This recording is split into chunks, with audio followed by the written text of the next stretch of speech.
The theory was that having won his 5th title, Michael Schumacher might not have the same fire in his belly. Yeah, right. Can he go faster than brother Ralph? Here we go, we're going to find out. Out of that last corner, blisteringly fast there, and Michael takes pole. Michael Schumacher takes pole position.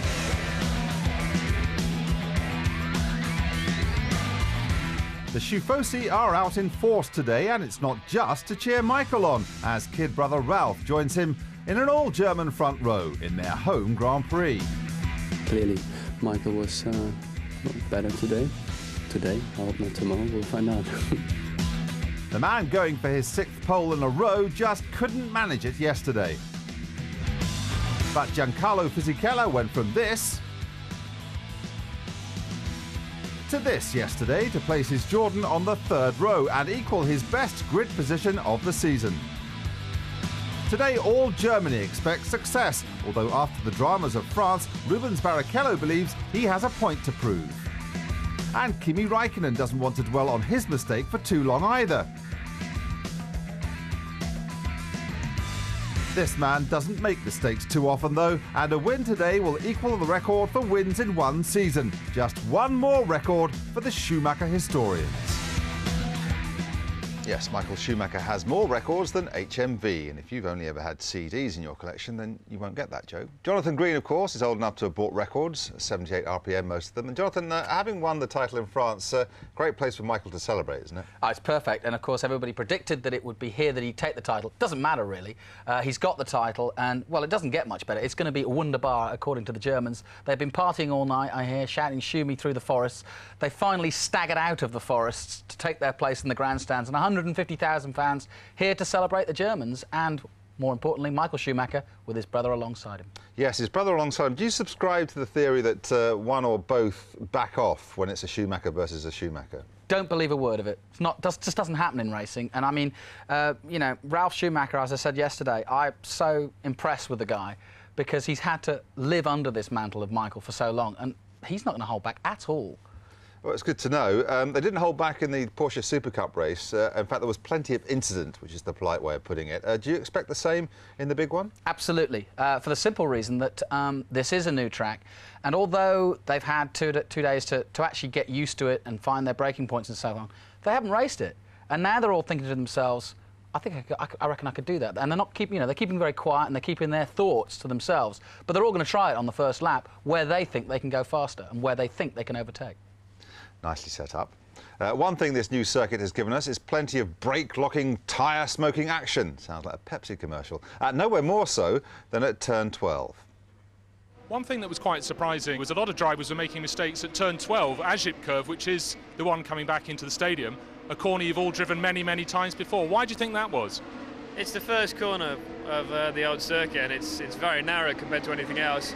Also, I don't know why, but as soon as you brake and turn in there, you think you can see the curb, but it's not. I don't know what it is. It's really, really strange. And then when you actually get to the curb, you're on top of it. So you always run a lot wider there than you expect. But that's particularly surprising because for the first time you're able to arrive in the stadium section with some downforce. In the past you couldn't have it for speed out the back. I presume the car would be stuck to the track through here. Obviously we're running more downforce, you know, it makes us want to push harder. And as I said, it's a really, really strange, I don't know why. It seems very different than last year. You think you can see the curb on the initial turn and you think you can see the exit, but when you actually get there, you're a lot wider than you think you were. So I think that's why there's been a lot of people running wide there. After of the corner, we have a curb and it's very dirty. It's very dirty there, so it's very easy to go on the grass. And if you touch the grass, so it's very possible to crash there. So it's not very good to have a lot of dirt part in the outside there, but it's like that. A lot of driver has a problem today. Sure, but you're one of the drivers who's never raced on the old circuit, so you're not used to this corner. But for the other drivers, they're arriving with more downforce than they've ever had before, but they also seem to have a problem. Was that down to the gravel? I think yes, because you have the curb, and after the curb you have the gravel, so it's really dangerous there, that part, and is easy to go off. So I never drove in the old Rockenheim, but this time now looks really strange, that corner.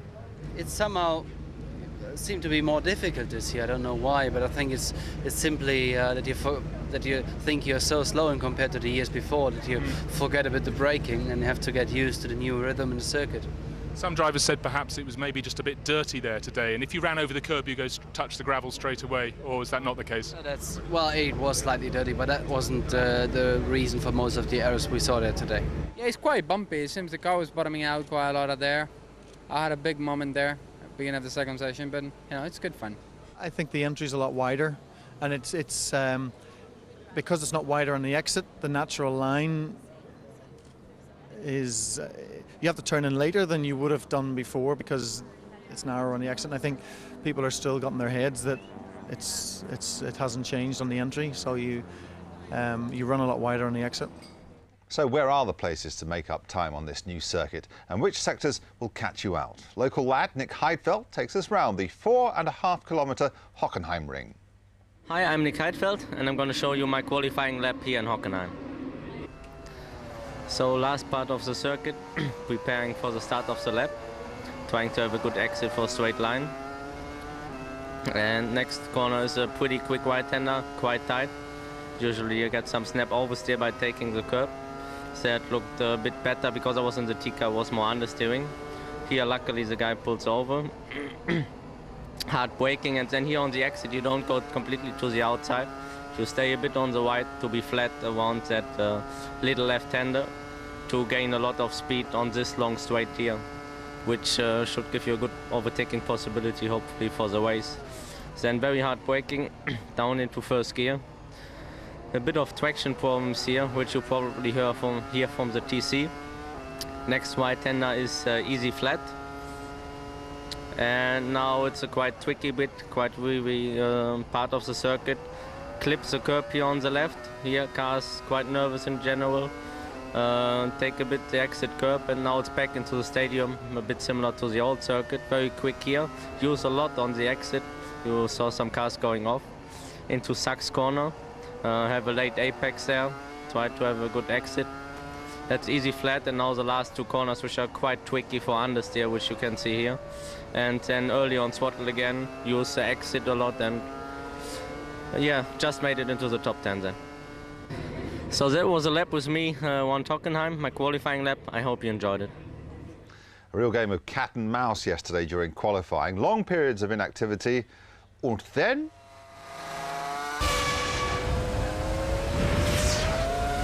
questioning his motivation, tee-hee. Yeah, he shouldn't he shouldn't question it really. And I tell you what, he only needs the motivation of Montoya because, sure, you're 5-time world champion, but for these drivers, they want to be the fastest. That's all they really care about. The records, as you've heard him say in the past, he doesn't care that much. He wants to be the fastest man out there, and he's done it yesterday. Well, fast this weekend so far has been Olivier Panis. Indeed, BAR have been flying this weekend, and Olivier joins us live now. Thanks for your time, Olivier. So what is it this weekend? Is it you or something Honda have done? Well, is the team working, to be honest, but I feel very confident when I start Friday with the car and also with the new circuit. I learn very quickly and I'm quite confident with the car. And at the end of the day, sure, the Honda evolution help us a lot because all the Honda car is going quite well this weekend. Olivier, Jonathan Green here. You saying after the warm-up that obviously the car feels good, but you still feel it's going to be a very tough race. Obviously that Honda power is doing you some good. Why do you feel it's going to be a tough race? Is it because it's a new circuit for everyone? Yeah, first of all, because it's the new circuit and we have just one line because the second line is very dust, is easy to make a mistake. Second thing is very, very warm, and I think so Bridgestone tire is quite well this weekend, but with the hot temperature we are a little bit worse, but I think so we arrive to manage that. And after that, the new engine, everybody think is okay, and I really hope so. Olivier, of course, Jenson Button has signed for BAR next year, but David Richards has been at pains to express his respect and admiration for you. Do you know what your situation is next season? Well, to be honest, I continue to speak with David, but I'm quite very confident for my future because I know very well the job in Formula One, and don't worry about me. I'm very confident for next year. Glad to hear it. Olivier, thanks very much. Good luck this afternoon. Thank you. Well, that qualifying session we witnessed just before our chat with Olivier was certainly tremendous stuff. Here's what they all had to say about it afterwards. Together with Ferrari, we haven't won together at all down here in Hockenheim. It would be nice if it works out tomorrow, but a long race to go. We try everything, see what happens. The whole weekend was easier for me than previous weekends. I like to be on that circuit. I don't know why, but I love the way it is. It's actually, for me, it's the best circuit I've ever driven on. Which is surprising, bearing in mind how good you and the car were on the old Hockenheim last year. And of all the driver-car combinations you would say would not like this new circuit, it would be you, based on what you did last year. Well, it's very strange. I was a bit, let's say, scared a bit, you know, how tiny it looked. But the way the corners are designed, they open up to the exit, and it's just... yeah, a nice flow on the circuit, and it's enjoyable for myself and as well for the car. Hockenheim became a circuit that it's all about compromises. It's very, very difficult to make the car work for everywhere. So that's why you see a lot of offs. And but I'm quite happy. I mean, the qualifying, I felt that the car was so good. I made a personal error into the last the penultimate corner, which cost me really a precious time, because I could have done it. The car wasn't very good this morning, and when we went to qualifying, I hadn't, you know, through that corner the car was always oversteer and went in, and just the front didn't really grip at all and went straight on. Now, we heard on the radio that you were asking Patrick Head for some advice about how to go faster. Did he give you a serious response? No, he actually came to me and said, "Oh, just try to keep it in the black bit." Before, when I came in, he said it's a bit quicker if you keep it in the black bit, and that was it really. The last race at Magny-Cours, you were 5 laps away from possibly your first win. Don't want to remind you of that, but the team has talked about maybe having the right tyres for the race because it's going to be hot today. And do you think you can get close to having a crack at the Williamses and the Ferraris? Sure, with the Williams I think so we can be very close to beat them. Maybe don't know about the Ferrari, they seem to be very quick. But we will see tomorrow actually.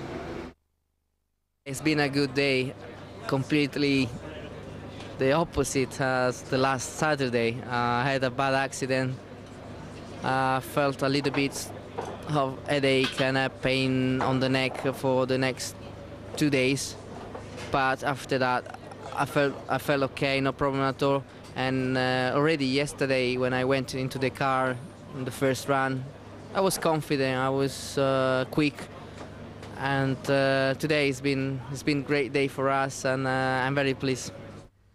So the usual players at the very front of the grid, but plenty of variety as we look down it.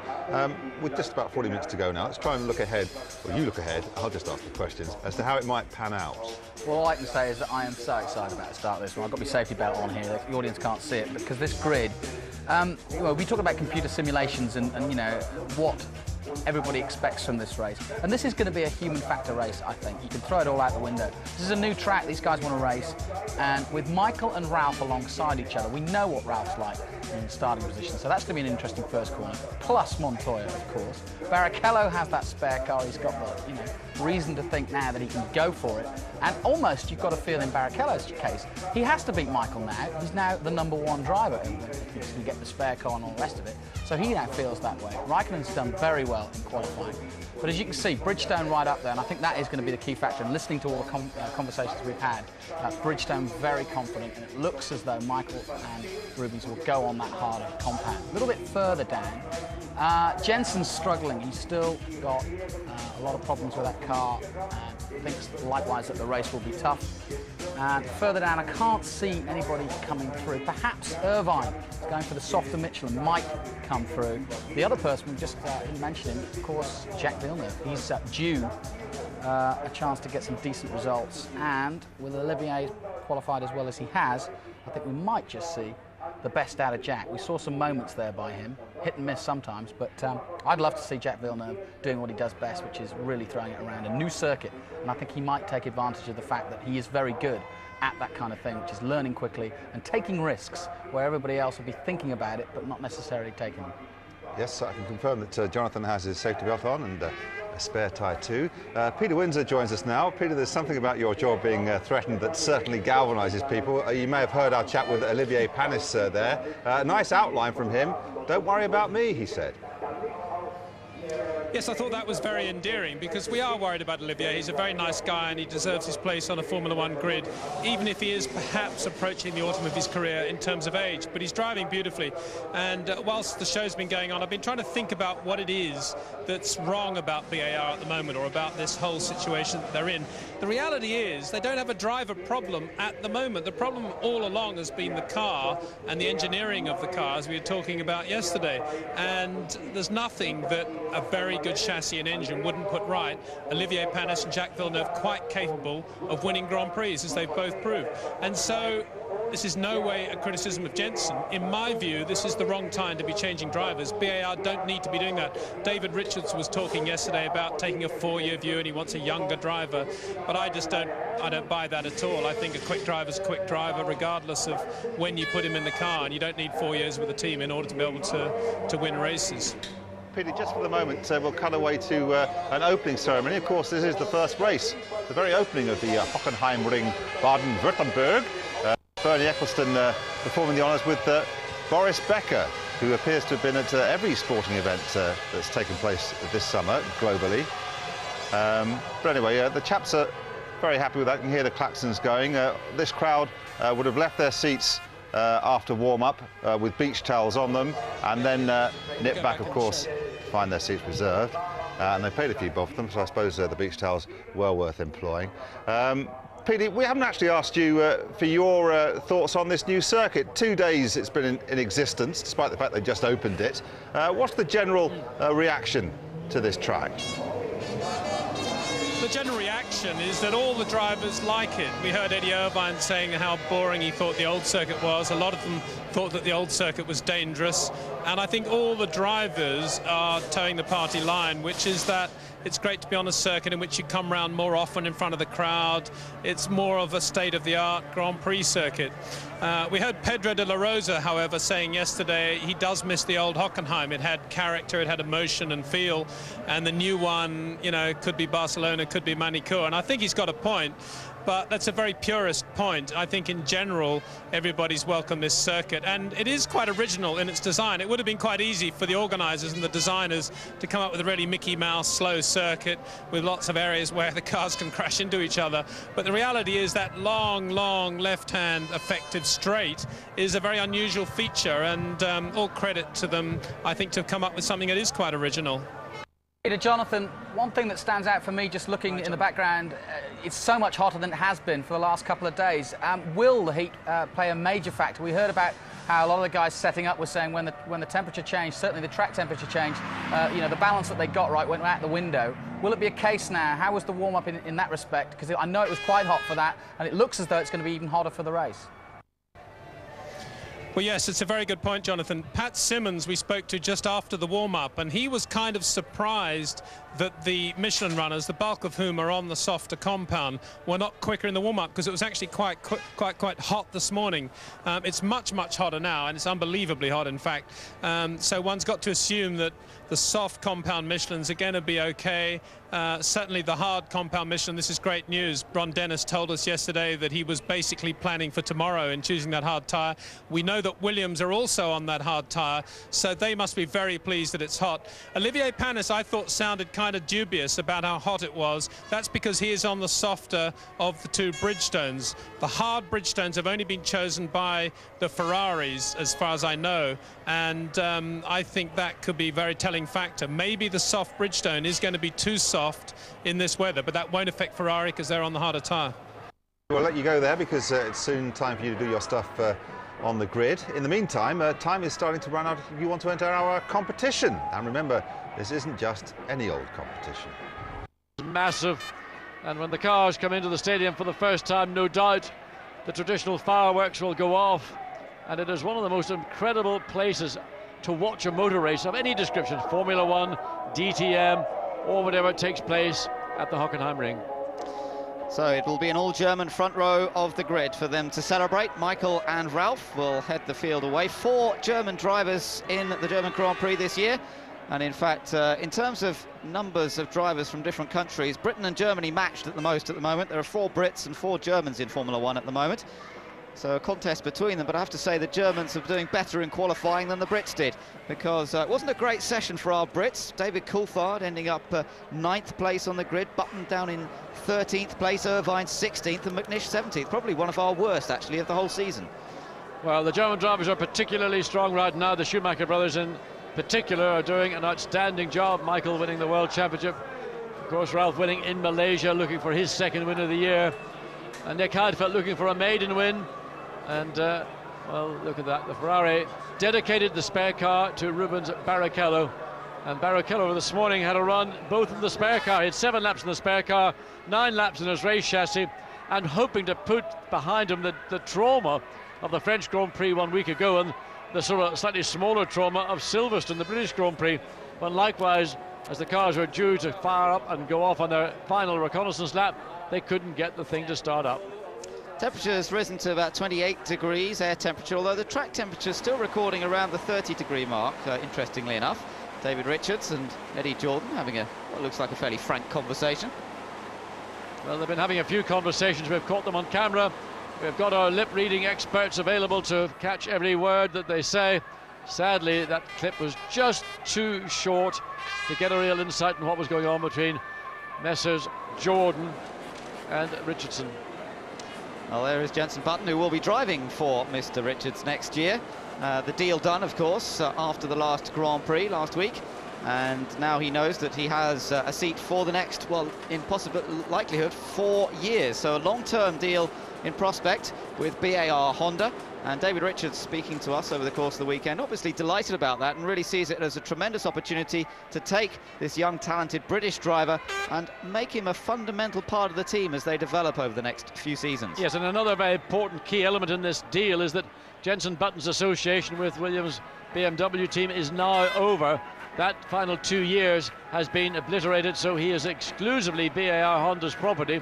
And there's a chance for Jenson Button to really knuckle down, to deliver on the potential, on the ability he has, continue this process of learning and focus on being a Grand Prix driver who wants to win Grand Prix, who wants to be a world champion. We have heard him say, yeah, I want to be a world champion. Well, articulation will not get the job done. It takes a lot of hard work, and I think he will find over his next 4 years there will be plenty of hard work available to him to get accustomed to. Just 2 minutes to go until the pit lane opens.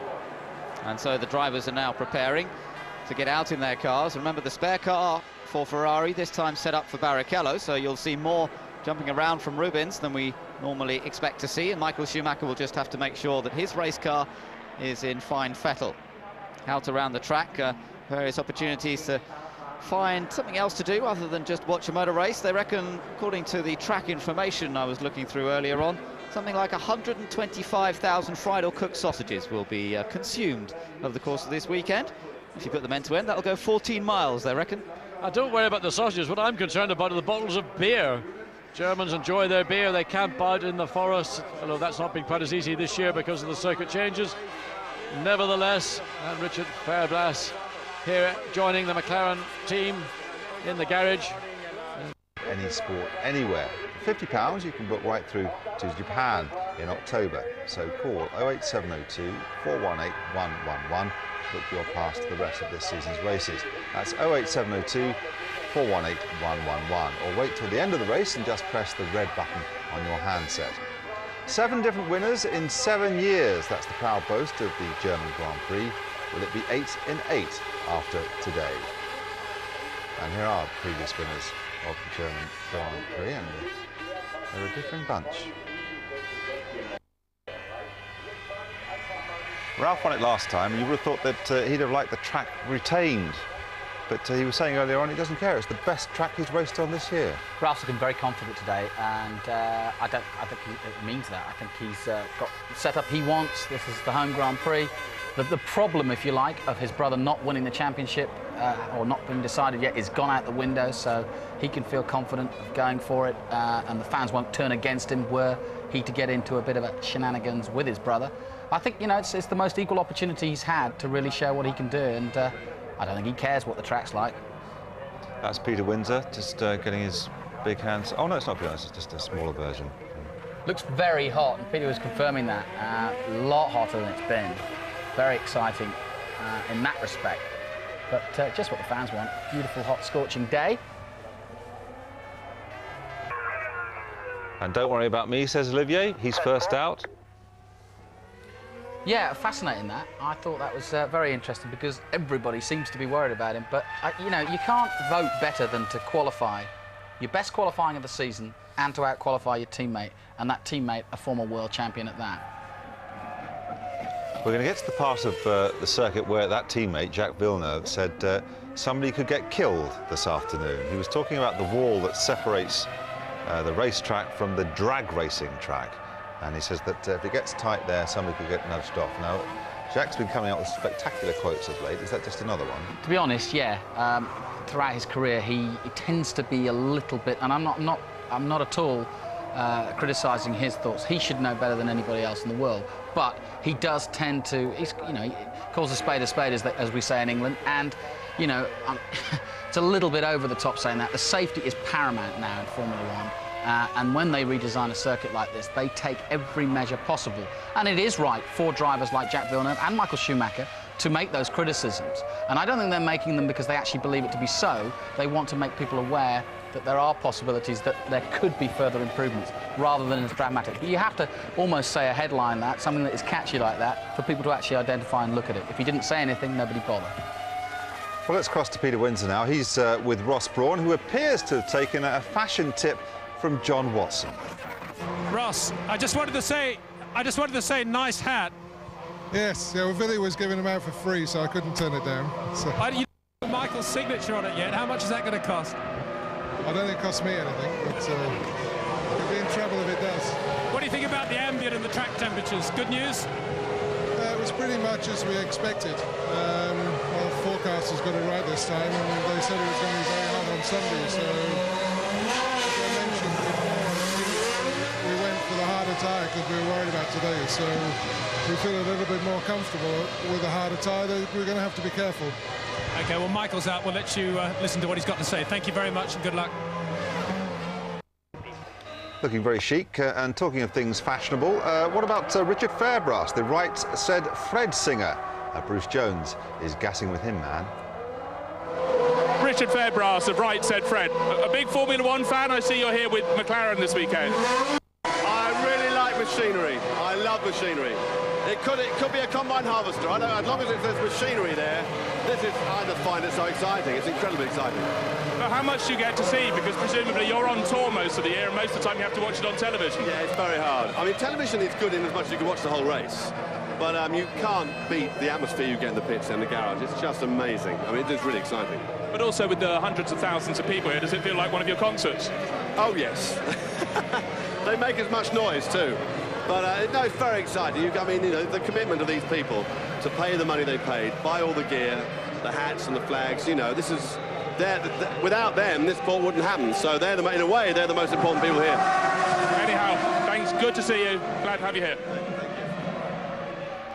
Richard Fairbrass, I know him actually, but there isn't time to go into that. Now then, Peter Windsor has been staying around the Ferrari area. He was with Ross Brawn. He's now having a look at the cars themselves. I am indeed. It's a great atmosphere here, partly because Michael's on the pole, partly because it's the German Grand Prix, and partly because Rubens in that spare car. Michael's actually just gone through for the second time, so that's a sign that he's pretty happy with the car. He's getting in 2 or 3 laps. Normally he would come in, maybe switch to the spare as he did in Manicourt. He's very good at doing that, Michael, but he's just going up for another lap. Rubens, meanwhile, they're waiting for Rubens now. It looks like he's going to come in, and seeing he's got the prerogative of the spare car, maybe he will do a Michael and switch, so I think we should wait and see. If Rubens gets the choice... Wrong, though. That was Rubens who went through, and here's Michael. Sorry about that.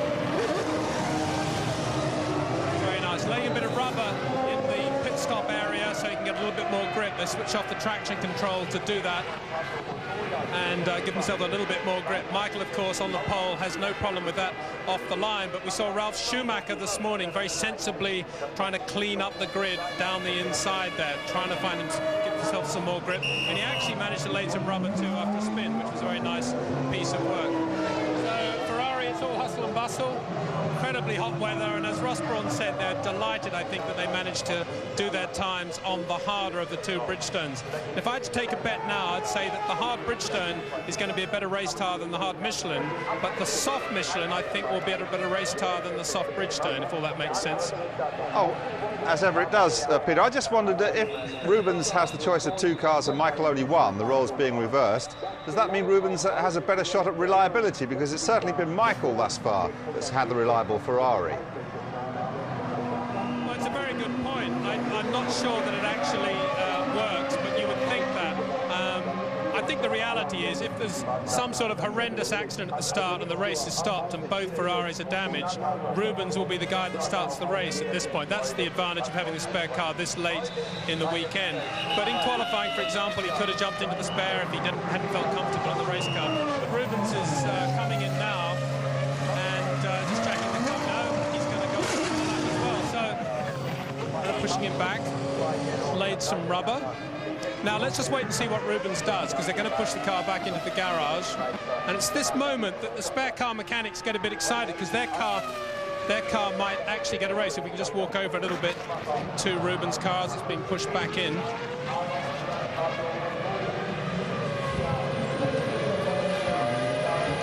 Now I'm looking at my watch now, it's 25 to 2, and you'd think that they'd be thinking, well, there's not a lot of time now before the pit lane closes, but Rubens, cool as ever, just sitting in the car, making a few comments to the engineer, and no sign that he's going to swap cars.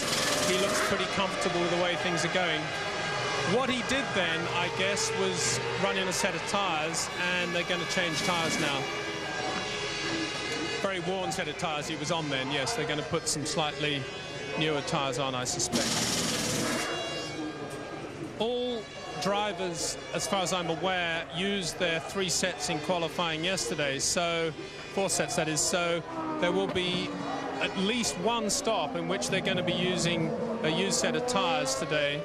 Most of them will try to start the race on a brand new set, so Rubens will be putting on used tyres now, and then as they set up for the Mation lap, they'll put on the new tyres. Peter? Jonathan? Yeah, I wonder your feeling amongst the Ferrari team about how torn they are this weekend, because so much of their effort has been with Michael, and obviously Rubens has done a sterling job and has had the bad luck. Now the opportunity gives him that he's got the spare car, and kind of they're all going to get behind him. But we're at the German Grand Prix and Michael's on pole. It's a bit of a tough situation for them. Well, it is and it isn't. I think that Rubens has had some great qualifying results this year. He, by his own admission, made a mistake yesterday on his best lap. So Rubens is pretty cool about that. Drivers do make mistakes.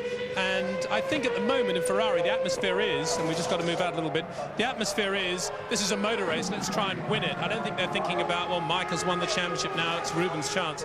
It's pretty tense. We've got the German Grand Prix, and Ferrari want to finish 1-2. The only difference is they don't really mind which driver's in position 1 on this occasion. Peter, thanks very much. I know you've got to nip across that pit wall before too long and have us chat with some of the chaps on the grid. Yeah, it will be interesting. He's got the choice of 2 cars. He presumably has got the focus of the team now that the other bloke has won just his 5th world title. And will he get away from the grid? Well, we hope so. Gosh, do we hope so? Because he has had torrid time, and it's not fair, really, because I'd like to have seen him. He's desperate to show what he can do, and he has shown glimpses of it. Now, as I said, you know, the shackles are off, he can go for it. But I think Peter's right, you know, they just want a 1-2. And it's not Ferrari style to be nostalgic about it. They'll want to go for a 1-2. And then, if they're in that position, then they don't care who wins. Maybe a difficult question, this, seeing as they've never raced on this circuit before. But how far back down the grid do you have to be to not have a chance of featuring on the podium? Well, I hate to say it, but I've got a feeling it doesn't really matter this afternoon, because I've got a feeling that the first 3 corners are all possibilities. Well, certainly the hairpin, and certainly the first corner, and possibly Ajip again, the one that they've all been going off, could cause problems, and we could have a race stoppage. Don't want to predict that we're going to have a crash here, but I've just got a feeling. It's also the way that the circuit's been designed. It's wider in places that there are runoffs, and that's just a tease to a driver. If, you know, give them an inch, they'll take a mile, and I think that's a lot of what the thinking process is for these drivers. The first lap is going to be awesome, so let's hope there's not a restart, but I've got a feeling that, I don't know, even someone like Massa or Irvine, you know, if he keeps out of trouble, could actually be up there. Keeping out of trouble is not something that Takuma Sato has managed very much this season, but it's fair to say that he's gradually improving, if that doesn't sound too patronising. Let's have a word with his manager now. Andrew Gilbert-Scott is with Bruce.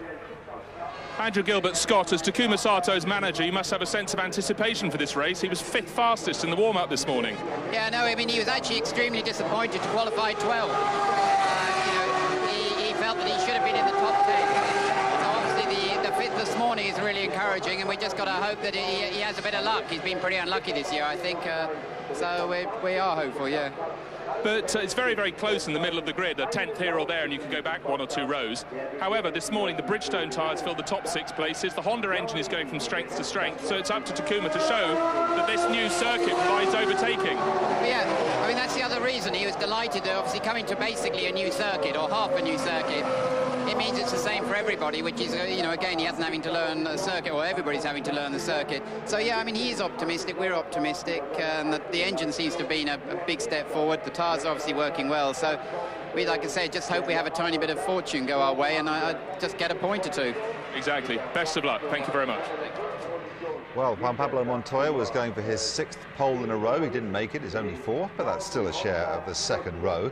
We'll be having a chat with him very shortly. Peter Windsor is on his way to meet him. In the meantime, we're joined live by Giancarlo Fisichella. Giancarlo, after the horrors of last week, not a bad bet, was it really, to put in your equal highest qualifying position. Well done.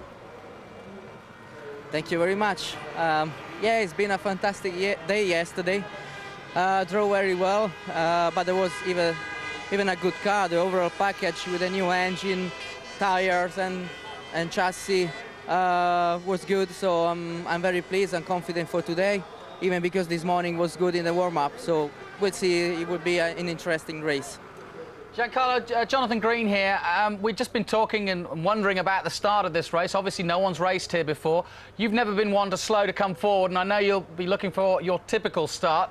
But where can you expect? Will there be some surprises in terms of overtaking on this circuit in your own mind about where you think you might want to go? Well, it's obviously the start is very important, and I like to keep my position. If it's possible, overtake some car, but it's going to be difficult. And then even it's quite difficult to be in the circuit during the race. Quite easy to make a mistake, so it will be very interesting. Forward to it. Thanks for your time. Good luck today, Giancarlo. OK, Peter Windsor has made that move on Juan Pablo Montoya. Not many people get away with it, but he's done it. Here he is now. As ever, you seem reasonably relaxed. Is Patrick reasonably comfortable the way things are going? Yeah, I think so. I think the temperature is going to be a big issue in the race at the moment. And I think everybody's concerned about a bit of blistering and stuff like that. So it's going to be an interesting race. Patrick was a bit cheeky yesterday, wasn't he, saying keep it on the dark stuff? Yeah, it's a good friendly thing. Well, best of luck, Juan. Thank you. Well, live pictures here of dramatic scenes in the Ferrari pit. We think there's a problem. By the way he sprinted from the grid to the pit, it would seem that things weren't going as smoothly as you might have expected, or maybe you do expect them nowadays with Barrichello. He's had so much trouble at the start of the last 2 races. He got away with the one in Silverstone, not, of course, last time. This morning, and we changed the whole electric system on the car, every loom, everything on it, and Jacques released the team to Olivier this morning, so it was then changed over to Olivier, and we did a couple of just to check everything was working perfectly. He went back to sit in the T-car in case it was, and now the T-car's being changed back for Jacques. That's very confusing, but how do you decide which of the drivers gets the T-car? I can understand what happened this morning. No, Jacques has actual position on the T-car, but he openly released it to Olivier this morning, which is very good of him. OK, sounds like there's no problem. Thanks, David. Thank you. Frantic scenes. This time the car's in the pit. Mind you, the other car has to be wheeled away, and there's just a little over a quarter of an hour to go. There is the other one being pushed to the sidelines. Now, he's been nipping in and out of these cars, so can we assume that they're both equally well set up? He did 7 laps in this car in the warm-up and basically reported that everything was fine with that spare car. And this is, as I said, we're now seeing in action the advantage that Barrichello didn't have before when he was second to Mike, effectively. Now he's got that position. But what I still can't fathom this. They've won the world title in record time, but they can't get one of their cars to the grid. And it always seems to be this poor man Barrichello's car. He must be, I don't know what he must be thinking as he goes up on the warm-up lap. What do I have to do to get it right? And now, of course, his whole game plan, it just adds a psychological, a little bit more nervousness. Oh, well, let's hear exactly what's going on then from the man who ought to know, Jean Todt, talking to Peter. The car was obviously good onto the grid. What was the problem when Rubens got onto the grid? We have a doubt on the upshifting. OK, we heard that from Jean Todt, a doubt on the upshifting on the gear change. So that occurred on that lap onto the grid. And talk about great time. He has that spare car and he can now race that. That's just amazing. If he didn't have the spare car, then he'd be out the race again, presumably. Well, again, you ask the question, I mean, what must the other teams think when, they're working so hard to beat Ferrari, and yet Ferrari have what I would call, not a simple problem, obviously. They said, interesting words by John there, he said a doubt. And maybe that, what has happened before to Rubens, now he's got that option.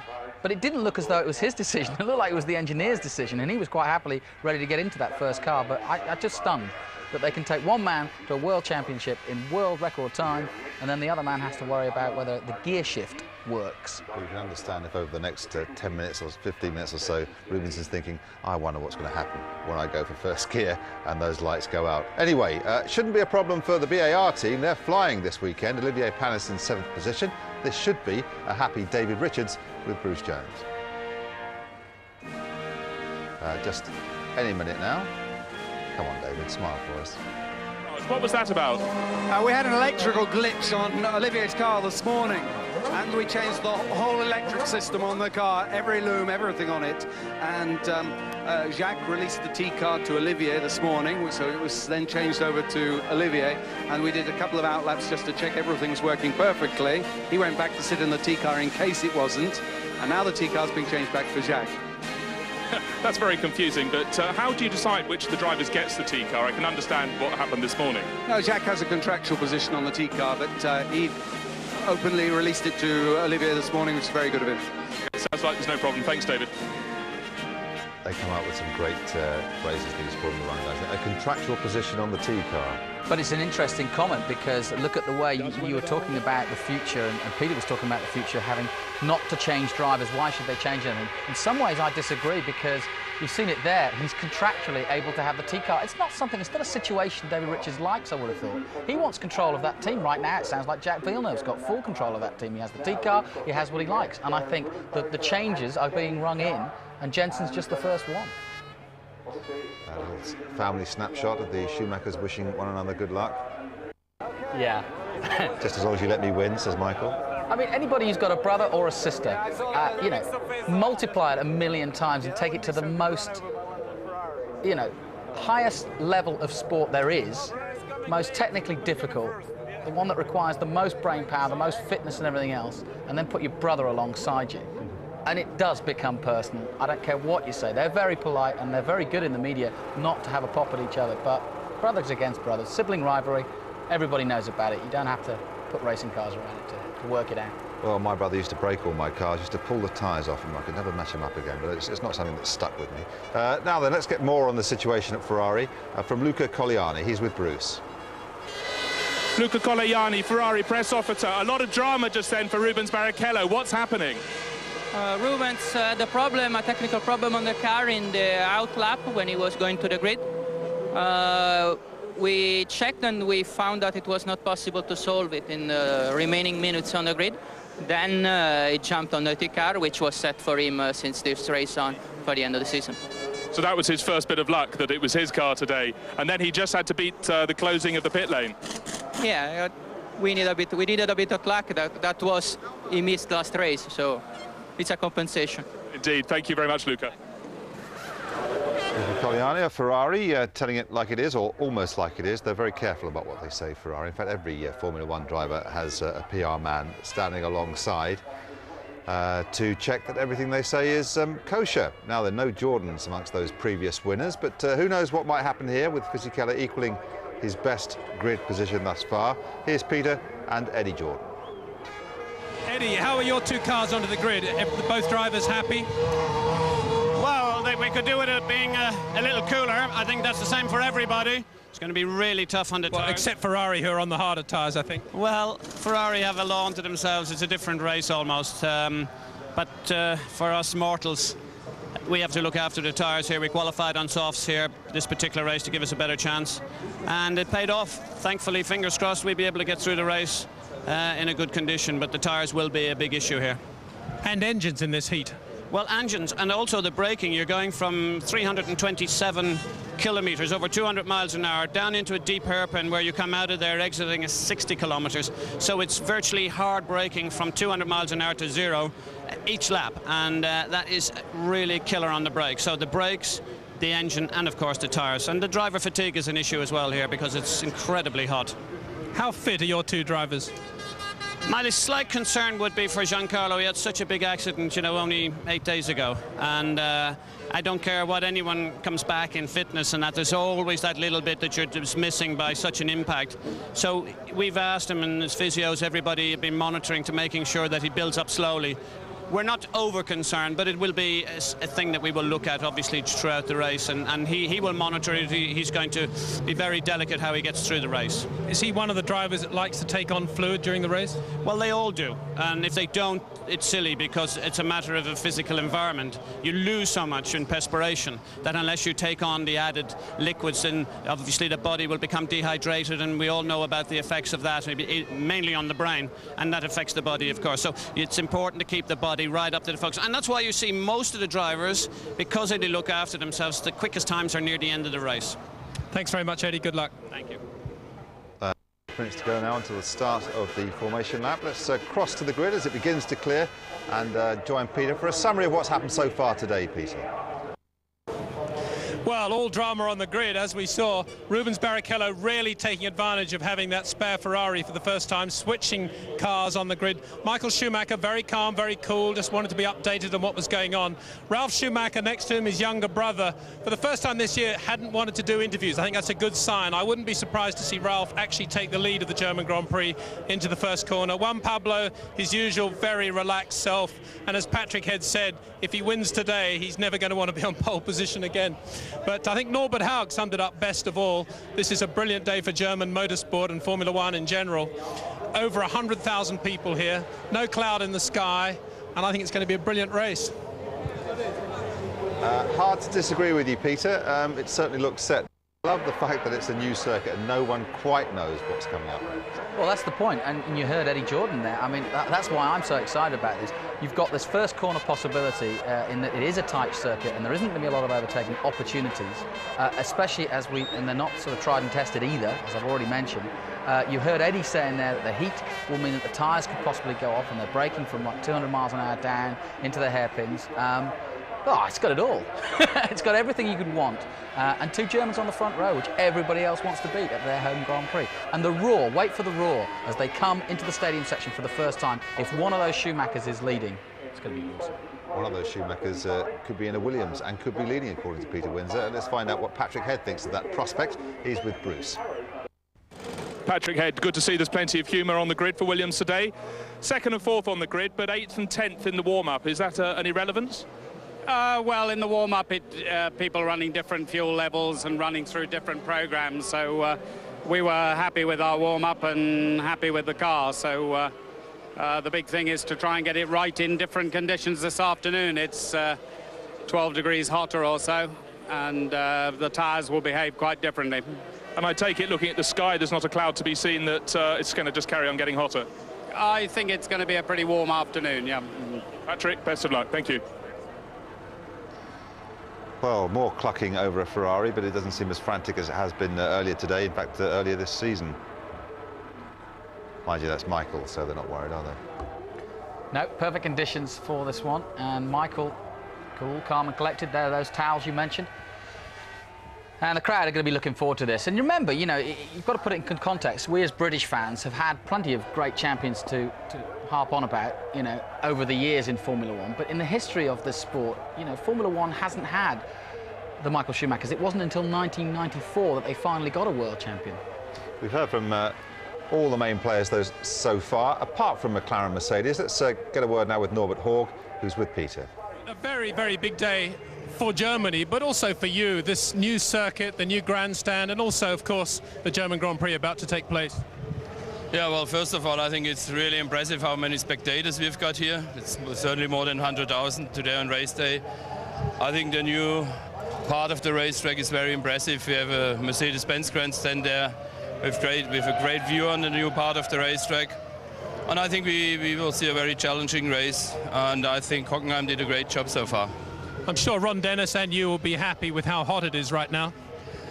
Well, let's hope, you know, you never know. The only thing we know last weekend in Manicourt, it was very hot. The temperatures were comparable, and I think the team and Kimi and David did a very good job. And so let's hope we can repeat that performance. We certainly did not do that good so far in practice and qualifying, but we should look better in race trim, I would say. Thank you very much, Norbert. Good luck.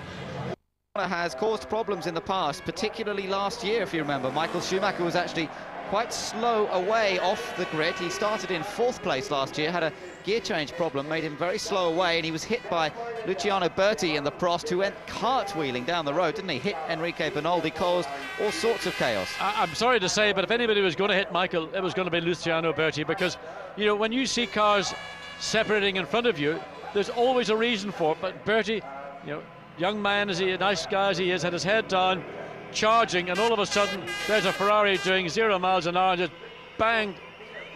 So over the top of Michael. We're just getting word from the pit lane that what was causing Rubens to jump from the race car into the spare car was a gear change problem, and accordingly, well, Peter Windsor in the pits outside the Ferrari garage is saying that the Ferrari engineers have resolved that problem. So the car would be available if there was an incident on the opening lap, for example, a first corner shunt where we saw the race being red flagged and coming back and everyone having to restart.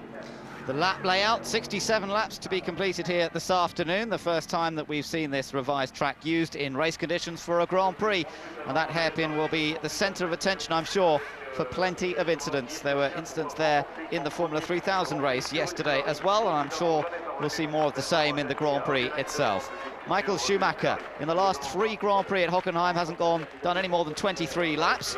Part of that is that he didn't race in 1999 because it was after he broke his leg at Silverstone, but he still is chasing that elusive 2nd win and his first with the Ferrari team. What a delight that would be for him and his thousands upon thousands of fans that have gathered here this afternoon. Let's just quickly run through the grid again. The Schumachers on the front row, Barrichello and Montoya on the 2nd row, then Raikkonen and a very strong-looking Giancarlo Fisichella. The Hondas performing extremely well throughout the session. As you can see on the first page of the grid, down to 12th, we have all 4 Honda-powered cars, and people like Sauber and Renault are suddenly taking notice of the fact that Honda have come up with something a little more special. They are racing those engines. It wasn't just for qualifying, so they can expect to maintain that sort of performance in the race this afternoon. Great to see the Arrows cars back on the grid. Frentzen starting in 15th place, his teammate Enrique Bernoldi starting 18th. So with all the shenanigans that are going on with that situation and its team ownership, the main point is that both cars are on the grid and they'll be looking to work their way up the order if possible. Down towards the back, Mark Webber looking for another solid result. He was good throughout the Manicourt race, finished in 8th position. His 2nd best finish of the year. Has shown good reliability, that Minardi Asia Tech. Not so much pace perhaps, but it's given Webber several Grand Prix distances. Yes, and what it's done for Mark Webber is put him into the frame for the opportunity when drives and maybe teams further up the grid are looking around, casting an eye at talent available.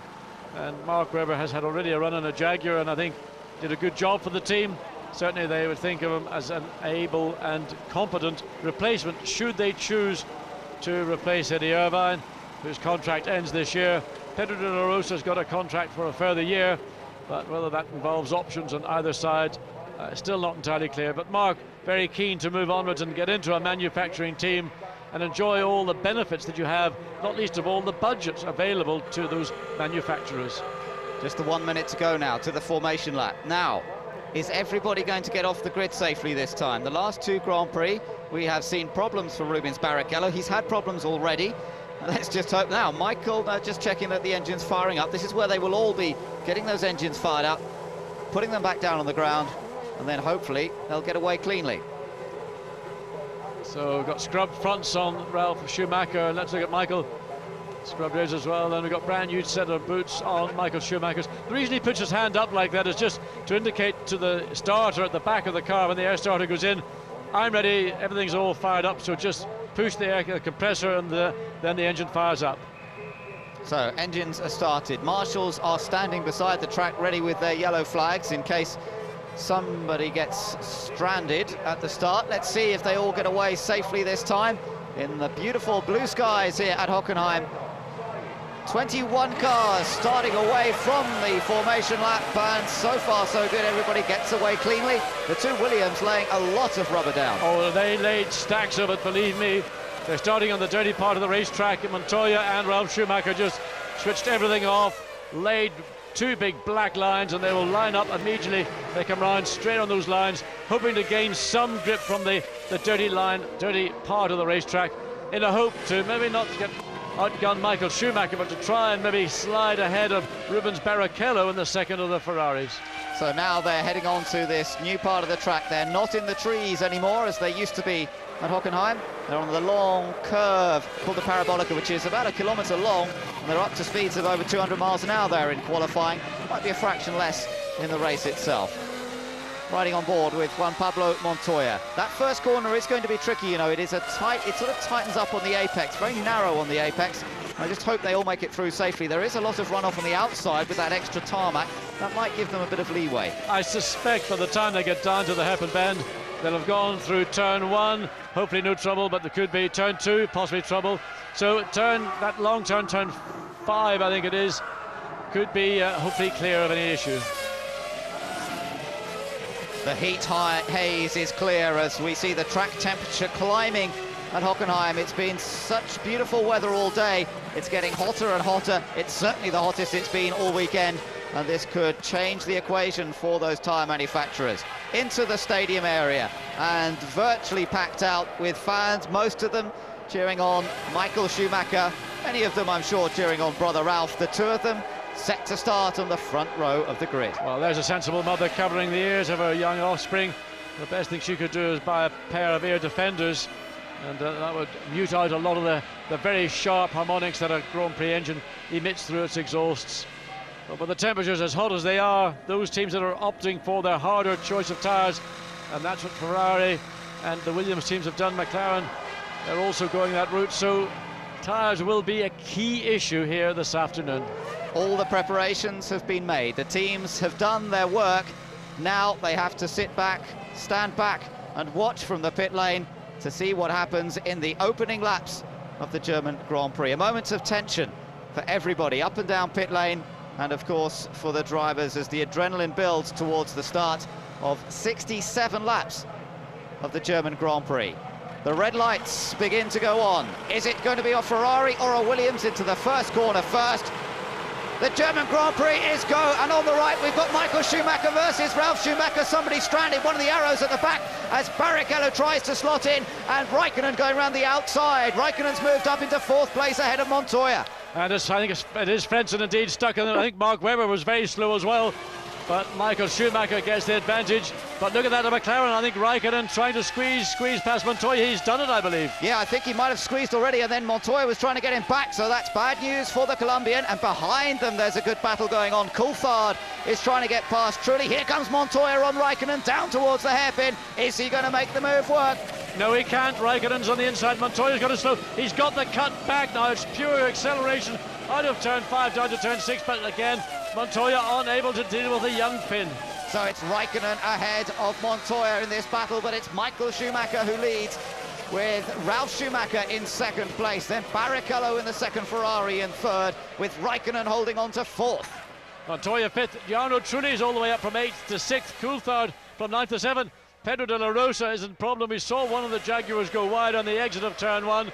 But that's a further disappointment to Jaguar and Pedro de la Rosa. Same distance as he managed here last year. He crashed last year at the first chicane, and de la Rosa's out on the first lap once again, and the yellow flags because of de la Rosa's car stranded. Here comes Michael Schumacher already opening a gap over Ralf. Then it's Barrichello, Raikkonen, Montoya. There is Trulli ahead of Coulthard and Fisichella in the Jordan. Fisichella had disappointment. He had a great good position, 6th. He's lost out in that first corner shuffle, down to 9th place. but doesn't matter. It's a 66 lap Grand Prix now. And Ralph looks as though he may be struggling already to stay ahead of Barrichello. The gap opening up between the Ferrari out in front and the Williams in second place, and Barrichello now beginning to bear down on Ralf Schumacher, looking for second spot. But he was thinking about it. He said, no, I'm going to wait. I'll just give myself another lap or so. There are the flags for De La Rosa's Jaguars, pulled off to the left as they come down into turn 6. This very quick sweep to the right and hard on the brakes. Barrichello knows there's nothing he can do here, but look, an error.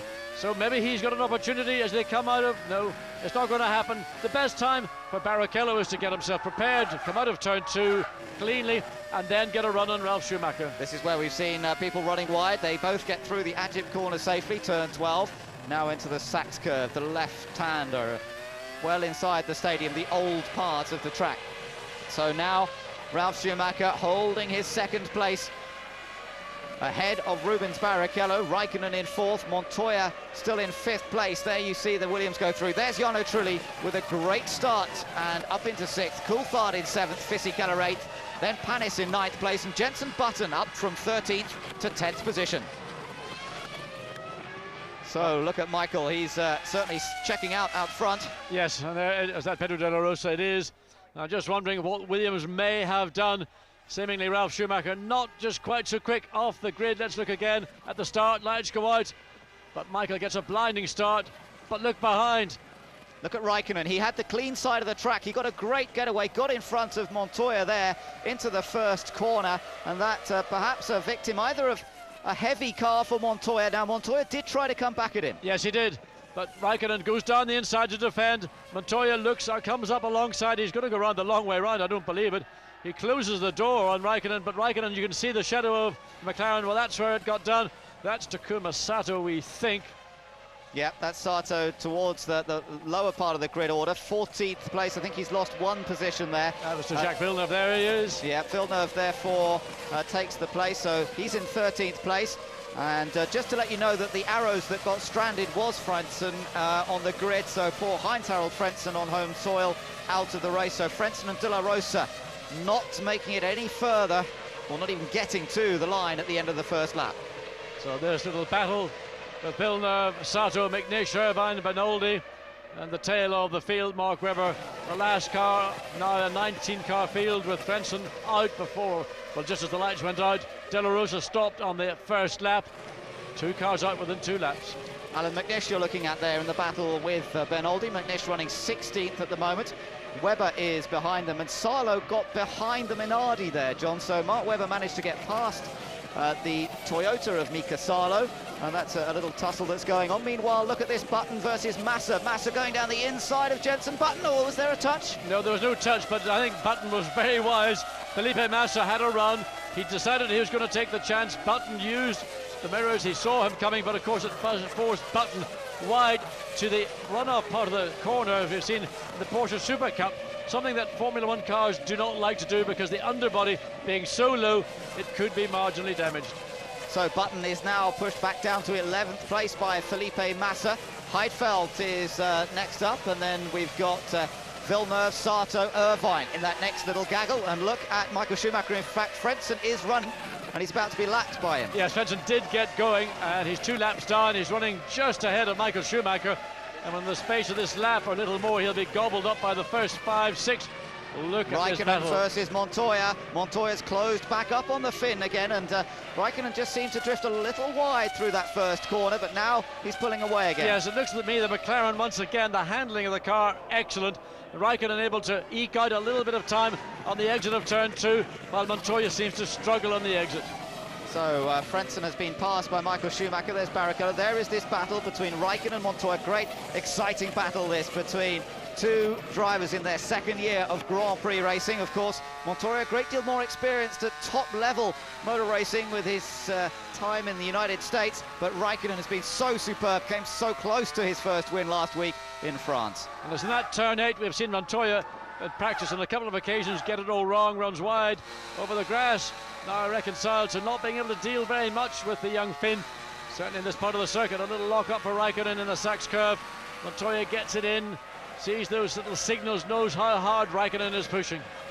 So how much fuel did they all start with? That will be the big question. Montoya's car did look a little slow off the line, but he was on the slippery side of the track. It may just be down to getting a little bit less grip and less traction off the line, but certainly Michael Schumacher got away well. We're looking further back. Here is the battle between Trulli and Coulthard, these two running 6th and 7th. The problem for David Coulthard is running behind Trulli, and I think he could run quicker than Trulli, but he can't find a way past. It is now 13.3 seconds behind race leader at the end of lap 5. Heading down towards the hairpin, and you know, with the benefit of following other cars, we're actually seeing pretty high speeds at the speed trap down there. 325 kilometers per hour for Bernoldi. Must have had a big toe down towards the hairpin. Yes, had a big toe, probably took a fair bit of wing off, knowing that the only place you can get past anybody is going to be realistically into that hairpin bend, and prepared to maybe make some sacrifices in other parts of the track to be able to gain position down at the hairpin. Oh, and Irvine has spun. Irvine has spun out of 15th place. He was ahead of Bernoldi, McNish and Webber and Salo, but I think that group has all gone past him, so he rejoins effectively at the back except for Frentzen. Well, was that an Irvine own goal, or was he assisted into that spin? Eddie doesn't really make too many mistakes in races, and hopefully we'll get a view of that replay. Here we see it. Well, he's all on his own. Comes down. There's the battle with Villeneuve, and look at that. And Jenson Button once again getting the short end of the stick. First of all with Felipe Massa, now with Jacques Villeneuve, and Eddie just loops it around, apparently all on his own. There we see. Yeah, there was a bit of a mess. Well, nothing. Eddie just sort of spun it, and it was as if the traction control didn't activate. Well, I wonder what's up with Button, unless he's got a very heavy car at this point, because he does seem to be struggling under braking at the hairpin. So Jenson Button, I wonder if they've put a lot of fuel on board the Renault. We won't find that out until a little later on. Their second place man, Ralf Schumacher. Third is Barrichello, and here come the battling duo, Raikkonen and Montoya. Yes, the front three are pulling away fairly comfortably now from Kimi Raikkonen in fourth. 3.7 seconds to Raikkonen to Barrichello, but now when Pablo Montoya closes back up as David Coulthard once again feels it's time he's seen enough of the back of Trulli's Renault into turn 6. Yes, and he feels it's about time he could get past the Renault, but Trulli holding on to it for the moment. That really was a superb qualifying lap from Trulli right at the end of the session when Renault had been struggling so much through free practice. They made a lot of changes to the car, and Trulli did one of his qualifying specials to put it on the 4th row, and I'm sure Coulthard would be quite happy if he hadn't done, because he could have done with being slightly further up the grid himself. Very close in qualifying. We had some 14 cars covered by 1 second in qualifying yesterday, and once again we're seeing a very close level of competitiveness in the midfield. And Pablo Montoya still finding that Kimi Raikkonen's McLaren capable of holding him behind, and Raikkonen just sitting there driving away, showing maturity. I think he's learned an awful lot from last weekend's French Grand Prix, overcome the disappointment of that little incident down at the Adelaide hairpin where the oil from McNish's car he wasn't aware of it, locked up on the brakes and let Michael take the victory. But now again Montoya, the speed of the Williams, runs right up to the tail of the McLaren, and once again this battle for 4th place is hotting up. Let's ride with him onto this new section, the tight left-hander where he made a mistake in qualifying yesterday, the very quick right-hander out to the curb, and now the Ajit turn where we saw so many people running wide, including Montoya himself.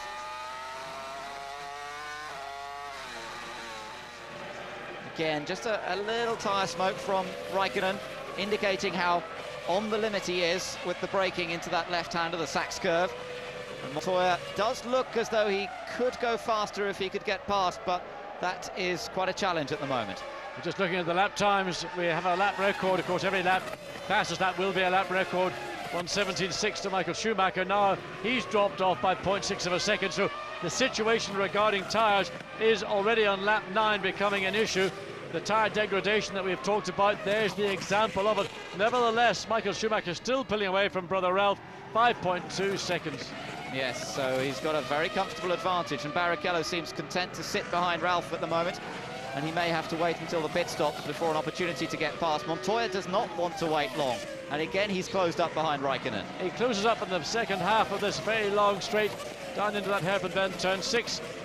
This is beginning to become quite a battle now, John. We've got Trulli at the head of this queue in the Renault, then it's Coulthard and then Fisichella. Panis is not far behind Fisichella, behind him the two Saubers of Massa and Heidfeld. And clearly Jarno Trulli doing the best he can, but it's not really enough to stave off the attack from these 5 cars that are following. But Jarno Trulli's there to race. Let's have a look and see what goes on. Well, that's Jenson Button once again losing a place. This time Mika Salo gets through. Whoa, it's a bit tight, it's a bit tight. And that was through turn 7. Must have some sort of problem, I would think, Jenson Button. He, even if he'd started heavy, some of that fuel would have burned off by now. So Button surely has some sort of technical problem to be dropping further down the order. He's 17th at the moment. He's been passed by Mark Webber. And that just gives you some idea of what sort of trouble he's in. 1:21 his last lap. Well, 2 Sabers side by side into turn 1, and Massa nips through, well, braver than Dick Tracy, and gets the job done. Well, that's not going to make Heidfeld too happy, is it? You remember the Nürburgring where Massa, these two were in tandem virtually the whole race, but Massa was the one who took the 1 point for 6th place, and Heidfeld, after a tough race, had to settle for no points in 7th. It does seem that qualifying goes the way of Heidfeld, but come the races, Massa and his feisty driving style works well. Michael Schumacher continues to lead, but tyre degradation now worth a second a lap. It's causing the cars to run 1 second slower than they were able to do in the early laps of this Grand Prix. 4.9 seconds ahead of his brother, but Rubens Barrichello a further 1.2 seconds behind Ralf Schumacher. Still this battle going on between Trulli and Coulthard with in the background you can see Fisichella, then Panis in the white BAR. Coming through then is Massa in the Sauber, having passed his more experienced teammate, and this is the view. It's just right a second with Trulli.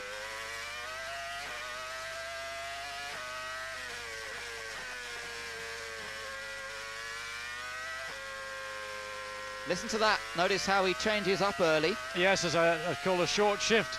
Surprisingly, we've not had anybody do that in any of the qualifying or practice sessions. Let's see what Michael's been up to. Whoa, Michael got a big...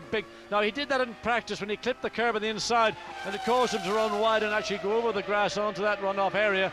Again, clipping it, I think, on the entry. The back end suddenly let go, gets the lock on. But look at this, is a pass coming up? Is it a pass coming up? Montoya on Raikkonen, this is great stuff, side by side. Oh, they're both slippery. But it's horsepower now. Can he get back side by side? But Raikkonen has done it. He's got back.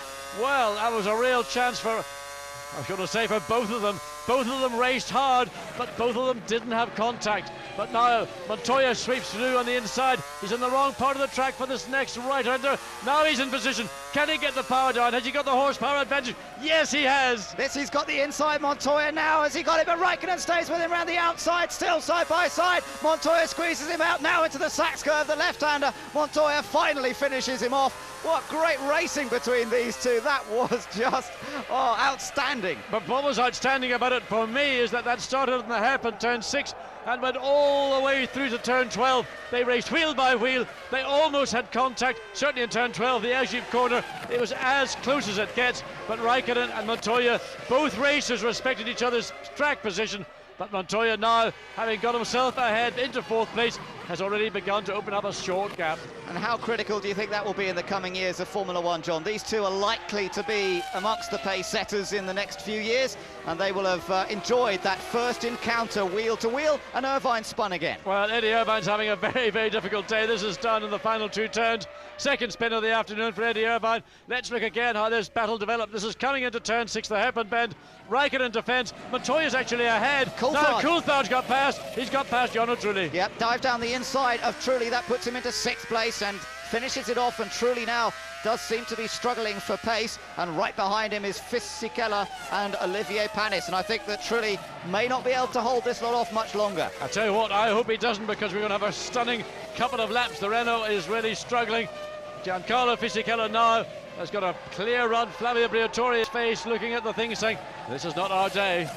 Button is still running. He's down in 18th place, but Jarno Trulli, the one under pressure. He's gone wide. Fisichella's made a mistake and Panis has got him. And watch Massa. He's also going to try and take advantage of the mistake from the young Italian. He made an error just coming through the Airship curve, ran wide. That was enough for Villeneuve. Thank you very much, Panis, for Olivier Panis. Job done. I'm through. So Olivier Panis, the Frenchman who's really been driving well this weekend. Look at these three. Massa's got alongside Fisichella. How did he manage that? He's got dirty tyres. Fisichella's tyres got choked up with all the dust and dirt by going offline. It's going to take him maybe 3 or 4 corners to clean it up, but Massa maybe on a lighter fuel load. And now Panis having a go, looking to find a way past Jarno Trulli. Trulli in 7th, Panis in 8th. Well, Massa is certainly an exciting racer, isn't he? He's prepared to have a go anywhere, and that wasn't a normal overtaking place, but he still got through. Here comes Panis on Trulli, trying to go for the inside into the hairpin again. Honda horsepower clearly is back in Formula One. There you've seen it. Renault had no response. Trulli said, I know when I'm beaten, I'm not going to defend it because he's just that much quicker than I am. He can't do much at all, and Massa will be the next one to have a go, and you can bet he will have a go. The young Brazilian, there he is, ahead of the yellow Jordan of Fisichella, with Heidfeld in the second Sauber just back, and it certainly looks as though Fisichella's beginning to slide around. We're riding on board with the second place man now, Ralf Schumacher, a 1:18.1 last time around, same time virtually as Barrichello behind him. Not much different to Michael Schumacher ahead of him, and Montoya, who's now got into some clear air, is lapping just a fraction slower than the leaders. He's just on a 1:18.3. Yeah, but you contrast what Raikkonen's doing now, running in a 1:20.018. So Montoya's pace has dramatically risen, where Raikkonen's has dropped back. So that battle that we were watching for fourth place with Raikkonen and Montoya, once Montoya got through, then he's up and running. Yeah, Massa having a little bit of a look there at getting past Jarno Trulli. Watch out for the yellow and green helmets in the Sauber, bobbing around as he moves and jostles for position here, turning through turns 2 and 3. Now, it's along this next stretch where he will likely have a go. Watch her go. This is Nick Heidfeld's view, looking forward to Fisichella. What we want to see is Felipe Massa. Is he going to slide down the inside? Yes, he does. Gets along, not quite alongside. He's going to force it. Oh, he didn't. Fisichella almost overruns Massa. Now Nick Heidfeld gets a chance, and Jacques Villeneuve. What has happened there? I'm just wondering where... well, that's okay, yes. So we've got Villeneuve joining into that battle. 12th, Sato is 13th, so he's joining the back of that You think queue. there's Olivier Panis? He's gone his way. There he is now going through turn 12. Yes, indeed, Panis well ahead of this battle. It's pulled away very quickly, hasn't he, from this group? And Massa now trying to find a way past the Renault that is bottling everybody up. And what's interesting to watch, we don't see it, but we will do at some point, Olivier Panis is pulling away so quickly from Trulli. He's almost catching up to Coulthard. He's 2.4 seconds behind, and David better watch out. A 17.9 from Montoya on that last lap, so a little bit quicker than some, although Barrichello did a 17.8. So it does look as though the Williams, their tyre choice is being sustained. They're working well on the harder Michelins, which we think that they went for this race, but it does look as though Jarno Trulli's struggling, whether it's tyres, whether it's something else. Here comes Massa. Well, Renault struggled here all weekend. I suspect the bottom line is they just haven't found the grip that enabled them to run at the pace you've seen in other Grand Prix. And Felipe Massa, he shouldn't overrun into turn 2, take his own line, take his time, but get out of the corner quickly and use his extra speed off the corner to help him. And look at Fisichella, he's decided, and he goes down the inside this time. He has done it. By watch Fisichella trying to get back. Massa's made a mess of the exit, but Fisichella can't respond. Nope, so that puts Felipe Massa up into 8th position, up ahead of Jarno Trulli. Trulli, yes, who can't get back at him now. Fisichella now has that opportunity, but he's got the Sauber of Heidfeld right behind. Look at Villeneuve and Sato, all that much closer. New lap record for Ralf Schumacher. 3.7 seconds now behind his brother in the lead of this afternoon's Grand Prix. And we're looking at Renault preparing. This is a new set of tyres being prepared. We're on lap 16 of 67. That's an early thought to make a stop.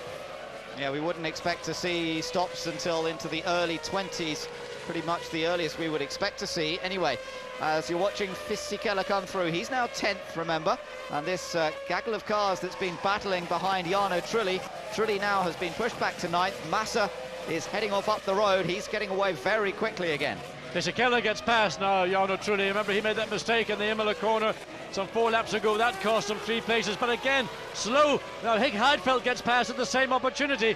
So 2 places are lost to Jarno Trulli in the Renault. Yeah, he is struggling somewhat, isn't he? There's no doubt about it. He cannot sustain the pace. And now Sato going down the inside of Villeneuve, the Japanese driver on the left, trying to get past the Canadian. Well, that's brave driving from Takuma Sato, and Villeneuve nearly taken by Bernoldi. I mean, that's the second half of the field now, all bunched up. That's all because of Jarno Trulli. He's now dropping back.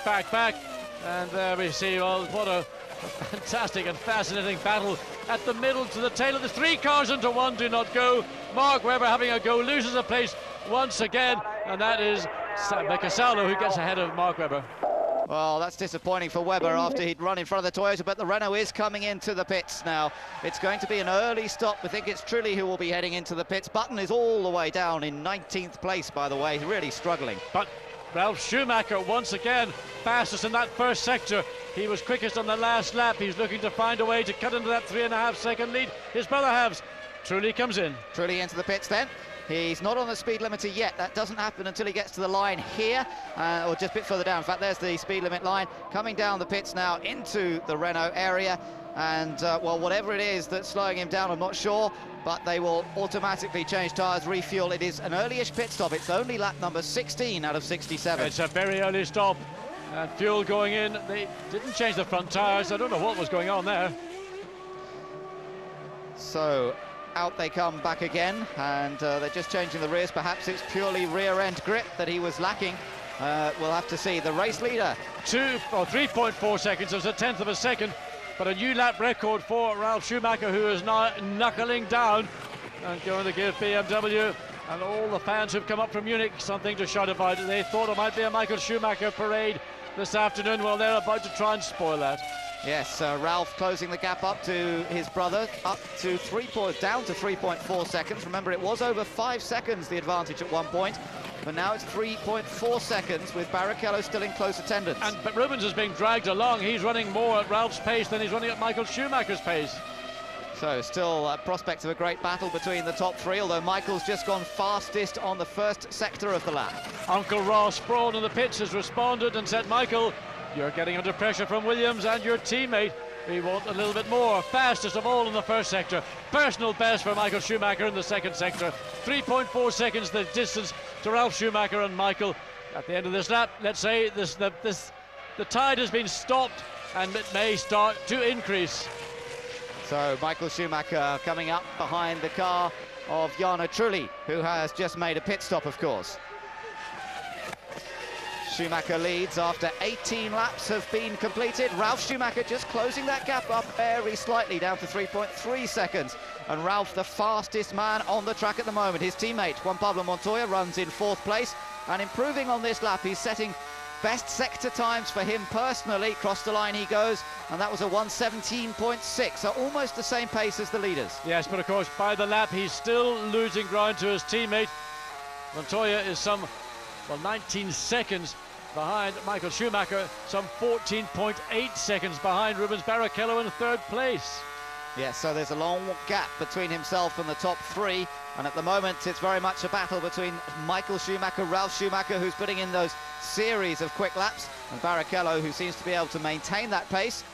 Montoya into the hairpin. He's got fairly big distance behind him now to Kimi Räikkönen. Remember, they were battling, but now there's some 12 seconds between them. So Michael flashed through. Jarno Trulli, who's now a lap down, goes through. Then it's Ralf, and there's another pass. Now we look, and it's just Fisichella, I think, on Heidfeld. I think it was Heidfeld trying to get past Fisichella as they head down towards the hairpin, and Heidfeld had a little go there but couldn't quite make it. Massa, his teammate, of course, a little further up the road. Massa's in 8th place and only 2.1 seconds behind Olivier Panis. Panis in turn some 2 seconds behind David Coulthard. So it's possible that both Panis and Massa will close up to the McLaren of Coulthard, currently running in 6th. Well, Coulthard's got Olivier Panis behind him, Felipe Massa. That group of cars all running in the middle or very low 1-minute 19s, contrasting to the leaders in the high 17s. But Montoya's just on a 17.4 as Heidfeld just clips the edge on the exit of Ajip corner.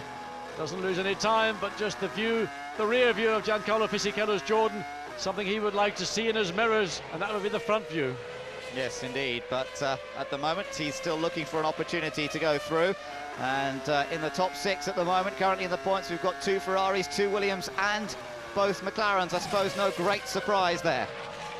Well, that gap up to 3.7 seconds, it was down to 3.4, so Ralf Schumacher having been, well, a little bit of a lesson, and we're just catching on the pits channel. Number 7, now we see the Cyber team preparing. As Ralf Schumacher now has got to make his way past the Renault of Jarno Trulli, who's been in the pits, of course, for one stop already. The blue lights being shown. There's Jenson Button just ahead of him. What an awful day now. How many corners can you go, Trulli? You might have backed off a little bit early and Ralf go through. He has to do it now. Yes, he does. Barrichello, but Barrichello's going to look down the inside. Ralph has to block. Now, Ralph will not have been happy. Williams will have noted that. So will race director. Yes, in fact, there was a gesticulation from Ralph as he went past there. He wasn't at all impressed. And Barrichello nearly got a decent run on him. I don't think now that he will have the momentum as they head down towards the tight hairpin. And you're looking back from Ralf Schumacher's car. Barrichello just moves over to say, I'm still here, you know. But it wasn't a true attempt to overtake. And Ralph holds second behind brother Michael, some 4.3 seconds away. It's always good to do that, to put your car into the mirror of the car that you're attacking or trying to pass. You want to get the other driver beginning to look sideways to see where you are you going to do it. Felipe Massa, the first of the Sabres, into the pits. This is lap 20. Trying to understand what he's saying. It's not that easy. I think it's only about brakes, I'm not sure. 9 seconds for the Brazilian. Good stop, and he comes back out on track, so we'll see where that puts him. It's we're about 1/3 distance, just short of 1/3 distance at the moment, and that makes it a 2-stop race, of course. Refueling for another 24 laps, according to our computer predictor graphic that flashes up on screen. And then Ralf Schumacher coming through, Barrichello in 3rd position. So Barrichello did have an opportunity at this point of the track 1 lap ago when Jarno Trulli was not as helpful. So 2nd place, Ralf Schumacher again. Now Barrichello closes up on the entry, but the Williams BMW able just to get that little bit of traction down that much sooner. Not that the traction's any better, it's just he's able to get on the throttle earlier because of his track position. So there's not a lot that Rubens can do at this stage. He just has to shadow the Williams BMW, perhaps look for any potential mistake. Let's take a look at a replay of them trying to get past Trulli and watch for the wave coming here, the signal. Yes, well, that was pretty clear. I love you too. So Ralf Schumacher feeling, and quite rightly too, that Trulli should have certainly let Ralf Schumacher through before turn 1. There's this battle with Enrique Bernoldi and Alan McNish. So that's the tail end of that battle that we've been enjoying with Fisichella, Heidfeld, Massa. I was just wondering where Salo was, but it's because he's come in the pits, yes. So that's why we see Mark Webber next on the road behind McNish. His teammate Mika Salo has just come into the pits for his first pit stop. And the leaders continue on round, so we still haven't seen Michael Schumacher, Ralf Schumacher or Rubens Barrichello make their first round of stops. In the background you can still see Trulli, who's being chased down by Montoya, although Montoya is still quite a long way behind. Well, I suspect that certainly Ferrari can do 1 stop if they wish. But look at the inside wear, the shoulder on that right rear on the car, left on the picture. You can see how little tread remains on that inside shoulder. So this is the view looking back towards Rubens Barrichello. Looks much longer than it is in reality. And it looks like, just looking down on the pit lane, it looks like Frentzen is out of the race now. Frentzen's car's just being pushed back into the Arrows pit garage, I'm afraid. There it is, and it looks as though it's all over for the German who got stranded on the grid. Got going again, but whatever it is, now terminal, so he's out of it. Up front, after 22 laps, we're at pretty much the 1/3 distance mark now in this 67-lap race, and Michael Schumacher with a 5-second lead again. But Ralf Schumacher's on the charge. He's got fastest of all in 1st sector, fastest of all in 2nd sector, and maybe this is a message from the pits. Maybe there's a Williams pit stop coming up sooner than maybe we are thinking, as Nick Heidfeld leaves the pits, so the 2 Sabres have been in and out. Now they were telling that Felipe was on 2 stops. I think that's what they said. I couldn't quite make it out. I would have thought that they would have told each other what they were doing before the start of the race. New lap record for Ralf Schumacher. The gap back down to 3.8 seconds. Oh, that blew up. There's a Honda has blown up. And that, we look down and see, I think it's Villeneuve. Yeah, it is Villeneuve. That's Villeneuve, yes, coming out of turn 2. Well, there's Villeneuve. That was a replay. He's still running around the track. It was, yeah, it certainly looked like engine, John. I don't think it was just Unless dust. he just dragged dust. It certainly looked very blue to us. And maybe it was simply dust. Nonetheless, Villeneuve still running. That replay, I thought, was an engine failure from Honda.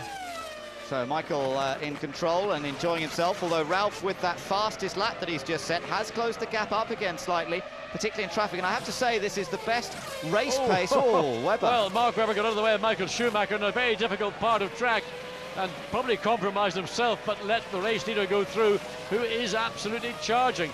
He is aware of Ralph's new lap record. Ralph again fastest of all, quickest time in that 2nd sector.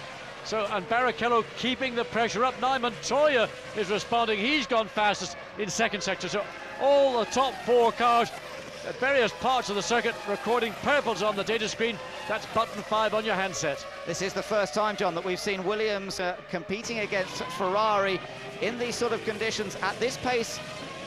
Later on in a race, when they've got close to their pit stops, they've normally dropped away. So this is pretty impressive, and good performance from Williams, choosing that harder Michelin tyre. They told us they were working on race setup. It seems to be working, but will it be enough? Well, looking at the Ferrari, the brake dust coming out as Michael turns in into turn 8, and that's that very tight left-hander in front of the Mercedes-Benz. Look at the blisters on the inside shoulder of Michael's tyre. He's blistering those inside shoulders. So Ralf Schumacher, that information will go to the Williams team as quickly as we get it and give it to you, and that will be passed on to Ralf Schumacher. So maybe even the Williams team have seen something from the pit lane. Oh, we've got problems for Mark Webber, I have to report. We saw him dive out of the way a moment ago, and McNish in trouble as well. So Webber's just got out of the car in the pit lane, and McNish... Hydraulic pressure, Alan. Into the top, I'm stuck at the top. Well, he's up at turn 6, there was the oil fire. CDS, Alan, CDS. And it sounded like a hydraulic failure. It looks... CDS twice, it doesn't matter. Getting out. I think they're trying to get him into neutral, but he's feeling uncomfortable where the car is. That's at turn 6 of the hairpin bend. Bernoldi in the pits. Frenson's retirement was due to hydraulics, we understand. Villeneuve comes out. He's still all so right. whatever that problem was, I mean, we thought it was an engine failure. It had all the makings of it, but it must just have been the dust that was kicked up and just the way the light picked up through it, and no problem for Jacques Villeneuve. Returns to the track. So Jacques is on track once more. Bernoldi still behind him in the sole remaining arrows in this race after we've lost Frenson, of course. Montoya, a slow lap last time around from Juan Pablo. There it is. There's McNish's car now off track, and that smouldering Toyota V10 engine is getting a bit of charcoal. Look at it. You can see the dust, the fire extinguisher powder being poured. As a Renault is pulled off, and that's Jenson Button, and that's just on the long parabolica. P0, please. Bad luck. Well, he's been struggling all afternoon. The car surely had a problem. We're still in P2. I don't know what it is. He just cut out on the straight. No drive.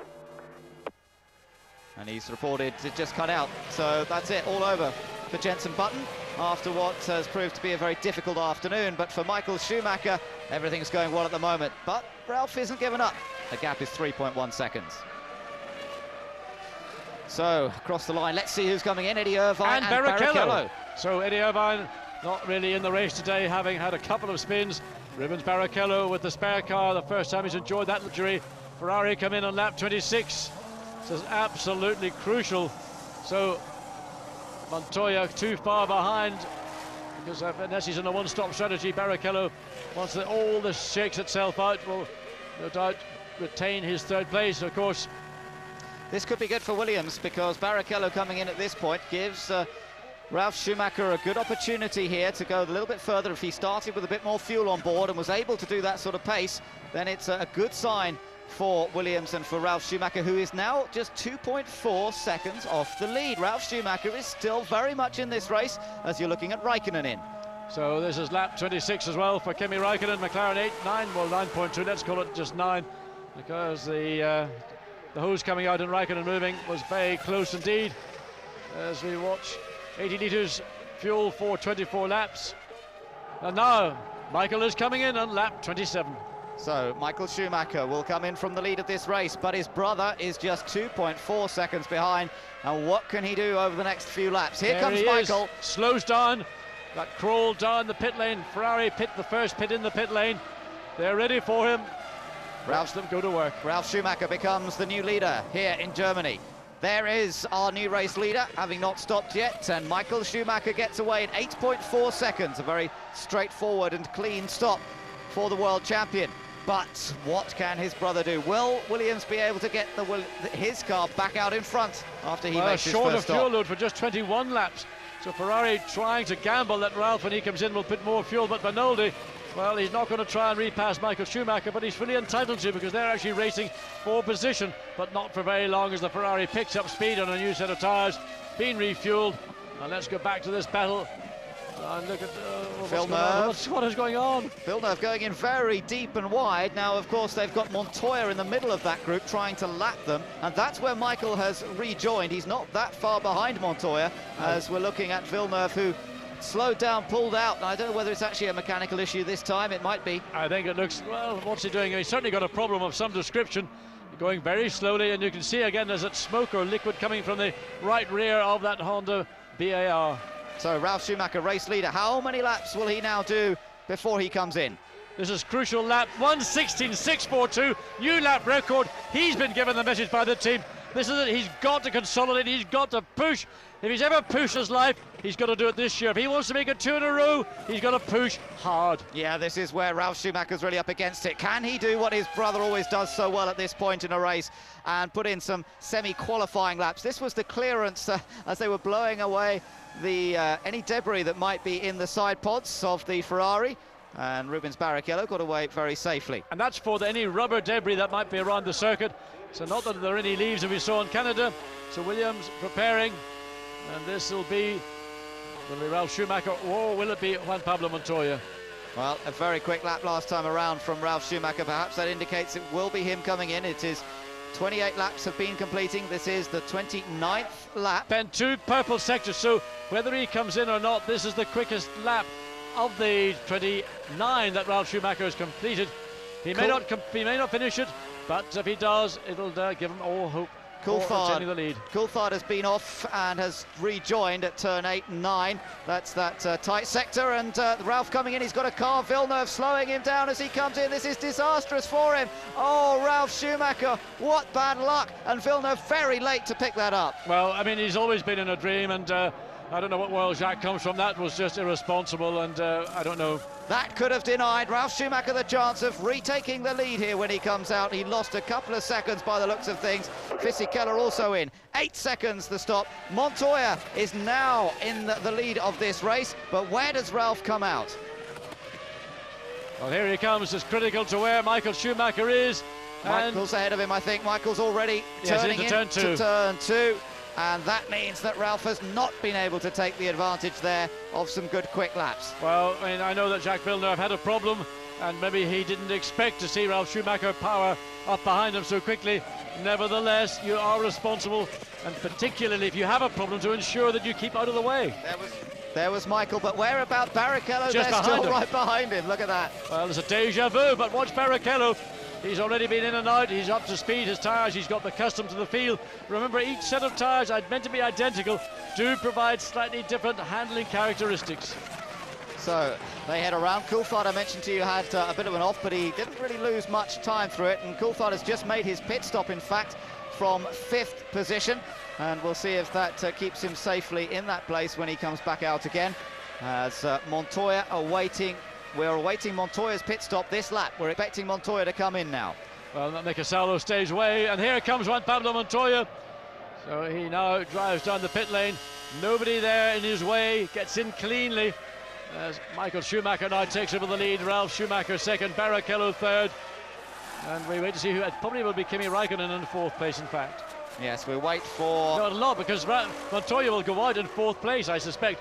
So Montoya should be in and out before Raikkonen comes round, and in fact he will be. Yep, so he'll be rejoining in 4th position, which is where he was before all this fun and game started of the first stops. The time that he lost in the early stages really is now proving to be very, very difficult to make up. And fuel for only 19 laps, so Williams again slightly short-changing Montoya to try and give him the opportunity to use those tyres fully effectively with a slightly lighter fuel load. Be interesting to see what the gap is between the top 3 and Montoya at the end of this lap, as they've all now made their first pit stops. But Michael Schumacher doing the business as ever and managing to put in enough quick laps himself. He must have done a great outlap when he made his pit stop, because we know how quick Ralf had been, and yet he still came out ahead. And once again, Jarno Trulli finds himself caught between this battle for the lead of the race. Remember when Trulli held up Ralf Schumacher in the stadium, Ralf gave him a friendly sign. Well, he's going to go all through that process again. Montoya in 4th place, and I'm sure he will feel, I don't know what he's going to feel right now, but frustration may be a part of it. Well, that was pretty quick through. He was very on the limit as he came out of turn 11 there, over the curb, the car twitching around, looked fantastic, but he's got a lot of time to make up. So Barrichello third, some 2.3 seconds behind Ralph. Ralph 3.9 seconds behind Michael.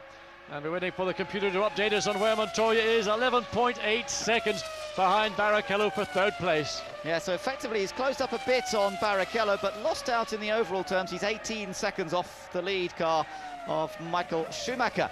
So we've got an interesting second sector to this race coming up now, as everybody just tries to close up. We just saw Fisichella in the background.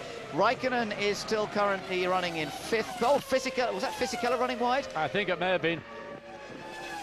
That was a battle with Fisichella and Sarlo at the hairpin, and I think Fisichella went wide. Well, there is Jacques Villeneuve, the back of the gearbox area behind the engine, and clearly, finally made it back to the pits, much to the disappointment of Ralf Schumacher. And we think also Fisichella had a problem when he was in the pit lanes. We think he may have actually stalled as he was about to leave pits, so that's the reason why he's now back behind Mika Salo, but probably more critically for Fisichella behind his own teammate, Sato, running cleanly and happily, all by himself in 10th place. Just saw the Saubers go through the shot. It's still Massa ahead of Heidfeld after their pit stops, but they're running down in 8th and 9th places. Well, Juan Pablo Montoya on his first flying lap is en route to do another quick lap, fastest of all in Sector 2. 10.6 seconds, he's taken 1.2 seconds out of the advantage of Rubens Barrichello. Now that's a bunch of time. It'll not happen every lap, but no doubt it'll throw a collie wobble or two into Rubens Barrichello. Yes, he'll be a little bit nervous about that. Ralf Schumacher makes his way down into the hairpin, passing Jarno Trulli, and this time there's no problem between them. He gets through cleanly. And I think Ralph was slightly apprehensive. He didn't force it, he didn't put him under pressure. He assumed that Trulli was aware. Trulli stayed well to the left. Ralph gets through, no time lost, and that's how it should be done. Michael Schumacher ticking off the laps here, 17.7 last time around. 32 laps have been completed. We're approaching the half-distance mark, and Rubens Barrichello still third place for him, but he is some 2.8 seconds behind Ralf Schumacher. Yes, coming out there on lap 33 of 67, so it is almost, you should say, half distance, and the battle for the lead between Michael Schumacher, Ralf Schumacher, Barrichello and Montoya has been a battle of wits as much as a battle in the pit lanes. This man, Schumacher Ralph, lost out because of Jacques Villeneuve not being aware enough of what was happening in the pit lane, and Barrichello also charging, trying to run down the 3.3 seconds he is behind Ralf Schumacher. Montoya once again 1:16.693, not the quickest lap of the race, but the quickest lap of all the leading cars. The Saubers have swapped over again. Heidfeld's just overtaken Massa, and I don't know whether Massa has a problem, but he certainly seemed to lose a lot of speed to his teammate as they came through the hairpin. He was lapping faster in the last few laps, but suddenly Massa has to give way to his teammate. Yeah, on the last lap there was about 0.2 of a second, but Massa now clearly running. Look, here we see the two Saubers side by side down into the hairpin bend. Just to let you know, we've got information coming through that Jarno Trulli has picked up a drive-through penalty for not obeying the blue flag signals. Yes, and that was primarily because of the issue with Ralf Schumacher. He should have let him through on the pit straight. It wouldn't have cost him any time. He's not really in the race today. Nevertheless, the penalty is if you don't obey the blue flags and the blue light, the warning light in your car, and if you go past it more than 3 times, then you will receive that drive-through penalty. Yes, and he's getting the blue flag again, but he's coming in anyway to take that drive-through. So here he comes, and Jarno Trulli, it's just been a horrible afternoon for him. The Renault not having the race pace they hoped for. Juan Pablo Montoya, under 10 seconds to Rubens Barrichello. Now it's down to 9 seconds. It was 9.5, down to 9 seconds. Barrichello, that lap, 17.8. Montoya, 17.3. The charge is on. And we're now just at the half distance of the 67-lap Grand Prix.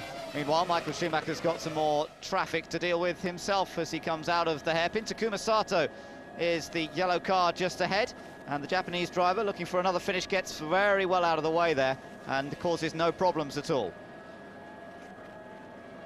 Looking through this new section, out through the right-hander there, you can see the car really drifting out towards the edge of the track. And Schumacher now turning into the Ajip turn, the one that brings them back in front of the massed grandstands. The top 3 have certainly separated a little more. There's 3.3 seconds first to second, and then another 4 seconds back to Barrichello in third place. Well, this is the reason for the blue flag. This happened somewhere way back in about lap 27, 28. There's the hand comes out, the wave of the fist, And Jarno Trulli, I think, well and truly knew once he'd seen that he should have let them pass at this part of the racetrack coming into turn 1. And he pays the price. 10-second stop-go penalty, and no doubt even worse from Flavio Briatore after this race. Both McLarens are still running in the top 6. Kimi Räikkönen is currently in 5th place. David Coulthard is 6th. In fact, Coulthard just putting in a fastest personal best time to the first sector, so he's still on a bit of a roll, but they're running 5th and 6th, and their pace is not that good. They're certainly not on the same pace as Williams at this race, and it's funny how things go at Manicourt. McLaren seem to have the edge over Williams. Here, clearly, Williams have got the edge over McLaren. Yes, and I think that the big difference between the two circuits is the nature of the corners. There's no long, very testing corner like Grand Curve or going through Estoril, which was really hurting the Williams team. Here it's very much more a question of point and squirt. This very flick, almost right-hander, turn 7, doesn't load the car up particularly, certainly in no way compared to Manicourt. Felipe Massa still running, and there we are with David Coulthard, currently running 6th, as I say, an 18.2 on that last lap, so it's not too bad, but comparing to a 17.4 for the leaders. But he's closing up to Kimi Räikkönen, the gap by the lap. He's a second a lap faster that last lap. Whether Räikkönen has a problem or he's just catching his breath, the gap was 8.3 seconds on lap 35, it's now 7.3 seconds on lap 36. So we're riding with David through the hairpin. Glance in his mirrors. Well, there shouldn't be a lot in his mirrors because his teammates, or in fact, his teammates ahead of him, and Olivier Panis behind him, some 16 seconds behind him. So there's really no one to look out for except the leaders when they come up next time. And actually, it's not that far away. Michael's just going around the hairpin at the moment. No, a bit of an ignominy for the team to find themselves before the end of the race facing the prospect of being lapped by race leader. Ron Dennis did tell us prior to the race that he thought that their strategy and tyre choice would come to them. They know their car is easy on tyres. They're buoyed up by that fine performance last weekend. Well, this weekend, not so the case, but they've still got 31 laps remaining of this 67-lap Grand Prix, and that's not played out too early. The computer prediction just showing us there that he is closing on his teammate Räikkönen. 6.5 seconds the gap between the two of them now, and Coulthard definitely catching up to his teammate. Well, Räikkönen's running in the 119s. In fact, the last lap, 119.4, was 2/10 slower than his previous lap, and that gap between... Räikkönen's got a puncture, I believe, left rear it is. That's the reason why Kimi Räikkönen was losing time. The left rear, he's picked up something, no doubt, in the tyre eventually. Has just said, I've had enough, and cried, and that's what you see. Look at it, look, watch that left rear, and it already has gone down. Well, that was somehow or other he'd picked up a puncture. The tyre eventually loses the pressure, it superheats, and eventually it just says enough. So, huge disappointment for Kimi Räikkönen and his chances of maintaining that 5th place. No, and that's a big great lock-up, shame. and that's it there. Well, that's the tyre, in fact, rather than the lock-up. Down at the hairpin bend. They do look very worn, those rear tyres, John. If you wore that one, look at the one on the other side. Take it easy, Kimi. All you're going to do is tear the rear of the car and the suspension apart. He's got to stay out of the way as race leader comes through. Look at the bits of rubber. 3 wheels on my wagon, and it's all over the place. Into the gravel he goes. He's got nothing he can do about it at all. No grip on that side of the car. The yellows come out. Good aerodynamics for the aerodynamicist. Got a good idea of how the underbody and the diffuser on the McLaren works. Replay that one a few times, guys. You might learn something. He's got a left-hander coming up. At least he might be able to make it round there. But the two corners coming back into the pits are going to be hard work because they're two right-handers. Here was the moment where the tyre really started to shred. Watch for the bits of rubber here. They started flying off big time. There we go.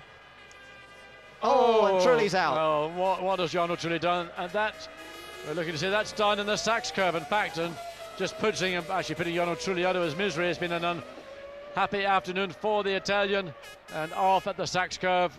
Looks a fairly unforced issue. So just parks the car gently into that tyre barrier, jumps out. There we see Räikkönen gets back into the pits. Difficult to get the jack under that rear. Brand new set of tyres go on. Fuel goes in. Changes the strategy for the McLaren. Well, you have to check that left. That left rear still being checked to make sure there's no damage to any of those suspension components. It's critical. Now, if Kimi came in too quick, well, he's out of the pits. They had to have a look and make sure there was no damage. When a tyre flails around like that, it's literally like a scythe and can take out the carbon fibre components in the suspension quicker than you could say Kimi Räikkönen. Well, there was certainly not a lot of tread left on the other rear tyre. And Coulthard has just gone by and put a lap on his teammate. Yes, indeed. So that drops him out of the top 6. It brings Olivier Panis up into 6th position now. And the BAR Honda driver will be pleased about that. He is some 18 seconds behind Coulthard. Now, what else is big? This was Trulli when he went off. Oh, he just locked it up. He just locked it up. I mean, that's a bit fundamental and rather sad because Trulli's better than that. Yes, he is. But, you know, he has made mistakes in the races. This was another view of the tyre shredding and detaching from Raikkonen's car. Well, that will make a few home videos somewhere this year. Well, I don't think Michelin were going to be able to learn a lot from the wheel that came off the car. But maybe they're going to chase that one that's gone down there. I'll tell you what, the race to get down there between the Bridgestone technician in disguise, looking like a German race fan, and the Michelin guy in full Michelin team gear, that's going to be worth watching. Yeah, that'd be fun to see. Ralf Schumacher then, still in 2nd place. The gap between himself and his brother now 5.5 seconds, and he's now trying to cut his way through this traffic past the Saubers. Massa, the car ahead, then Heidfeld. They're both just outside the points at the moment. Massa moves out of the way and Ralf cuts through cleanly. Barrichello a little closer on this lap. I think traffic is helping the 2nd Ferrari driver stay in touch with Ralf. Just 2 seconds the gap between them last time across the line. Montoya is now 10 seconds behind Barrichello, so although he put in some very quick laps after his pit stop, Montoya, he now seems to be a little bit stuck at that same interval to the top 3. Well, Ralf Schumacher finds his way past Felipe Massa, gives himself a little breathing space before Rubens Barrichello comes up, but I'm sure fellow Brazilians will work somewhat together. But the gap between Michael and Rowe, and that's Olivier Panis, who has been in 6th place, spins down at turn 2. That's not an unusual thing to see Panis make a mistake at this stage of a race. Usually very consistent, pretty reliable, but something's happened, and that will bring Heidfeld up into the points now. One of the Saubers in the points as the battle between Sauber and Renault continues. There is the stricken car of Olivier Panis. Well, it's all over. He's lost the engine. Now, was that cause or effect again? And David Richards and the BAR team talking to Olivier Panis. But when the steering wheel comes off, it means the engine is shut down. And now he must put the car, select the neutral on that external switch, get the car pushed or craned away to safety. And a potential point score for BAR has now gone with Villeneuve's car in the pits. Olivier Panis out down at turn 6. Oh, that is so disappointing. Turn 2. Turn 2. He's been running so well all weekend and looked confident. And we don't know exactly what caused it, whether it was a mechanical issue that pitched him into a spin or whether it was a mistake. We might get a chance to see. Well, he turns in, looks like maybe a left rear brake. There's just a black mark, and that might have been enough just to snatch the rear of the car around. It did look odd, didn't it? It almost looked like it wasn't a puncture, but it looked at the way it let go. No, that wasn't a puncture, that was a mechanical or gearbox something. You just see a black mark as the car just turned in from that left rear, and that to me was a mechanical problem, or it's just simply a brake problem, but maybe most likely to be a seizure of some description. So Panis will not add to his points tally of 2, which he scored from Silverstone, and he has to walk away very sadly. But it does mean that Sauber have moved up into the points, as I say. Nick Heidfeld just being lapped here by Ralf Schumacher, and he has now moved up into top 6 himself, so all the runners up to 6th place have been lapped, and Coulthard, the next one who could be lapped, he's running in 5th place, some 60 seconds off the race leader. If he drops to 77 seconds behind, then indeed he will be a lap behind. They're just getting confirmation from Olivier Panis' team that there was something with the gearbox, and it was that caused the back end of the car to lock up and then spin, and once it had happened, it was all over Red Rover.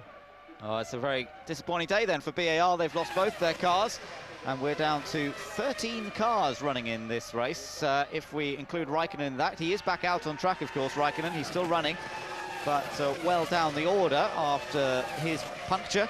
And it's almost the level of attrition that we used to expect from the old Hockenheim circuit, which put such a strain on the engines with its long straights.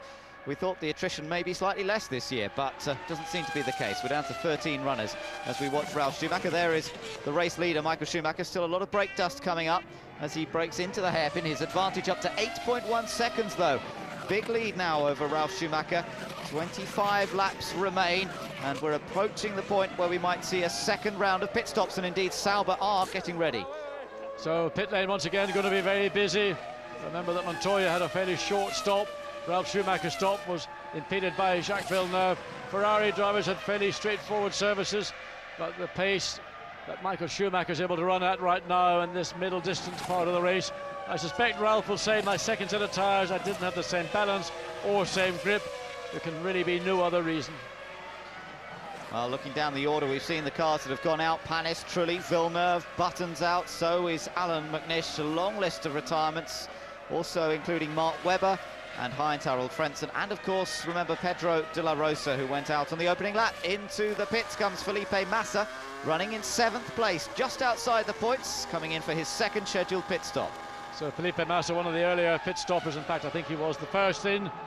So comes in as the first for the second round of stops. This is lap 43. So the young Brazilian sits there as Sauber engineers go to work. Fuel hose still attached. Clock ticks away. 9.4 seconds. And away he goes down the pit lane. Yep, he gets away cleanly, looking to get both Saubers into the points if they can. At the moment, Heidfeld in 6th place. Back on track then, Felipe Massa. We're looking at the view from over the rear wing of the Brazilians' Sauber. Both Saubers still running well here, and almost a home race for them. Well, it's about as close to Switzerland as they're going to get, and they're both running reliably at the moment. Nick Heidfeld in that point-scoring position. Felipe Massa with a bit of space around him. This is a replay of Kimi Räikkönen. Now he is back out on track with the new tyres on. What else has been happening, well, I wonder? Just check around the bodywork and see if any of those bodywork parts have been attacked. There you can see the rubber build-up and maybe a little bit of damage to the left rear of that bodywork. That's the result of the tyre that shredded, flailing around, and it didn't get the suspension, but it did get the bodywork. Michael Schumacher, new lap record once again, extending his advantage over brother Ralph to 8.9 seconds, and it is remorseless. It is. It looked like Williams had an answer for Ferrari in their first sector of the race, but this middle sector has really seen Michael Schumacher manage to pull away, and the advantage up to nearly 9 seconds over Ralf Schumacher. Barrichello still 3rd though, so Williams still in a battle to hold on to 2nd place, and the question is, will Ferrari manage a 1-2 here in Germany, or will Ralf Schumacher prevent that with his Williams BMW? Montoya still running in 4th, remember, but he's some 10 seconds behind Barrichello. And then there's a huge 42-second gap all the way back to David Coulthard running in 5th, and McLaren, who again is a further 27 seconds ahead of Heidfeld in the Sauber. Down through the field from Barrichello, Coulthard, Heidfeld, Fisichella and Felipe Massa, they're all producing fastest first sector laps, quite deep into their second run on second set of tyres. Barrichello does it in the second sector as well, 2.6 seconds behind. He's getting a message that due to imminent pit stops, get up as close as you can to Ralf Schumacher, because when he comes in you'll have clear air, and we want you to maximise Nick Heidfeld in the pit lane. Yeah, Heidfeld comes in. Now can Sauber service him efficiently, get him back out safely and maintain his 6th position. Sauber have been in the points at Hockenheim before. For Salo, he in 2000. Takuma Sato has come in behind, so the Jordan and the Sauber fighting. There were 6.9 seconds on the last lap. There you see Sato pulls into the Jordan pits as Nick Heidfeld leaves it, so that 6.9 seconds we keep an eye on. Jordan, because they're further down the pit lane than the Sauber team, they're one pit further down. Heidfeld's out. Takuma Sato makes his way now as well, and Sato scenting the possibility of scoring a World Championship point. Yeah, that would be his first, of course. He's not scored any points so far this season, and he's running in 7th place at the moment, now that we've seen some pit stops, but that will drop him back down because Massa has made his 2nd stop, and Massa is back out in front of the Japanese driver as we look through and see Fisichella also heading round, waiting for him to make his Ferrari, 2nd stop. Was this Michael or is this Rubens Barrichello? It will all depend on position on track, but equally importantly, where would he go back in? As we see, and now there you are, blue flags. Kimi Räikkönen, get out of the way, Kimi. If you don't, you will be in trouble.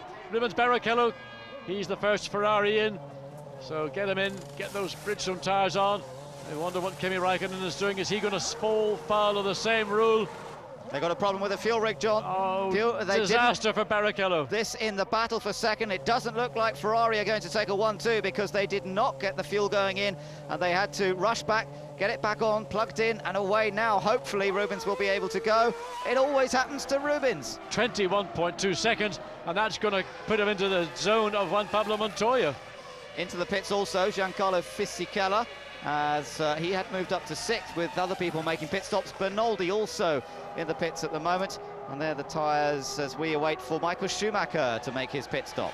So Rubens goes back out, and he will be wondering, what have I done? What have I done to deserve this? I worked tirelessly for Ferrari, and whenever something goes wrong, it goes wrong for me. Michael Schumacher in the pit lane. So he comes in with a 9.6 second advantage over Ralf Schumacher. That's a good, comfortable distance, so he can afford to just take his time a little bit. But, you know, the fuel rig, let's see whether there's a problem for Michael Schumacher or that support rig that is in the pit lane. No problem whatsoever from what we have seen. Fuel rig, 8.5 seconds. Juan Pablo Montoya comes through the final 2 turns onto pit straight. Will he get out of turn 1 and be ahead of Michael Schumacher? Well, there's Schumacher. It's going to be close, but I think Michael will do it.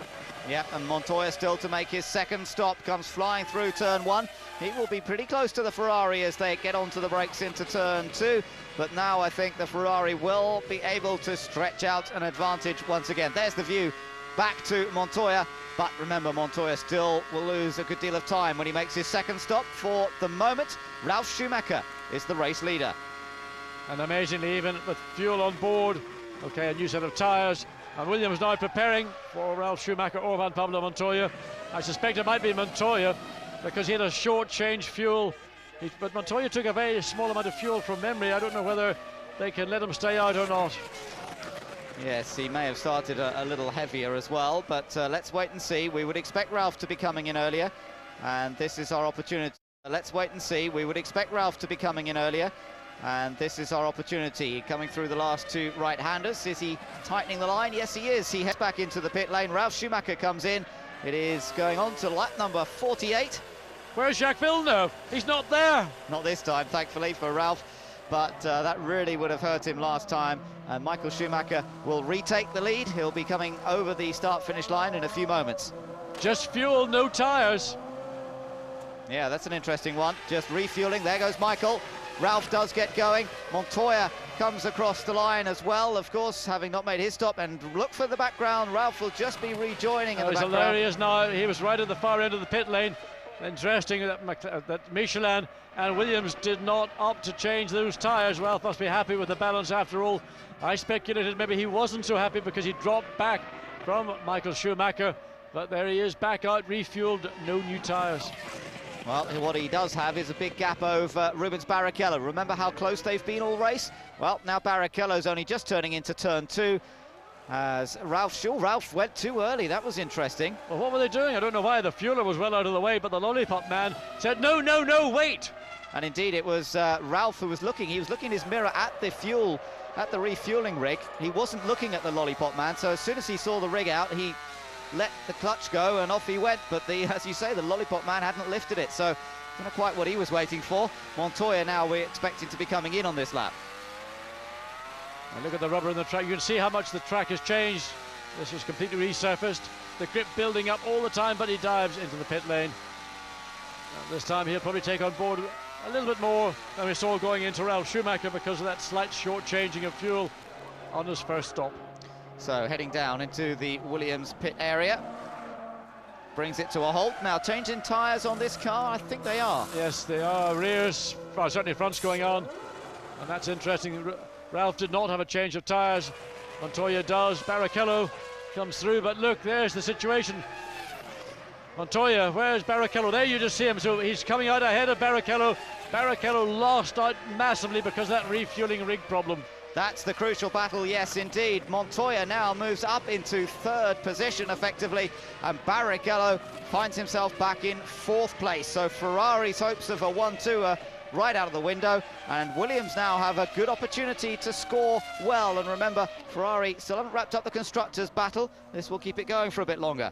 And this is the problem with the refueling rig for Rubens Barrichello. And then eventually, well, what's going on? No, the fuel hasn't gone in. They go back in. Oh, disaster. So David Coulthard in and out for the 2nd time this afternoon. And this has been a disappointing Grand Prix for McLaren. Away he goes, but Coulthard, most he can hope for is 5th place. Eddie Irvine still running in the Jaguar, 13th position at the moment, and we've got a blow-up. That's Enrique Bernoldi who is out. Somebody else has run wide. Felipe Massa, we think, has gone onto the grass. And that was coming out of the... there's the remains, the smoky remains of Bernoldi's, Cosworth engine arrows. And just cutting very quickly back to see the incident coming out of that as-jeep turn. Felipe Massa did manage to make it onto the grass, onto the, well, more the gravel. In fact, it was Nick Heidfeld. There's the blow-up. Sorry, Felipe, it wasn't you. It was actually Nick Heidfeld. So coming off the track, and there is the view. That was indeed Nick Heidfeld, who ran wide coming through the as-jeep corner and rejoining the fray once again. Of course, he's running in 6th position. So fairly crucial that he doesn't make a big mistake here. I tell you, he may not be in 6th position at the completion of the lap, or if he was, the gap to his own teammate has reduced pretty substantially.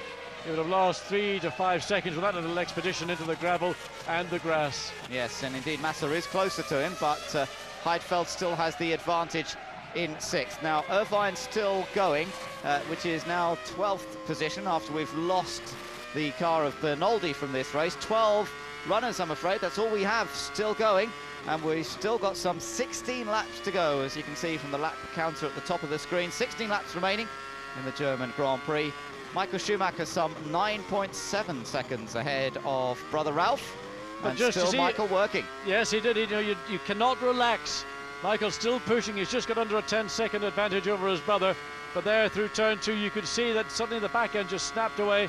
So he's now running in the 118s, the 1 low 18s, Ralph in the high 117s. Montoya is the man, of anyone, on the charge, running of 17.0, but of course 22 seconds behind Michael, 13 seconds behind Ralph, and we have now on lap 51, we've got 16 laps of this Grand Prix remaining.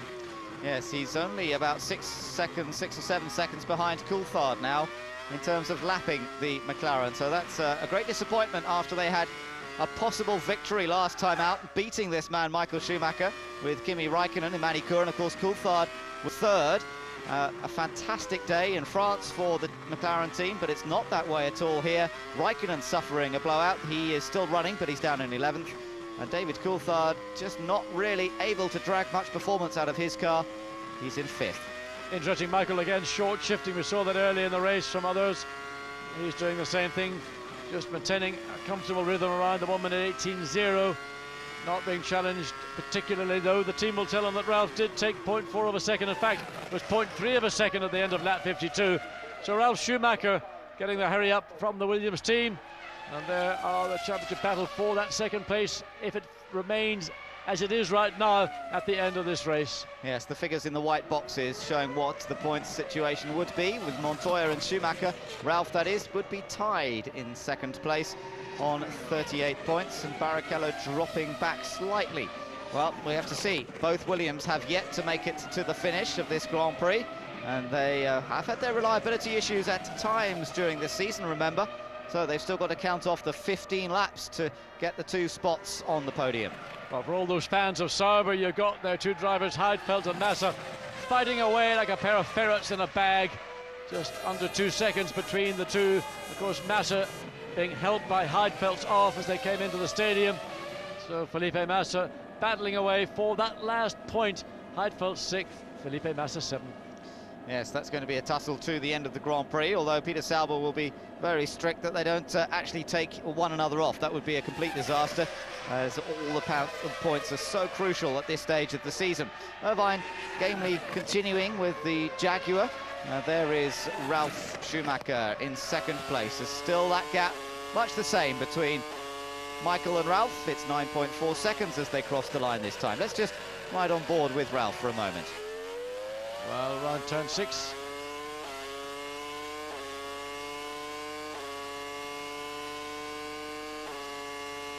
Well, if I work it out, there's actually turn 2. He's on this long straight, down into turn 6.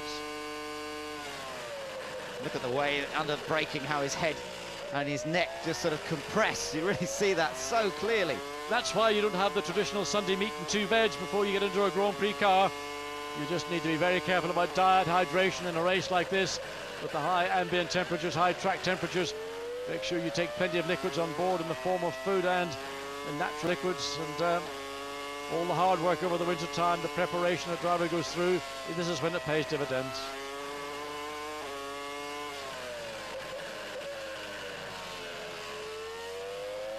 can almost see his head he's forcing his head to the vertical to avoid the severe loads, even in a low-speed corner like the Sachs curve.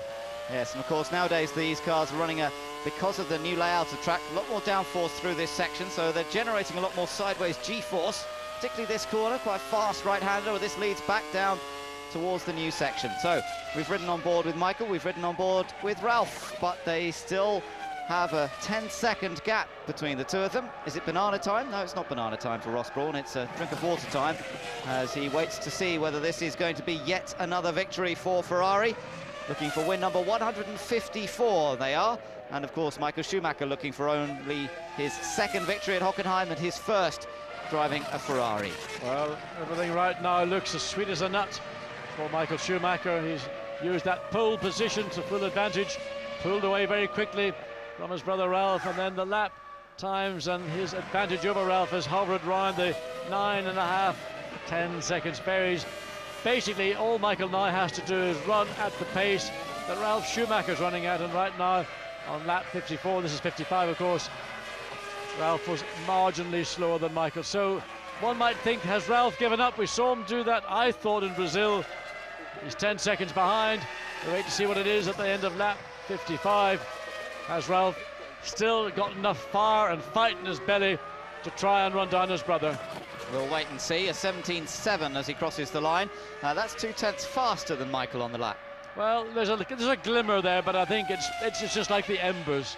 It is, yes. Montoya runs in third place. He put in a quick lap last time, although this time it's a 10th slower than Ralph Schumacher, his teammate. The two Williams running second and third, of course. Barrichello still running in fourth place, but he doesn't seem to have an answer. He had that slow pit stop, and he hasn't really been able to lap quickly enough to close back on Juan Pablo Montoya. So Barrichello in fourth place, then Coulthard in a rather distant fifth position, and Michael Schumacher still getting closer and closer to the back of the McLaren Mercedes, but not yet quite within range to lap him. Nick Heidfeld in sixth place, with Massa some 4.2 seconds behind. Just looking at the slow-mo of the Ferrari, this superb 2002 car, which has been the dominant force of the 2002 championship, particularly with that man at the wheel, 5 times world champion Michael Schumacher. And contrast that to Eddie Irvine, the last car in the field, 3 laps down on Michael Schumacher, running in the 121s and running about 4 seconds a lap slower than Michael. And I thought maybe Jaguar had turned the corner, but maybe they've gone back in reverse. On board then with Schumacher, Michael this is.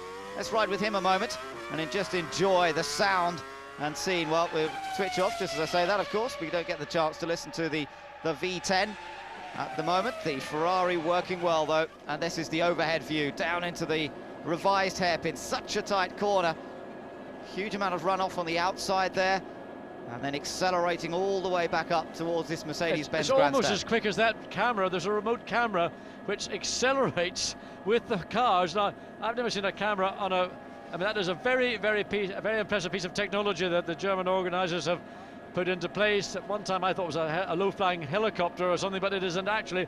It's a remote camera. I don't know what it's charged by, what motivates it, but it doesn't have to get underway. Yeah, it's pretty quick. Not quite able to accelerate the Ferrari, but not far off. And Michael Schumacher brings it back into the stadium. Ralph here in second place. And he said he loved the track. On Friday he was talking about how much he enjoyed these revisions that have been made by Herr Hermann Tilke, the man behind the Malaysia circuit, the revisions to the Nürburgring as well, and everybody fairly pleased with what he's done here at Hockenheim. And again, you can get this view, this impression of speed that sometimes other cameras don't provide you. Very much almost the driver's eye line, not quite so to the left, but very much the same perspective that you get as a Grand Prix driver. And the corners come up mighty quick these days. Yeah, look at this into turn 1. Flashes over the curb on the right-hand side. And now down towards turn 2. This is where they used to go into the forest, of course, for several, well, it seemed like ages before they got down to that first chicane, even though they were doing speeds of 220 miles an hour. This now the fastest section of the track, and they are still getting up to just about the 200 mile an hour mark here. The speed trap located just about at this point before they get onto the brakes, and there you can see it was a 313 kilometre an hour through there that time, but Montoya has done 320 kilometers per hour in the race, and that is exactly 200 miles per hour.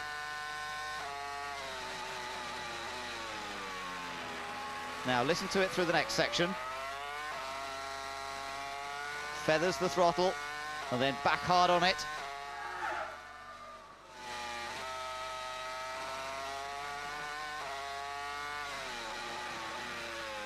And now into the stadium.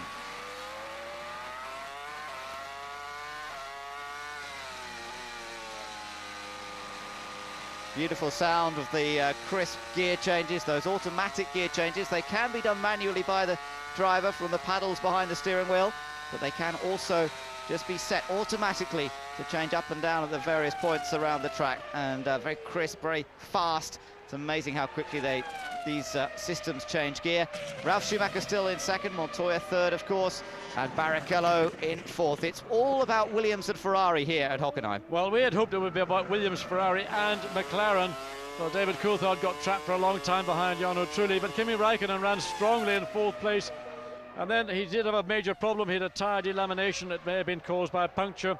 The consequence was that he had to come all the way around the circuit from the most distant point, and in doing so he shred lots of rubber off, and that also affected one of the rear brake ducts. So he's now got a rear brake problem, which one of the rear brakes is going off the clock, the other one's running at operating temperature. And I think also it's probably affected some of the aerodynamics around the back of Räikkönen's McLaren. And Räikkönen, sadly now, he's still running well. 1:18.1 was his last lap, but a lap down in 11th place. 8 laps to go then around this 2.8-mile track. And Eddie Irvine's going very slowly indeed in the closing stages of the Grand Prix. And he looks to be in trouble. De La Rosa went out of the first lap. He's made it to lap number 59, but he's in trouble. Yeah, Jaguar prepared for him to come in. And I mentioned Eddie a few minutes ago running very slowly. He'd been in the 121s. He did a 120 on the last lap. So they're getting, the team are preparing a set of tyres, and whether it's a tyre problem or whether it's something more serious than that.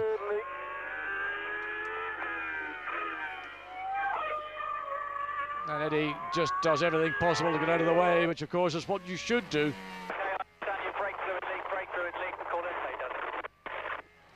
Yeah, well, that's a pretty unusual one to lose brake fluid. Probably the fact that Eddie just has no brakes at all. He pushes the foot in the brake and the pedal goes straight to the floor. Although these are dual systems. No brakes. Well, that's the reason why up in turn 2. Call it a day. Now that's it. Quick decision made there by the engineers. No point if there's no brakes, you do not carry on, and there's no point in trying to fix that. So Irvine is out, I'm afraid, adds to our list of retirements. We just have 11 cars running. It's interesting what we were hearing from Ron Dennis, saying that Kimi Räikkönen has got a problem with the braking because of the damage by the tyre. Nonetheless, in 11th place, he's running at the same speed as David Coulthard, who's running in 5th place. Now, David hasn't got a problem. Why is he not running any quicker? This is about the only battle for position that's currently taking place. Giancarlo Fisichella just behind Mika Salo. Salo running in 9th place. Fisichella is 10th in the Jordan.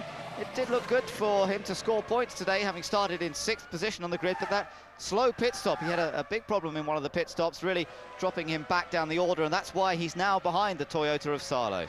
And if I may answer my own question, in fact, the reason is that David Coulthard doesn't need to run any faster. He's some 43 seconds ahead of Nick Heidfeld in 6th, and David himself is some 45 seconds behind Rubens Barrichello. So quite simply, all David is doing is going through the motions, counting the laps down, and just doing the best he can. But Räikkönen's still young and keen and doing the best in spite of a rear brake problem. Yes, indeed, but Räikkönen down in 11th place, so there's not much prospect, I'm afraid, of him scoring any points. Riding in trouble. Fisichella's in trouble. You heard it, you saw it as it happened. And as he reports on the radio, he has no engine, and there's the proof. And I mean, that is what live television on board is all about.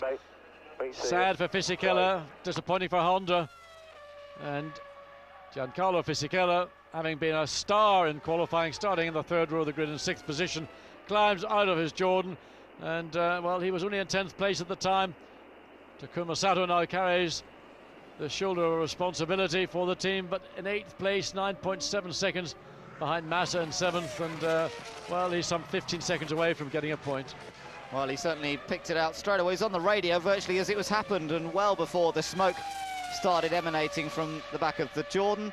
we have just one Honda-powered car left out of the four that started this Grand Prix, and that is Takuma Sato, currently running in 8th position. Well, everybody outside the top 4 is now lapped down as we ride with Nick Heidfeld, the last of the point scorers, in 6th place. And, oh, not an off. There's an off. That's Mark Webber. No, it's one of the McLarens, John. It's Raikkonen. It's Raikkonen who's gone off. Is that the result of the brake problem? That's in turn, the final turn, the south curve. Coming onto pit straight. And I just saw the back wing, the black back wing. And Kimi Raikkonen, look at the look on the faces of the entire McLaren team in the garages saying, well, you know, why was he doing that? He didn't have a problem and he wasn't under threat. All we wanted him to do was bring the car home. Well, give him marks for trying. Yeah, and of course, this just shows how Grand Prix racing can lift you so high one week.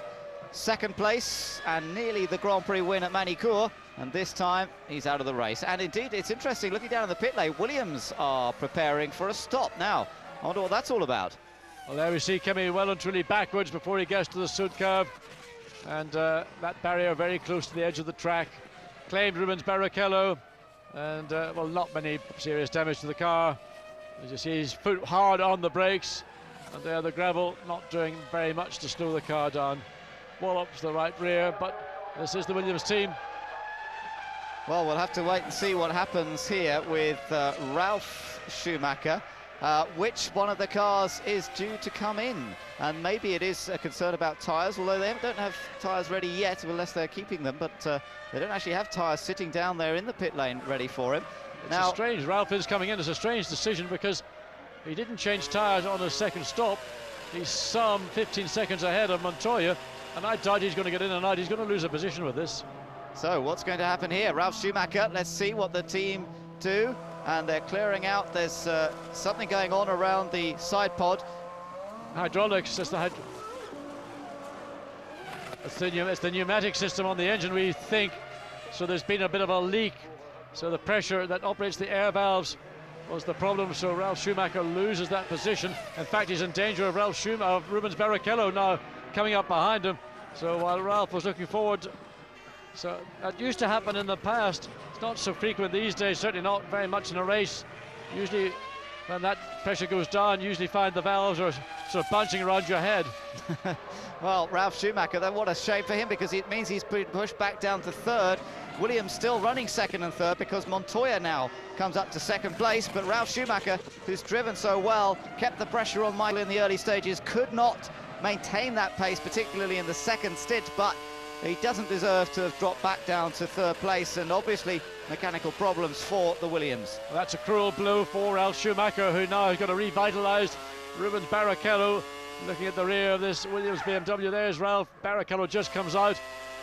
I assume that Ralf will be able to run again at the speeds he was doing, but Barrichello instantly responds with his fastest of ever in that 2nd sector. So no doubt the Ferrari team are saying, get a move on, we could make it a 1-3 for Ferrari. Well, I hope Rubens didn't back off at all in those last 10 or 15 laps or so, because if he had, that might have been his opportunity to lose that 3rd position. We'll have to wait and see what happens as Ralf Schumacher back in the fray once again. Just 3 laps to go then, and Michael Schumacher looks all set for victory here at Hockenheim. Poor Ralf Schumacher will not make it a Schumacher 1-2 after his problems, having to top up the air system in the car by the looks of things, and that has meant that he now only has a little advantage over Rubens Barrichello in the 2nd Ferrari. Montoya has therefore moved up into 2nd place, and the other point scorers look fairly settled. David Coulthard running in a lonely 5th, and Nick Heidfeld in 6th. Well, we're sympathising with Ralf Schumacher. Nonetheless, I think it's fascinating that Formula One is able to monitor every aspect of an engine or Grand Prix car and anticipate a problem that would otherwise have seen a massive blow-up for Ralf Schumacher, and they took the only decision available to him. Get him in, we'll put some more air into that system and get him back out. He lost the position, but only to his teammates, so the team haven't suffered in terms of the championship point. But Rubens Barrichello clearly being asked to hurry, the potential to get some more points.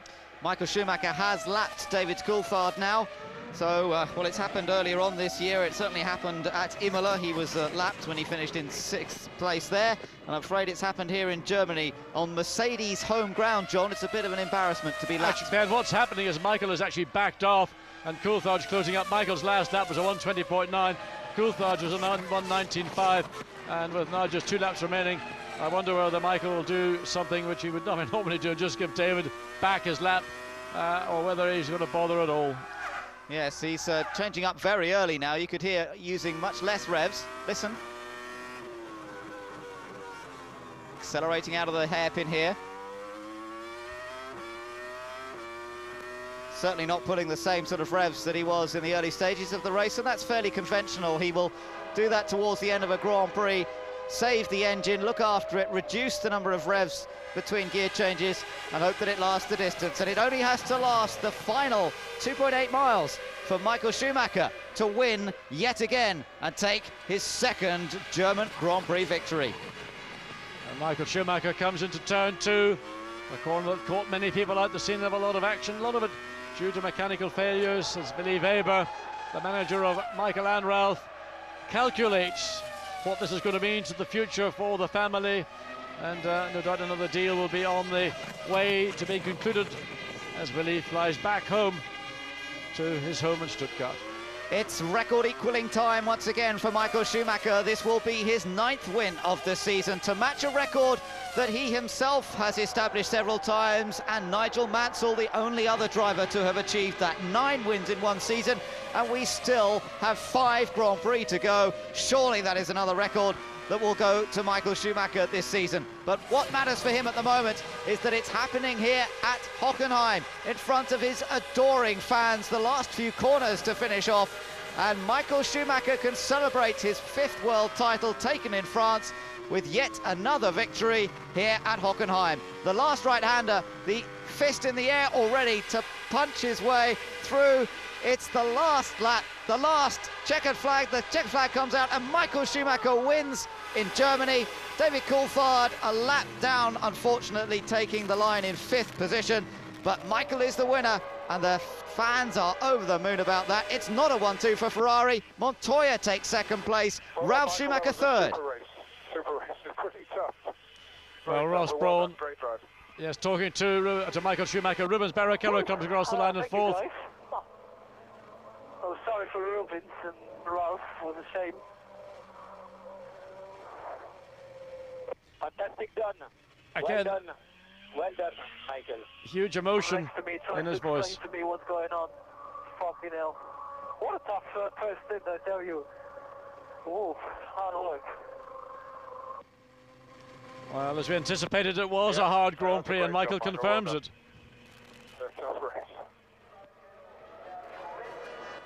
Indeed. Well, the high temperatures and the nature of this track, indeed, making it tough even for the best. Michael Schumacher showing us that even he can struggle sometimes. It was a comfortable victory in terms of time, especially once Ralf Schumacher had made that extra pit stop towards the end. But he was in a battle, particularly in those early stages. Yeah, it's a great race in those first 10-15 laps.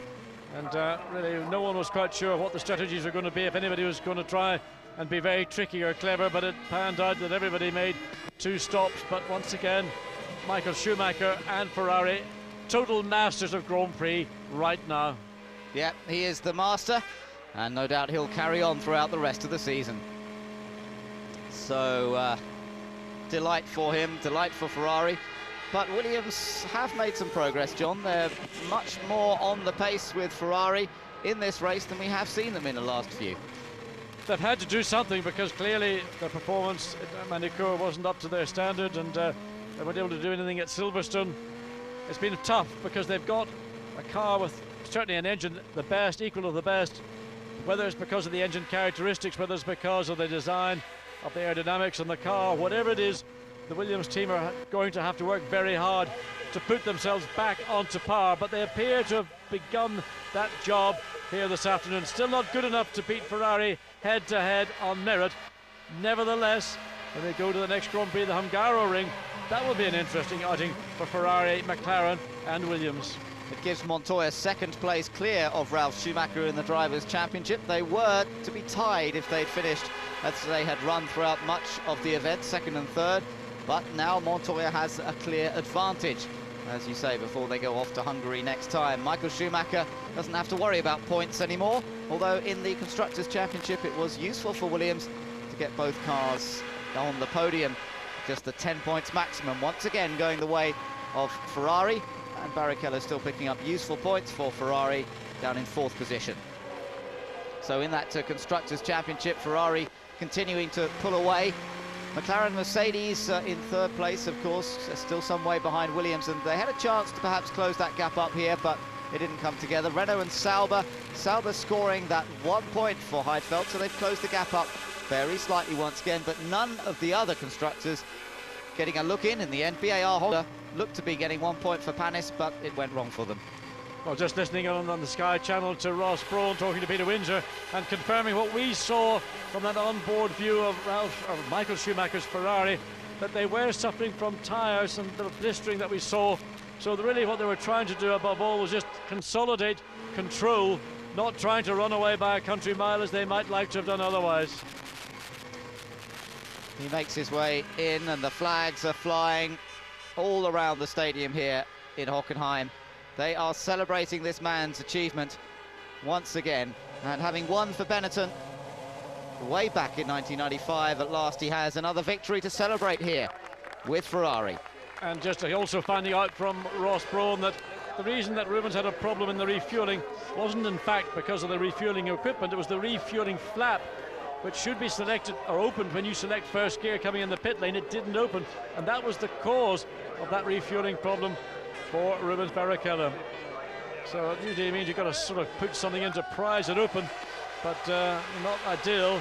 But again, it happens to Rubens. Well, Michael's really pleased about this one. We heard that he felt it was a tough race. He feels as though he's earned it, and it's been a long time since he was able to celebrate like this at Hockenheim. He's put a lot of bad memories of first corner accidents and poor reliability behind him. He's now completed more than a Grand Prix season's worth of races without a retirement, and he can put behind him that non-finish that he had here 12 months ago. And just getting a very quick glimpse at the Williams as well, they suffered from blistering on the Michelin tyre. Yeah, well, certainly there were a lot of stories from that race, but they're the results. Schumacher the winner from Montoya, and Ralf with Barrichello 4th for Ferrari, and solid reliability from both of those two top manufacturers. And indeed from McLaren, it was only the puncture that cost them points for Raikkonen. So Coulthard taking 5th, Heidfeld 6th. Good reliability amongst the top teams, but less so amongst the lower teams. We saw an awful lot of cars out. Only 9 cars finished this race, and that's a little bit of a surprise to me. Might have expected it on the old Hockenheim, not so much on this revised track. Well, Gerhard Berger again on the Sky Channel just explaining that they still are a long way away from Ferrari, but you know, they think they've stemmed the issue, and hopefully they can claw back something. But he thinks that it's really going to be next season, and the work that will then go in the development and wind tunnel, and also maybe to some degree within the control of BMW, because they've got this real monster of an engine, and sometimes the engine characteristics are a significant contribution to how a chassis performs. And maybe if they could soften up some of the power delivery and make that a little bit easier, it would maybe help Williams a little bit more. Well, I don't think these guys will all be heading home too soon. They want to enjoy and savour the moment. There is Michael up on the podium. And just listen to that. It's unique in Formula One. You know, there's nowhere else in the world I've been to where you get that support and absolute adoration from the race fans.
the German national anthem and the Italian. Once again, we're getting so accustomed to that this season. For the 9th time, Michael Schumacher has taken victory in 2002, matching his existing record and that of Nigel Mansell's. And, well, maybe next time out in Hungary, it'll be time for win number 10. A lot of people managing to get onto the track, a bit of an invasion taking place of the track itself, which might not be viewed too happily by the authorities, the racing authorities. Second place for Montoya. Well, his lady there certainly very happy about that, but it was, of course, going to be third until problems for this man, Ralf Schumacher. In the end, Williams having to settle for second and third. They really didn't quite have the answer to Ferrari, but they were very much closer than they have been in the last few Grand Prix. But what does it take to beat this man? That's the question. He is the best in the world, and he's driving for currently the best team in the world. Well, it's a bit of a daunting question, and there's no real encouraging answer, because Michael Schumacher and Ferrari have got every reason to believe that there's nothing going to stop them continuing on next year, taking a 6th Drivers' World Championship, winning the Manufacturers' Championship again, and with suggestions that Michael might actually extend his contract from 2004 through to 2006. Well, who would want to be a Grand Prix driver these days in the Michael Schumacher era? Well, I don't know. I think Montoya and Raikkonen and these guys, they'd all love to have a pop at him. It's just having that opportunity, but I don't think they're afraid of giving him a run for his money, as long as they've got a car capable of doing it. Hello, the celebration. Ralph very unhappy, I think. I mean, he's clearly, you can see in his face, disappointed that second place went to his teammate, having been very much the dominant Williams BMW driver here this weekend. But we'll go into the press conference in a few moments and we'll get their version, 3 different versions indeed, of this weekend's German Grand Prix. Yeah, well, that's given him a huge amount of pleasure. We saw the relief last week when he wrapped up that 5th title, and this is just pure pleasure for Michael Schumacher this time. The pressure of the championship off him, he could just focus on the race victory, and he's come home with the trophy. And Ross still, great smile, good work from the team today. Barrichello it didn't work out for, and that just that little incident with the fuel flap not opening. On such things can races be won or lost, or indeed a podium finish be lost, and that's what happened to Barrichello here today. Well, Michael gets a bit of splash back. It's not a very good idea to literally pour champagne down your throat from that angle and that volume. Well, what the hell does it matter? He's done a stunning job. He's won his Grand Prix. He's done it just the weekend following the tying up of the 5th World Championship, and Juan Pablo Montoya's girlfriend, companion, Connie Fidel, chatting to other friends and guests in the paddock, and she looked pretty happy with that second place for Juan Pablo. Well, it brings him into second place in the championship, and I'm sure that'll give him reason to cheer, but it was somewhat inherited after the problems for his teammate Ralph. But there again, that's the way it goes, and how many times have drivers had problems and dropped out of the race entirely, and through the action that the Williams team took, they were able to get Ralph to finish this Grand Prix, and that was the crucial thing. Still get onto the podium. It could easily have been a non-finish entirely for Ralph. Yes, and this issue about the air valves, and there's a little cylinder on board the car which is filled up, and that keeps the air valve actuated, but if there's a leak develops, then the air pressure goes down, and that's what the BMW engineers in the Williams pit were able to monitor, and they really had no option, because if they didn't bring him in, that car would not have finished.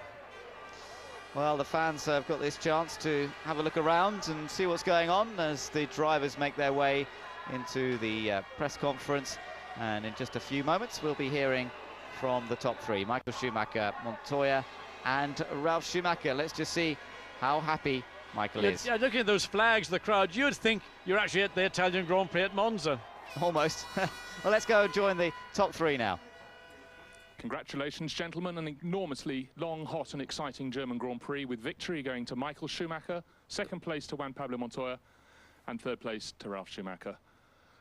Michael, your 62nd win of your career, your 9th of this year, but you said yesterday after qualifying you really wanted to win the German Grand Prix for Ferrari. Now you've done it.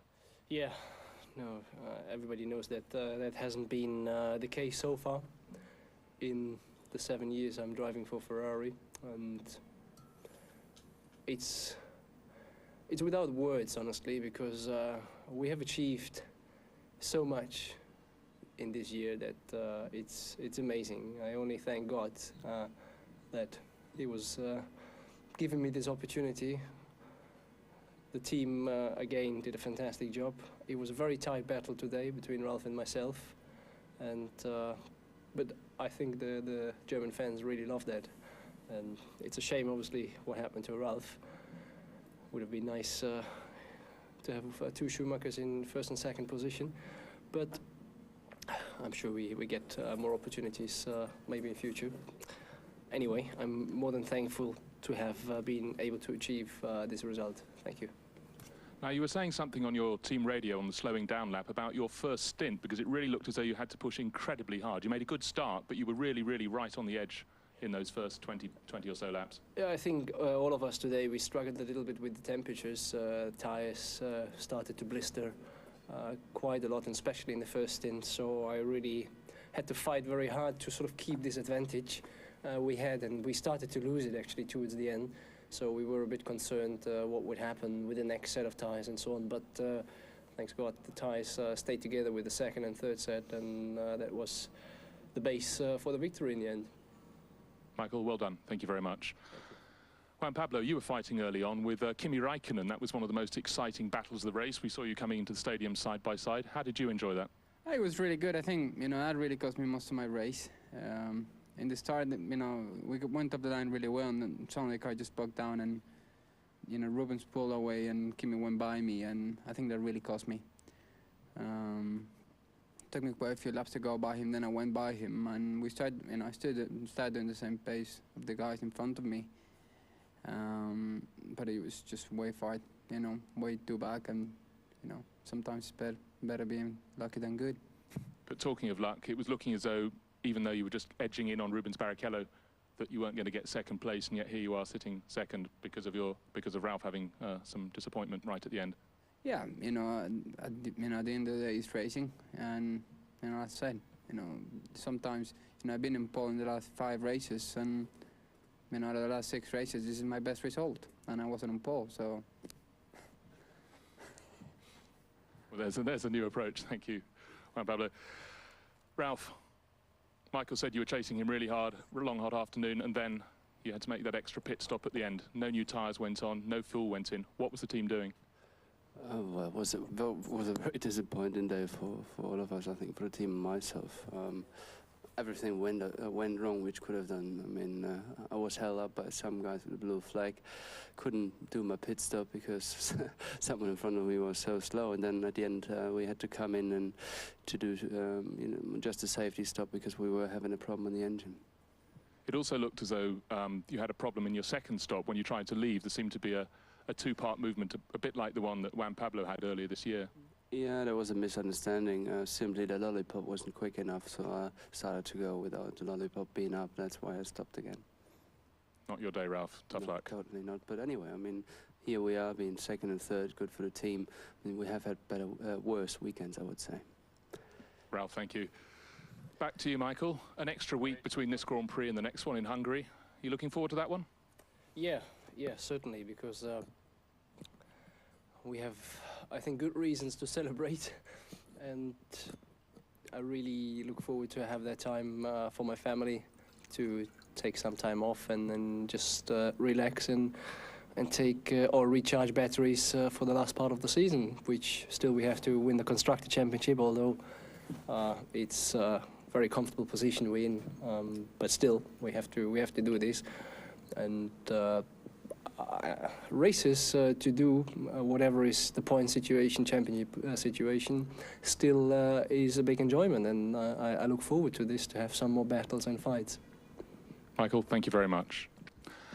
Now, Michael, Juan Pablo and Ralph, if you'd like to speak in a your rather own languages, starting Ralph with in that Michael. press conference, John. I can understand that. He obviously things did not go according to plan at all for him, but somewhat down at the end.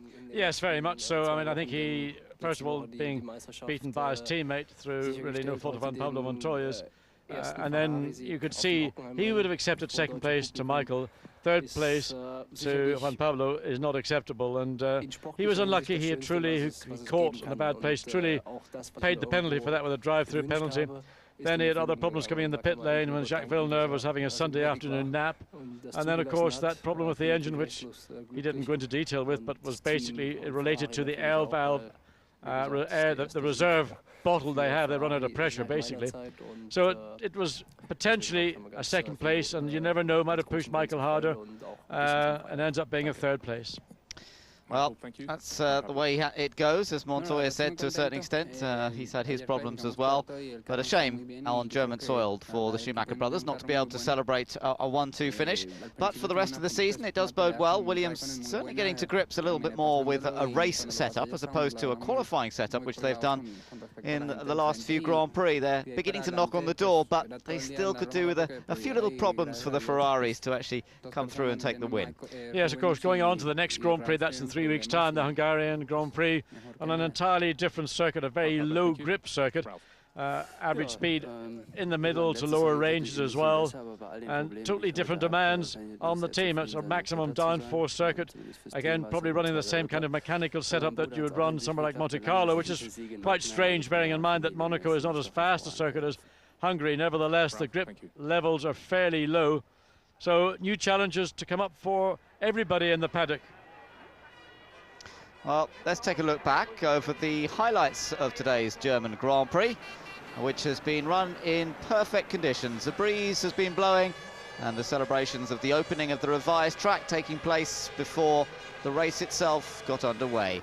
The fans gathered in their thousands to celebrate Michael Schumacher's 5th world title, and he was only too pleased to receive their praise and their applause. Some interested visitors, including Jean Alesi, on the grid. But Rubens Barrichello had problems before the race even begun, as his car was pushed away and he had to come out in the spare car. Well, a very relaxed Schumacher brothers and Juan Pablo Montoya prior to the start of this afternoon 67-lap Grand Prix. When the lights went out, it was all Michael Schumacher, and that's how it stayed. Yep, he made a great start. Ralph from the dirty side was not able to do much. Barrichello managed to squeeze out Raikkonen and Montoya. Irvine went on a slightly wide line, and Fredson was stranded, although he would rejoin for some laps later in the race. Meanwhile, Battle's Jenson Button was not very happy, and his car wasn't performing at all well. This was the battle, though, between Raikkonen and Montoya. And a fantastic battle it was, this sector of the lap. Montoya and Raikkonen side by side through about 5 corners. Eventually Montoya got the job done, but Raikkonen, look, he's still not prepared to give up, and it's only now coming into the Sachs curve that the young Finn says, okay, I can only do so much, I'm only human after all.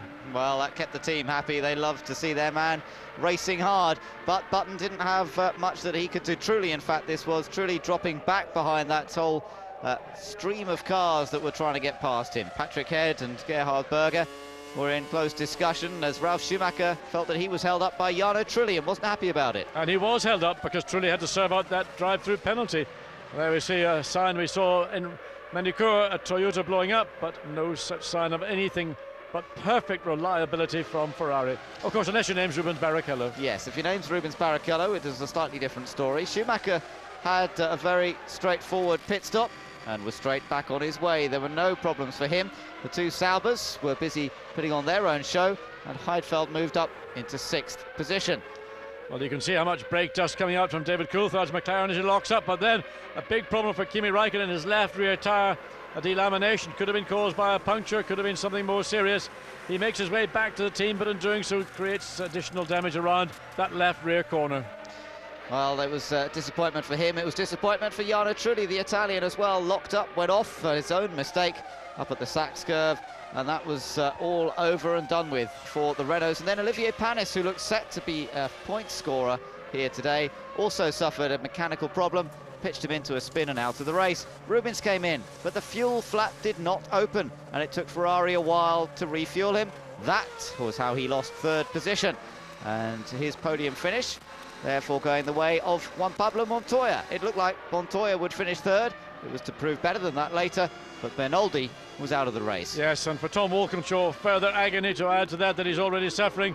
A blow up from that Cosworth V10 engine. Heidfeld held on to 6th place despite the attentions of teammate Felipe Massa, but Massa wasn't able to lap at the same pace later on. And then we saw more problems for Fisichella, the engine failing on the Jordan, and Kimi Räikkönen eventually spinning out of what had been 11th position. Yes, a lot of action in the last parts of the race. There's the moment we saw Ralf Schumacher make that last dash into the pits to replenish the air bottle that actuates the air valves on the BMW engine.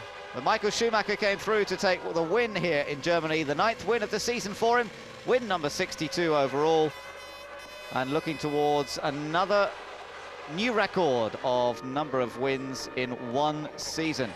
He's hoping for that come Hungary in a few weeks' time. So Montoya was able to celebrate a 2nd place, and 2nd place now in the Drivers' Championship.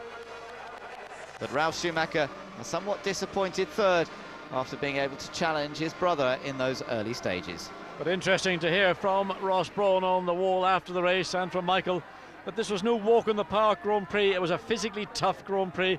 It was hard on the equipment. You saw a high proportion of the field retiring, and tyres in particular were just on the edge, with both Michelin and Bridgestone suffering from blisters on those tyres, and the concern as to whether that tyre choice was the right one or not. So it's been the end of a couple of weeks of very busy activity for the F1 teams. Back-to-back Grand Prix is tough. Now they have a chance to pack up and go home and have a little bit of a rest with 2 weekends off. This is the only time throughout the season where there are 2 free weekends before returning to Hungary. So as Michael Schumacher was saying, an opportunity for him to unwind, spend some time with the family and relax, and he's looking forward to that. And also what Ferrari did this time last year, the entire team had this coming week off, and then they went back to work the following Monday in preparation for the Hungarian Grand Prix. And I'm no doubt after the celebrations that will take place here tonight in Germany and then back in Italy, that is a well-earned break for the guys down in Maranello, because they are doing, in reality, an outstanding job in spite of the problems that Barrichello appears to have. I don't understand it. Why one driver has all the problems, another driver is completely trouble-free. Look at these guys. They're great. The German fans, and they've got to all make sure that they walk the right side of each other, but they were. And just where's part the tread? of the... Can you see any tread on that Not Michelin at all. tyre? Not at all. Well, that's Jarno Trulli's car, and there's a hint of one on the front. That could have been Button's car, in fact. Or that was Trulli's. That's Button's car brought back. Of course, he didn't get terribly far either. But again, high little tread is showing. Big disappointment for Jordan. They really, I think, believed they had an opportunity of sneaking a point here this afternoon. Giancarlo Fisichella's 6th place in the grid, but it didn't work out for Jordan, and Fisichella eventually retiring with an engine blow up, and Honda left scratching their heads. Well, Takuma Sato is very happy. He's had his best result so far in Formula One, and that's great news for the Japanese driver, who's been building, well, early in the season was building a bit of a reputation for being wild and never making it to the finish. Well, he's finished 8th here, and that is his best result so far. Not in the points yet, but not too far off. But it was a mature drive from Takuma Sato, and pretty much a mature weekend from the young Japanese driver, and having suffered from being seen to be very fast but very crash prone, now maybe beginning to develop a little bit of sense and maturity, and also looking to stay in Formula One. And as yet we don't know what the Jordan plans are in respect to their drivers. Clearly they would want to keep Fisichella because he's a little punter that a lot of people in the pit lane would like, and if Sato can claw back some of the expense, maybe let's put it that way, that he incurred for the team, he could find himself in for a 2nd year. Well, there's no doubt about the delight of the fans here at Hockenheim. Their man has come through and has taken victory. It's been a long time coming, but they're not all Ferrari supporters. Can you believe it? A little model of a Williams, it already crashes into the curbing. So race fans in Germany go to extremes. I've never known any country in the world where you find autograph books, magnificent albums of drivers, of photographs, of every bit of memorabilia, and as soon as they see one of their heroes, they descend on them like vultures. Well, looking down the pit stops today, of course, remember Trulli with the fastest time was a drive-through penalty. So, in fact, Ralf Schumacher ended up with the fastest normal stop, although that may well have been on the time that they replenished the air system as well. Not a normal stop, that, and they certainly were pretty quick doing it. Well, there's something a bit unusual, isn't it? Looks like one of those dogs with a lot of extra skin. Well, there's a well-earned refreshment from the hospitality side of the Jordan team, and well, they'll be, like everybody else in the pit lane, working flat out to remove the team within a team. The way they build up their garages with all the facilities, the light, the heat. Well, they don't need much heat here. The air, all the facilities that enable them to work as if they were back in their base, be it Silverstone or down in Maranello. And still an absolutely glorious afternoon. And I suspect maybe it'll be a glass of Rhine, Vine, Riesling or something of that nature, being a nice chilled glass of white wine right now would go down a treat. Sounds good to me. As Schumacher is lauded, Ferrari praised to the heights after another dominant performance from Michael. Well, I say dominant, not quite as easy perhaps as he might have thought, but it worked out for them perfectly in the end. And of course, in a few weeks' time, as we've mentioned, they'll be heading off to a very tight track, the Hungarian Grand Prix, taking place near Budapest, and a track that is always one where qualifying is crucial, almost as crucial as Monaco, because there is a distinct lack of overtaking possible during the race. You depend on pit stops and strategy, but actual wheel-to-wheel overtaking is always tough in Hungary. Last year, it was the victory for Michael Schumacher, and in fact, last year it was where he wrapped up his 2001 title. Well, this year he's already got that all sorted out, so no great problems. It was a track that we saw the Williams struggling a little bit for pace. Ralph qualified only 4th, and Montoya qualified down in 8th place. Last year the Williams car didn't work so well on the twisty tracks. It's a little bit the case this year, but not so much, I wouldn't say.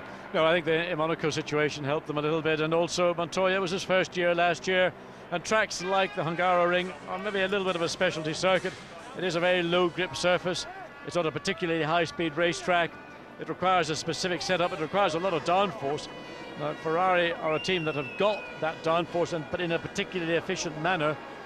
Williams are still working on that, and no doubt they will be working at it in the intervening period. But also, it's a matter of how the tyre, chassis, engine, all those elements, are they going to work for you? Are they going to work against you? Clearly, the former is what you want. Well, it was a Ferrari 1-2 last season in Hungary. We'll have to wait and see whether they can achieve that sort of performance once again, but Williams showing that they are prepared and ready to challenge and prevent the Ferrari steamroller continuing throughout the rest of the season.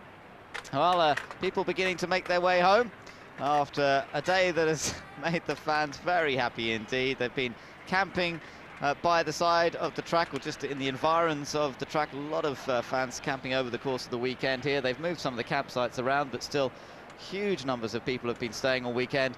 Now it's time for them to start heading home, and they'll all be very, very happy indeed. I suppose it could have been better if Ralph had managed to finish in 2nd place, but Michael's their hero, and he took the win. Well, I think that the fans got the victory they wanted. They maybe didn't get the two brothers 1st and 2nd, but I think overall what has been the biggest success has been the success of this revised Hockenheimring circuit. It has produced a Grand Prix which we've had some phenomenal excitement, some huge disappointments as well, and a racetrack that you really, okay, those may be bemoaning the 4 long straights, the 220 odd miles an hour down the straight, but at the end of the day we've seen a 67 lap Grand Prix, and I think the fans would agree there is the answer. That really says this change to Hockenheim has been 100% right, and I look forward to seeing future Grand Prix here. Now I wonder what a wet Grand Prix on this track would be like. We've seen the potential of that when we had the old track. Let's see what happens in the future, but for sure it's going to be a fun place to race in the rain as well. Yes, indeed. We've had wet races very recently. There was rain in the 2000 race that Barrichello came through to win, although it didn't rain throughout. But before that, you have to go back to 1988 for the last wet Grand Prix here at Hockenheim. So it does tend to favour dry conditions, and it's been glorious all day long. Certainly the best weather of the entire weekend. It was cloudy and overcast on Friday and Saturday, but as the weather forecasters said, it's been bright blue skies and sunshine all day for the race itself. So I hope you've enjoyed our coverage. It's been another interesting race. Those early stages, fantastic battles in the midfield particularly. Michael Schumacher did not have it all his own way, particularly in the early laps, and Ralf Schumacher took the race to Michael, and for a while it looked as though he might have a chance to challenge. It didn't go Ralph's way in the end. He had to settle for 3rd place, And Michael Schumacher is heading towards history again with the most wins in one season. Our coverage here on the Super Channel is about to come to an end, but Master Channel continues with interviews. From Ben Edwards and John Watson, until next time in Hungary, goodbye for now.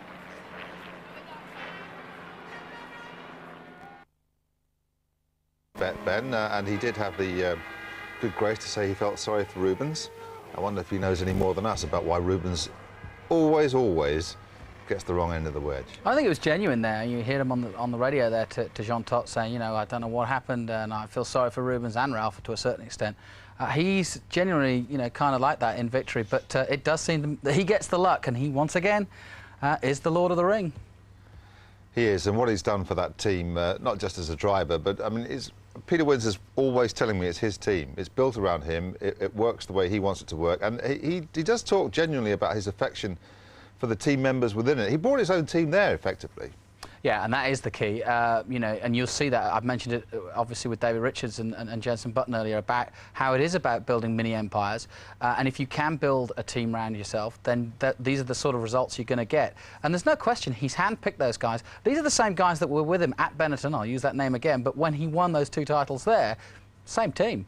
And Ferrari, he has definitely been given carte blanche to create, and I say he, but with Ross Brawn and Rory Byrne and Jean Todt, the team that they want.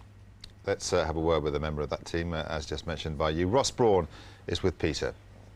Ross having a nice conversation there with Michael. Congratulations, another brilliant win, a faultless day for Michael on a very, very hard day for the cars and the drivers.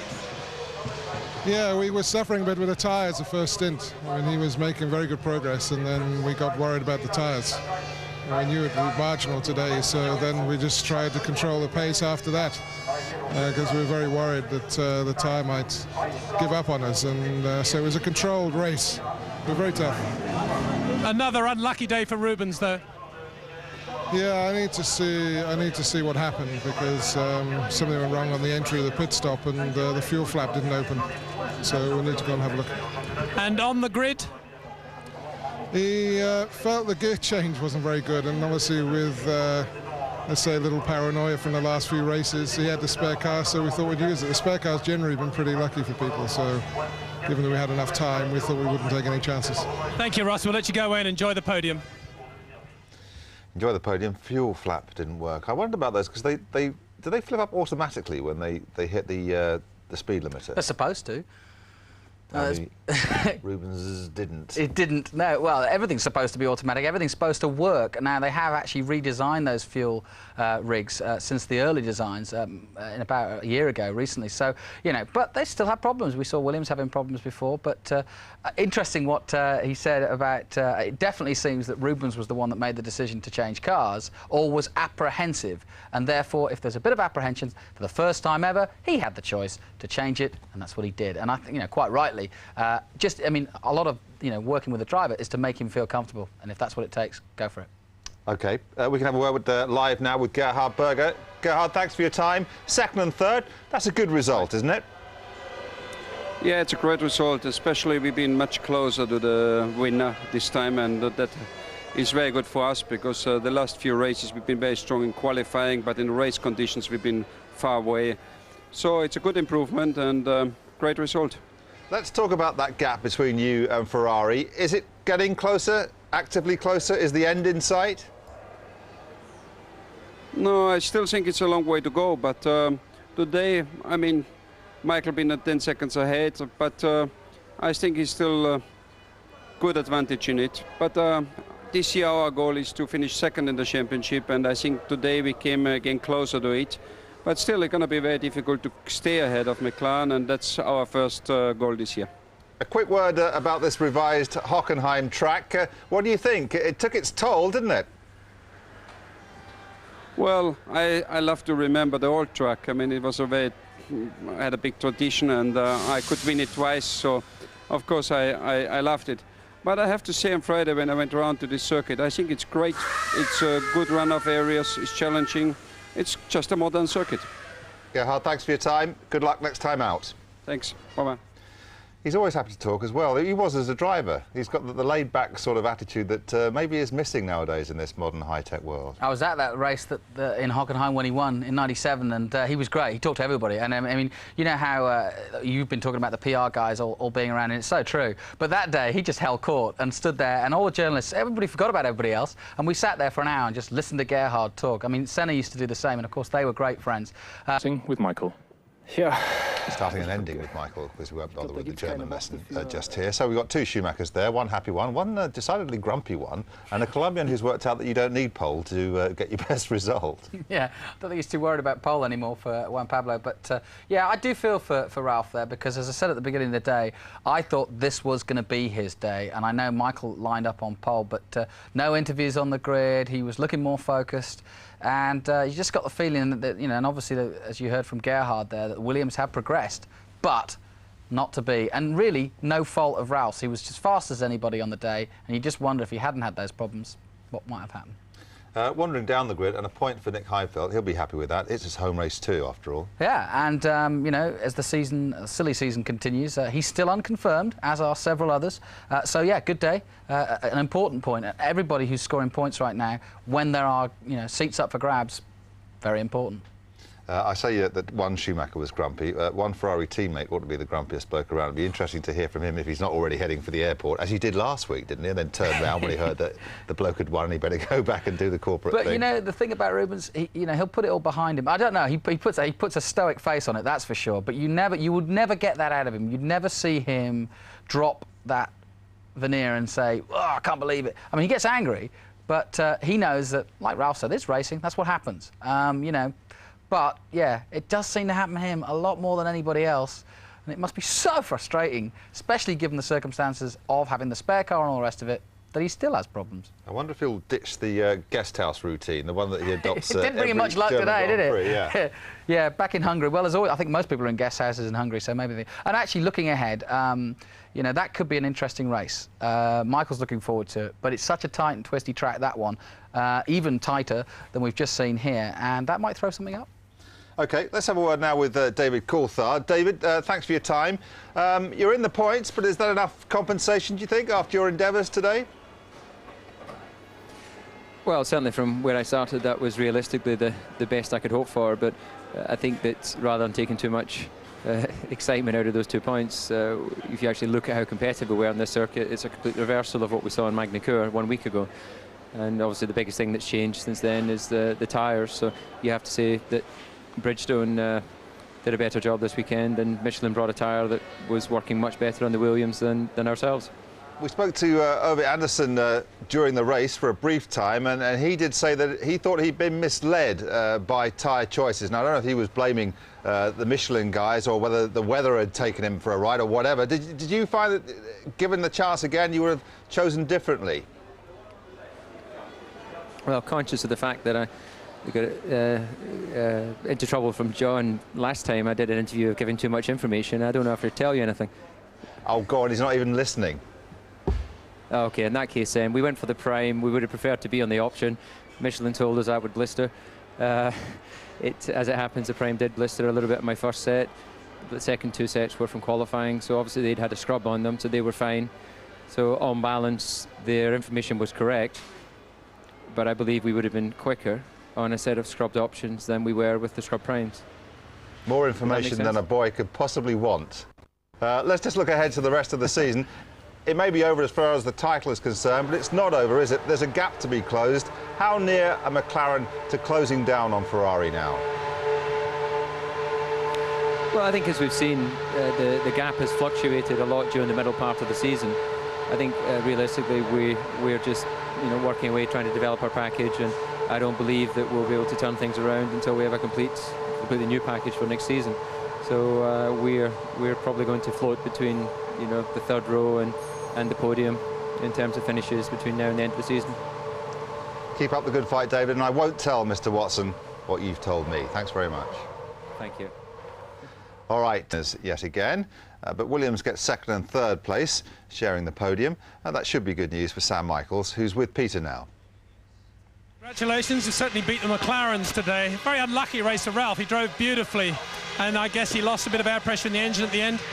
Yeah, we had a problem all through the race on Ralph's car with the pneumatic pressure, and we had to top it up at both pit stops, but the rate of decrease of the pressure in the last stint was too high.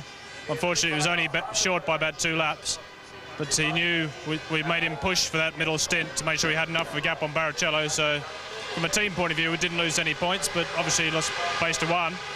But Ralph drove a fantastic race, and it's good to see that we changed quite a few things between Magny-Cours and here on the car, aerodynamically and electronics, and it's good to see that they all came together, really. The pace is definitely there. We made pretty happy with it, really. And amazing that you didn't change tyres on the second stop.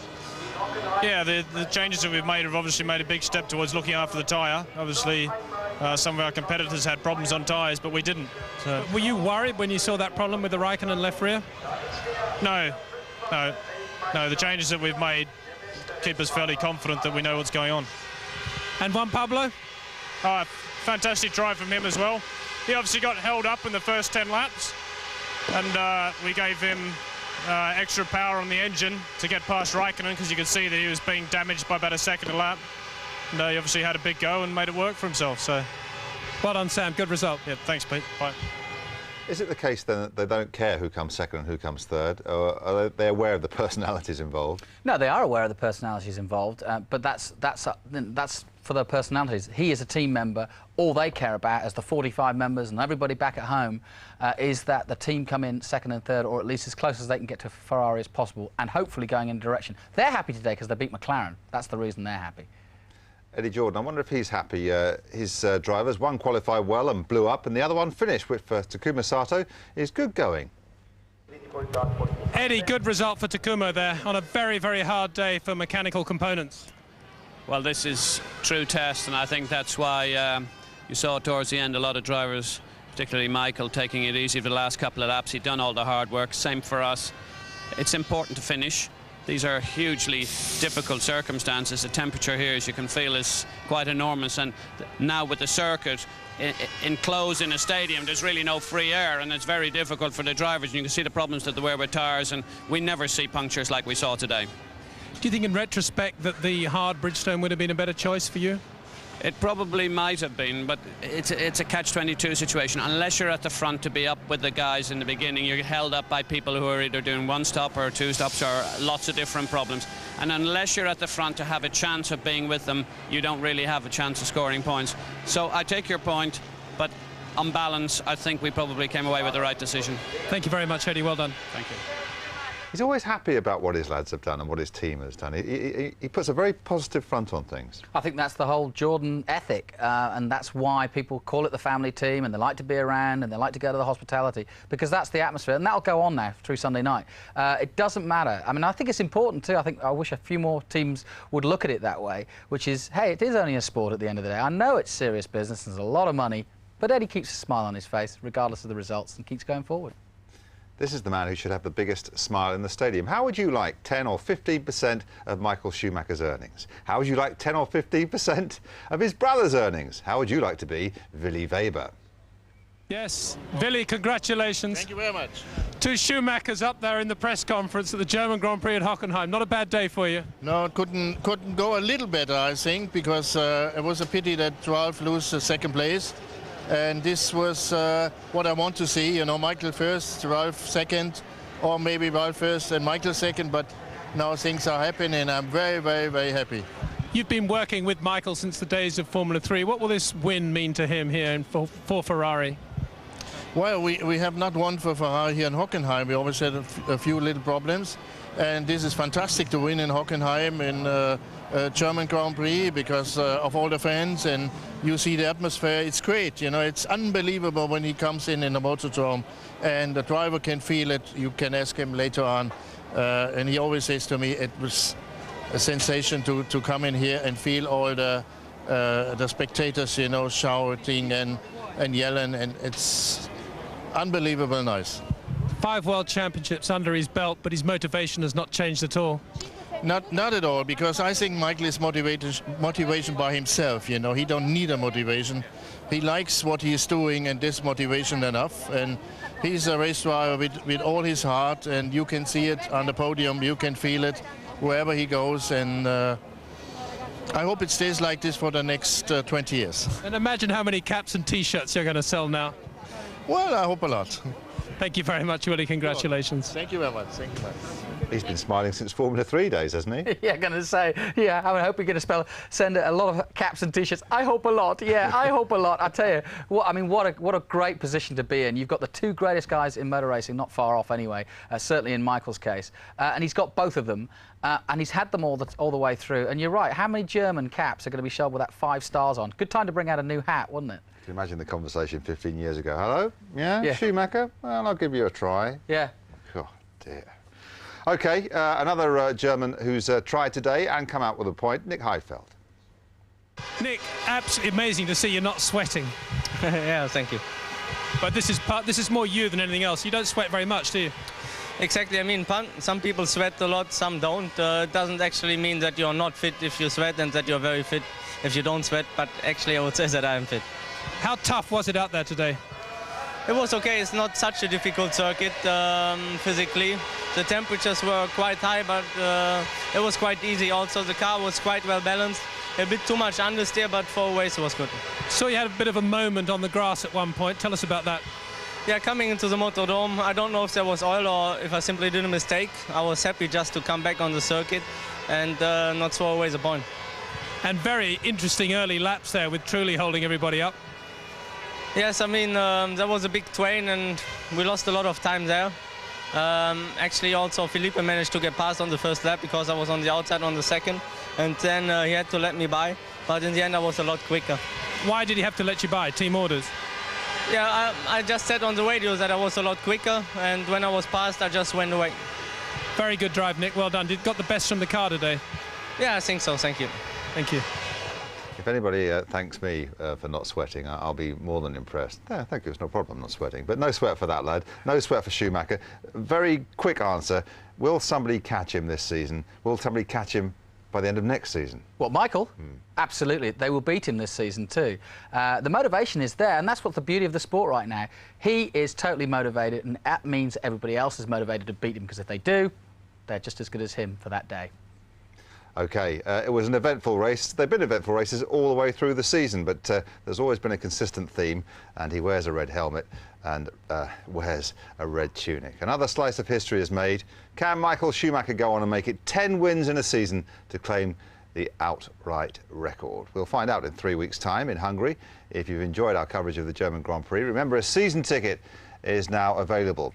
You can buy your pass to all of the rest of the season's races right now. To purchase, ring 08702 418 111 or wait till we're off air and press the red button. £50 is the cost, and for that you get access to all the remaining races and all the interactive features for the rest of the season. Don't forget, the teams now have a 3-week break, so we're not back until Thursday, August the 15th. Sky Sports 1 has a preview for that race at 7, and here on Channel 434 we have practice sessions 1 and 2 on Friday starting at 9:30. On Saturday it's practice 3 and 4, that starts at 7:30 in the morning, followed by qualifying at 11:30. Sunday has warm-up at 8, and that includes the next round of the Porsche Super Cup. Then the race build-up starts at midday. My thanks to Jonathan and Peter, to John Watson and Ben Edwards for the Super Channel commentary. It may be all over as far as the championship is concerned, but no one seems to have told Michael Schumacher.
Michael Schumacher's won the German Grand Prix. 2 Williams on the podium, though. That should please technical director Patrick Head.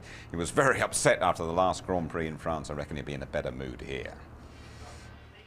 Patrick, that's much more like it, isn't it?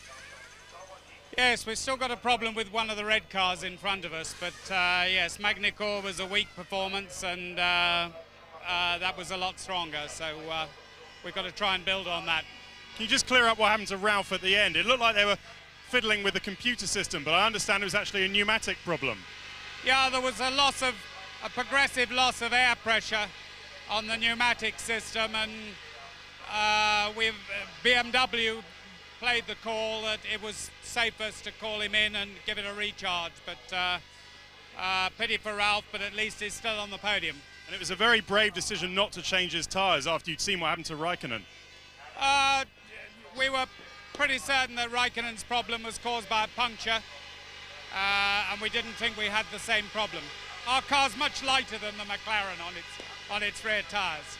Yeah. So Ralf Schumacher having to be satisfied with 3rd place, Tony. Was very upset, though, wasn't he, with Jarno Trulli, made his feelings known.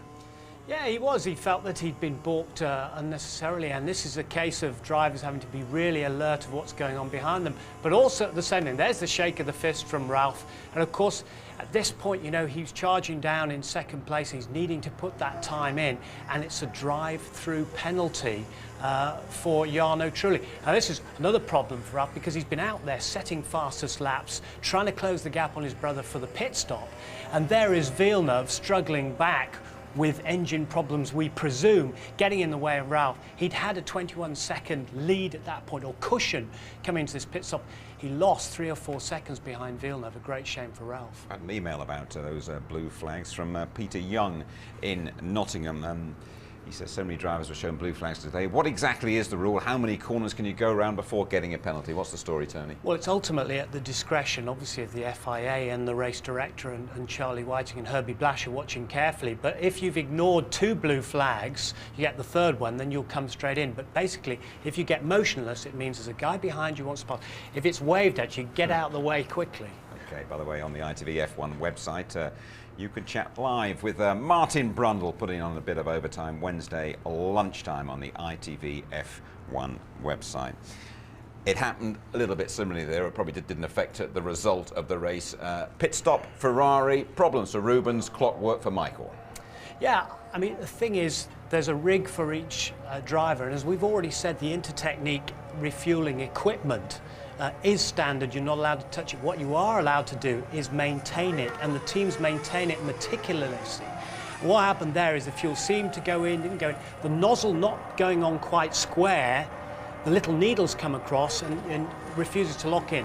Different set of equipment for Michael Schumacher, and like it's been all season through, no problems whatsoever for him, and he just sails through to win the German Grand Prix. When we leave the studio, there'll be a lot of red faces because of the sun. There'll be a lot of smiling Germans as well, won't there? Tremendous. I mean, big homecoming for them. But I think what we should remember here is Ferrari have said, we're not stopping, we're not giving up. The work we do now on the 2002 car is all going towards the 2003 car. We'll have a better season in 2003 because of this. Little holiday for everybody involved with Formula One now. Tony, just briefly, finally, would you fancy Michael to get that 10th win in Hungary in 3 weeks' time? I think McLaren will be very strong there because this is a race they've predicted because of their very light chassis and because of all the work there, they should be very good indeed. But don't forget, while the race teams all have a holiday, all the engineers will be working hard back at the base. Thanks, Tony. Hockenham. See. Yeah, I'm going to start. Okay, Kimi Räikkönen, it was a very interesting race for you, not very fortunate but very interesting, una corsa non molto fortunata ma interessante. Allora parliamo subito del duello con Montoya. What about the duel with Montoya? No, it was good fun. For sure, I know that he couldn't get past me at one point, but I tried to keep him behind as long as possible, but they was quite a bit quicker than us today and he got past me. Ovviamente dice si è divertito, è stato un bel divertimento tenerlo dietro per un po' fino a quando ha potuto, c'era un solo punto dove poteva attaccarlo e superarlo e lì è stato. What happened then with your tires? Cosa è successo poi con quella gomma? Just the rear tire blow up puncture and the race was gone on that point, but there was just a bad luck.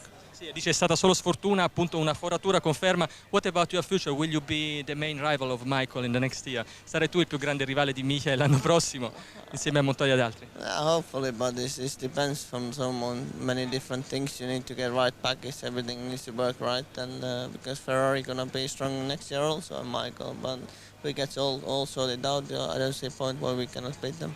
Thank you very much, Kimi. Ovviamente ha detto che... Juan, good job, good race, and I think you were fighting hard. It was a quite exciting battle with Kimi. Yeah, it was exciting battle with Kimi, and it was good that I kept, teams I just push. I push all day long, and the other guys had the problems, and it's amazing, it's, out of the last 6 races, my worst qualifying, and it's my best result. Frank said in the press conference this weekend that you always get the last bit out of the car, and he loves every second of it. Well, you have to, that's what I'm here for, and that's what I'm trying to do every time. Summer break now, holiday? Oh, yeah. Thanks. A little bit of disappointment by missing a point so fractionally, but it looked like an eventful race for you, didn't it? I think it was a very good race for me. My job I did, and I did a very good race from the beginning and to the end. And my car, to be honest, was really difficult to drive because I was quite nervous. But I would like to finish in the point, but I have to accept. Okay. We cannot wait to go on a holiday. How's that with you? I can go to the holiday. I have 2 weeks to put my head in the bed and sleep, because this is the most important things that I can do. And but you will be going home to Brazil, right? Yes, I go today to Brazil, and it's okay. It's cold in Brazil now, is that right? No, it's okay. It's a little bit less than here, but. The race, you seem to didn't like the new track. At the end, you finally made it. So how did you make friends with the track? The car did, not me. It was a Saturday weekend. We had a lot of understeer, oversteer, anything you want. And today probably was best car I had in all weekend. 2 weeks spare time. How do you try to relax? Jet skiing, going to Miami, go karting, stuff like that. Thanks. Yeah, it was going well for us, and just hanging on to them. But yeah, first time this year we've had a problem like that in the race. How do you think the Michelin Bridgestone battle is stacking up? Obviously, I can see a few Bridgestone people coming back our way. Saw the 2 Renaults in big trouble because I know they're on the soft. And the 2 Toyotas are in a bit of trouble as well, so we picked the right tyre, but difficult to keep up. Bad luck, Mark. Thanks, guys. Alan McNish joined the list of those who've dropped out. He joins us now live. Alan, Ove Anderson wasn't too sure what had happened and certainly wouldn't say anything at all. Do you have any idea? Yeah, it was a hydraulic problem. As soon as I left the pit lane, it didn't accelerate correctly, and there was, well, basically it stopped at the end of the straight. How are things going up until then? What were your thoughts about the revised Hockenheim ring during a race? Well, it creates overtaking opportunities, and that's a very good thing. And also, because it was quite slippery, a lot of people were making mistakes. The other factor was that there was a big tyre decision, and I think from our point of view we made the correct decision, and the race was just going to come to us the further on it went. Alan, Jonathan Green here. I know it is the silly season, you know it's the silly season, and these problems that you're having, these silly problems in many ways, you just want to race and prove that you're able to stay there. It must be so frustrating for you, week in, week out, having these problems. Well, I wouldn't say week in, week out we've had these problems, but certainly we have had some problems in the races and reliability in the last few, that's clear. At the end of the day, I think it's pretty clear I've proved my point. And we do want to race, there's absolutely no question about it. There's 6 races to go, and we've just got to get out there and do it. Well, we hope you do. Alan, thanks very much for your time. Good luck for the rest of the season. While we were talking to you, Alan, we saw this happen to Olivier Panis and his BAR. And yet another victim of what's proving to be a very, very tough circuit. Yeah, it looked like a transmission seizure or something. It just flipped round on him there, no drive. Not a good scene. But again, Olivier having problems. Let's get the detail on that now then from Peter. Yes, very well called, Jonathan. Exactly what happened. You had a transmission problem, complained about something in the gears and spun as a result.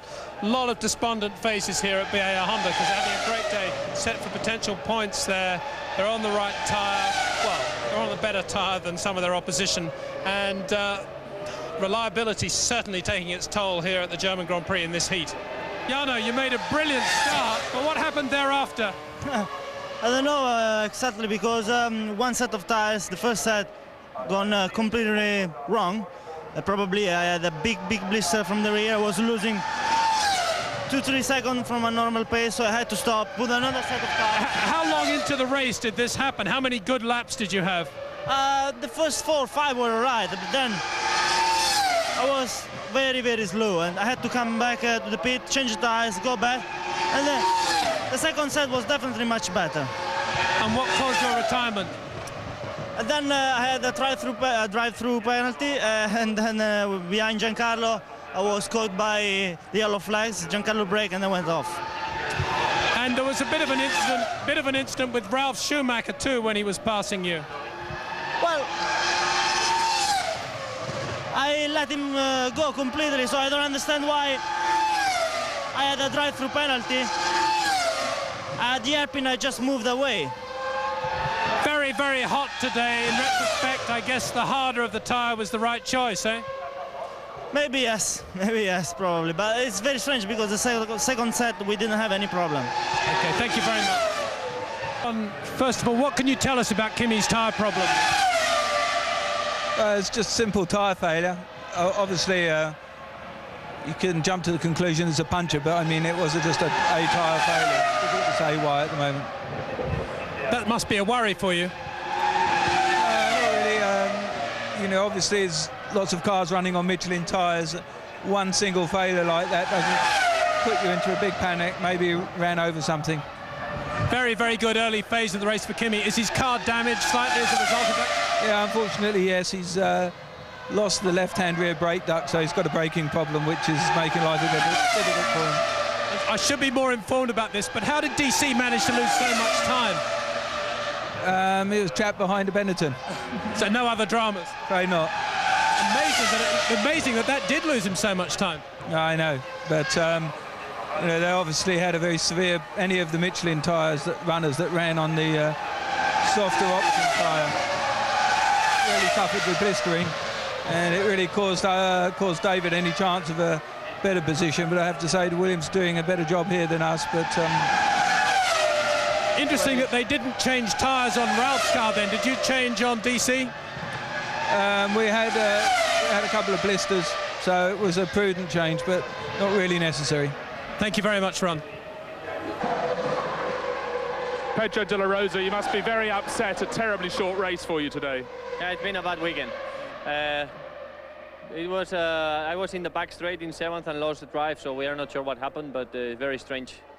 We haven't had our weekend. We were thinking a lot in this race, especially I chose the hard compound. I was always thinking about the temperature and not blistering the tires, maybe, you know, being strong in the race, and very short, so not happy, but nevertheless, this is motor racing, yeah? I mean, I haven't had a good run lately.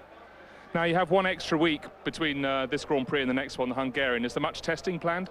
No, there's no testing, and we just have to try to think a little bit what has gone wrong and what can we do better in the future, and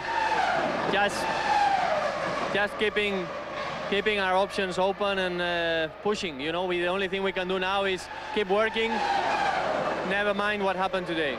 Tough luck, Pedro. Thank you. Open it now, because he's about to go inside. Jensen, very frantic race, quite fraught early on, and now you're here at the sideline. What was the problem? We had lots of different problems. I can't just put it down to one. I had a lot of understeer at the start of the race. I think it was caused by the diff.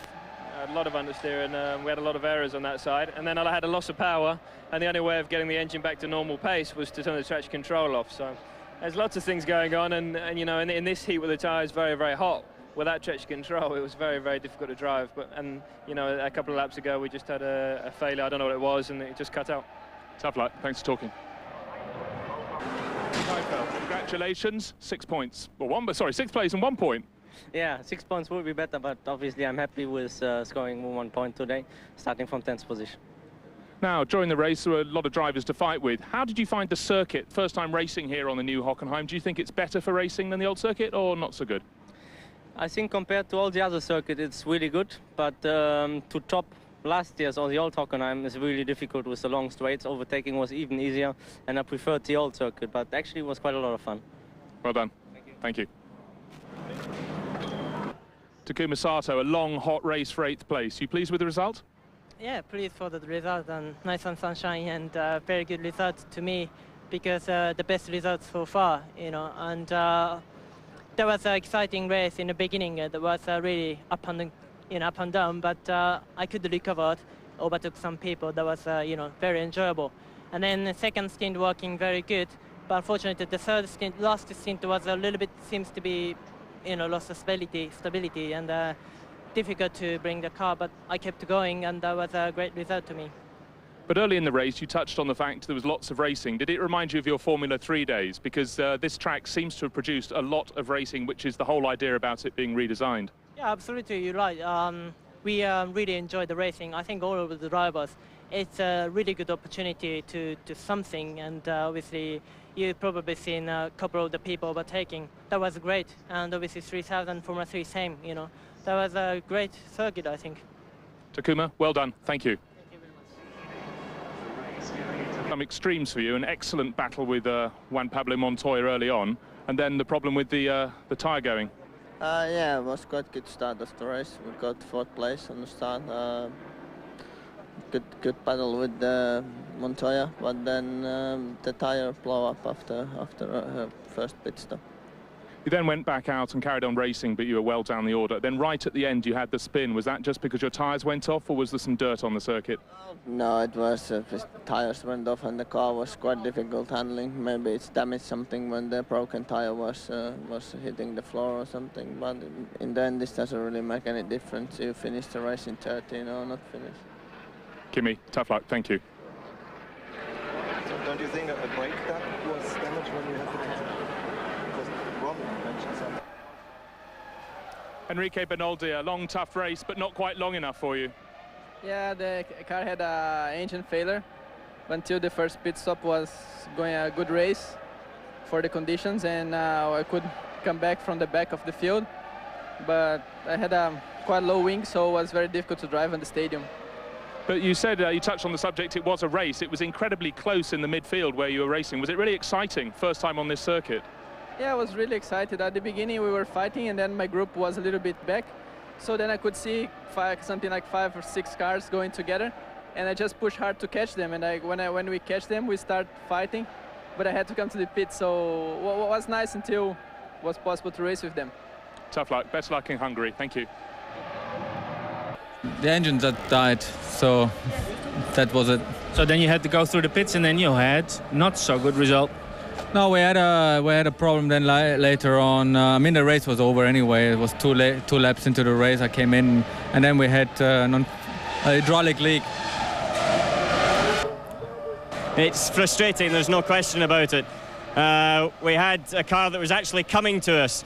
At the beginning, some of the Bridgestone runners were very quick. I think they started new tyres, but the Michelins really started to work towards the end of the stint. You soft on hard? We were actually on the soft one. Olivier, exactly? Exactly, I don't know, but I think so. It's the engine failure or gearbox failure. It looked like the Bridgestones were having the better tyre here. Well, it's going well, to be honest, and yeah, everything going well. I'm in the 6th position. I'm quite happy with the car, but at the end of the day, it's a technical problem. Why do these things happen, Enrique? I don't know. What happened? The engine blew up. The race was tough, I think. A lot of fights going on, the tires, a lot of problems for you as well. Yeah, the race was quite fun because was a lot of cars together, and I had a little bit less wing than I think anybody else, so I was struggling on the braking a little bit. What can you do to change it for the coming Grand Prix? I don't know. If I would know, I would be much quicker the next one. Enrique, you had a good fight with Raikkonen. Yeah, it was good. It was a screw my race, but it was fun. Oh, but did it screw your race? No, I don't think so. But, you know, after everything that happened, finish second was brilliant. I couldn't expect anything else. But I think we could have fight with Ralph and Rubens. I was quicker than Rubens, and, you know, when I was pushing, I was quick as Ralph, so it would have been a good race. In the beginning, it looked like Bridgestone had the better tyre. Yeah, a little bit, but it seemed their blister were a lot quicker than us, and I think that came into play. What do you have to change? You started on 4th place or not at pole position. Good result. What has to be done in Hungary? I don't know, but it's quite funny. You know, last 5 races I was on pole, and my best result was 3rd. And now I qualified 4th and I finished 2nd. So you have to be on the grid on the 2nd row again? Yeah, 2nd. I'm trying to find out which one is the best place to start. You had a good fight with Trulli. Oh yeah. Well, I don't know what Trulli was fighting for. Maybe for the green banana today. But anyway, it doesn't matter. I think he didn't watch into his mirrors, but he paid the fine for it. Yeah, okay, but I think when a driver sees that he has been overtaking, he should look in his mirrors. Well, it's very simple. That's what the rule do say. But some of us seem to have seem to have some difficulties with that.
So only 9 make it past the checkered flag at the German Grand Prix. Michael Schumacher delivering at Hockenheim just for a change. The world champion in a different league once again. Ralf Schumacher demoted to 3rd after 3 stopping. Both Williams, though, on the podium. Excellent. Barrichello 4th, hampered by that pit stop. Coulthard 5th, lapped by the winner as well. Heidfeld, the 3rd German in the points. As the champion passes 3 figures, Montoya hits the front of that compelling tussle for 2nd place. Ralf Schumacher leapfrogging Barrichello. Coulthard is still 5th. 13 more points for Ferrari in their relentless charge for the Constructors' crown. Good scoring for Williams puts them odds on for 2nd as the Ferrari dominance continues.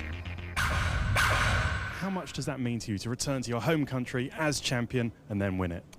It means a lot to me. I mean, for the reasons you said, but probably more for the reasons because I haven't been able to do this ever since I'm in Ferrari. It's been amazing, 7 years since you won here, but now on a very different track. Was it a good race? Yeah, it was a very entertaining race, very hard, very difficult. The first stint in particular with tyres and very tight, so I got a bit concerned. Whereas before I thought we could have a good edge on the Williams. It turned out to be very close. Juan Pablo, did you enjoy your little battle with Kimi? Yeah, it was good fun. It was good fun. Nice to have some wheel-to-wheel racing. Yeah, I think, you know, he's a really hard racer, and, you know, I lost most of my time there, but it was, you know, it was good. It was really interesting. Ralf, it was a very solid result, but it really should have been 2nd, shouldn't it? Well, yeah. Sometimes you have luck, sometimes you don't, and it wasn't a particularly lucky day. And anything went wrong today, whether it was blue flags, trying to overtake people, trying to come into the pits. and had the engine problem at the end, so everything went a bit wrong. But nevertheless, still third place. It was a good way to make up for the French Grand Prix, at least, I suppose. Yeah, I mean, it put the positions of the team right again. You know, being back in second now, so we're on a reasonably confident second now again. So we'll look forward to the next races. Rubens, you must be feeling very disappointed today.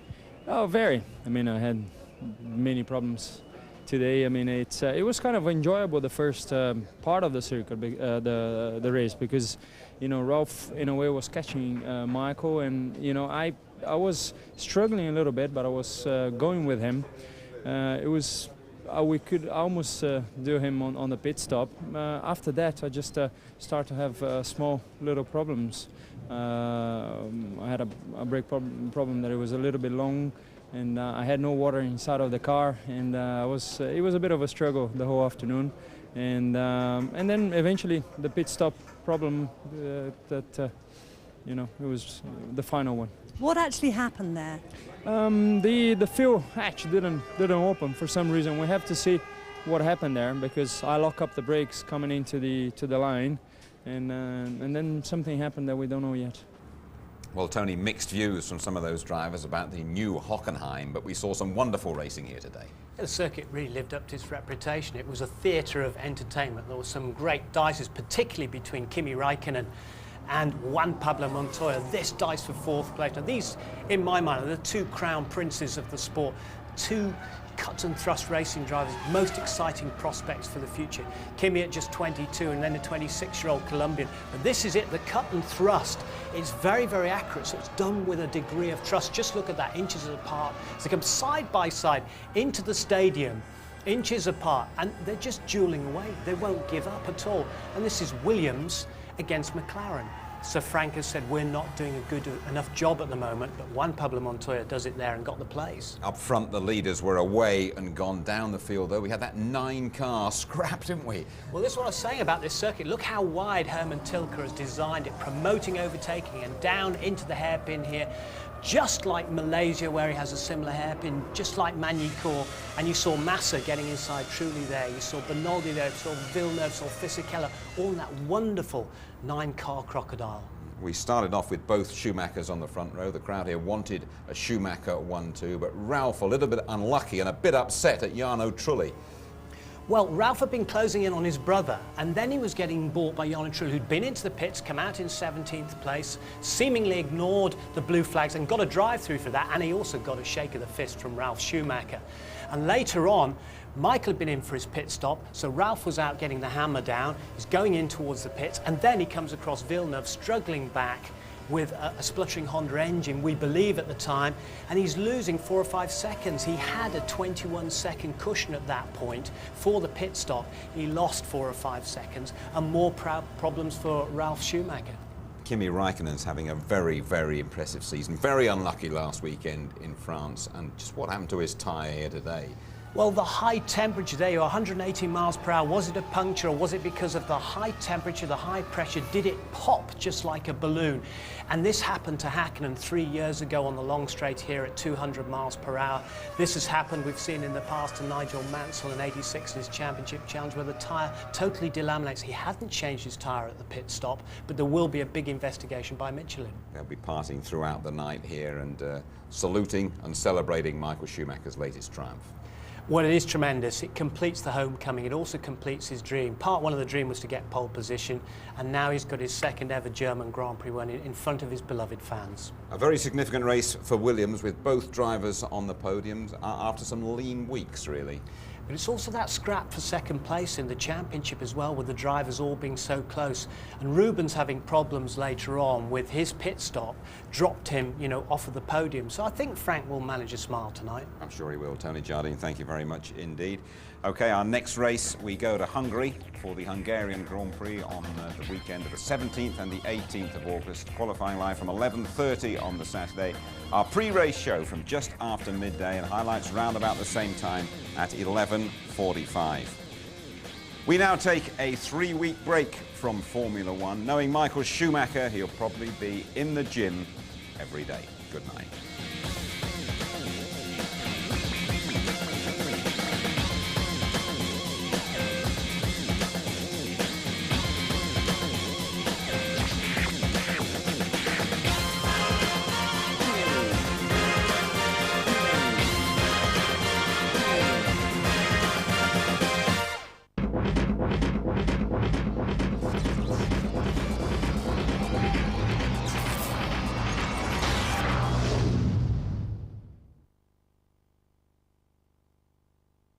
If you'd like to know more about Formula One, the website address, sponsored by Toyota, is itv.com/F1.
I'm Alan. Welcome to Verspellen with Alan. Next race is Hungary. It's going to be a tricky one. It's a very slow circuit. It's got a lot of off-camber corners, quite bumpy, very dusty. And I think that the race itself is going to be one of the most physical races of the year. It's going to be hot as well. Usually it's 30, 35 degrees, very, very humid, and one that the drivers don't necessarily like too much. However, saying that, I think all the spectators like it. There's a heck of a lot to do in Budapest on a Saturday night. Unfortunately, we'll be up in bed trying to get our rest before the Sunday. I look forward to seeing you there. I look forward to having a good race, and I'll try and give you a wave, but I might be a bit too busy.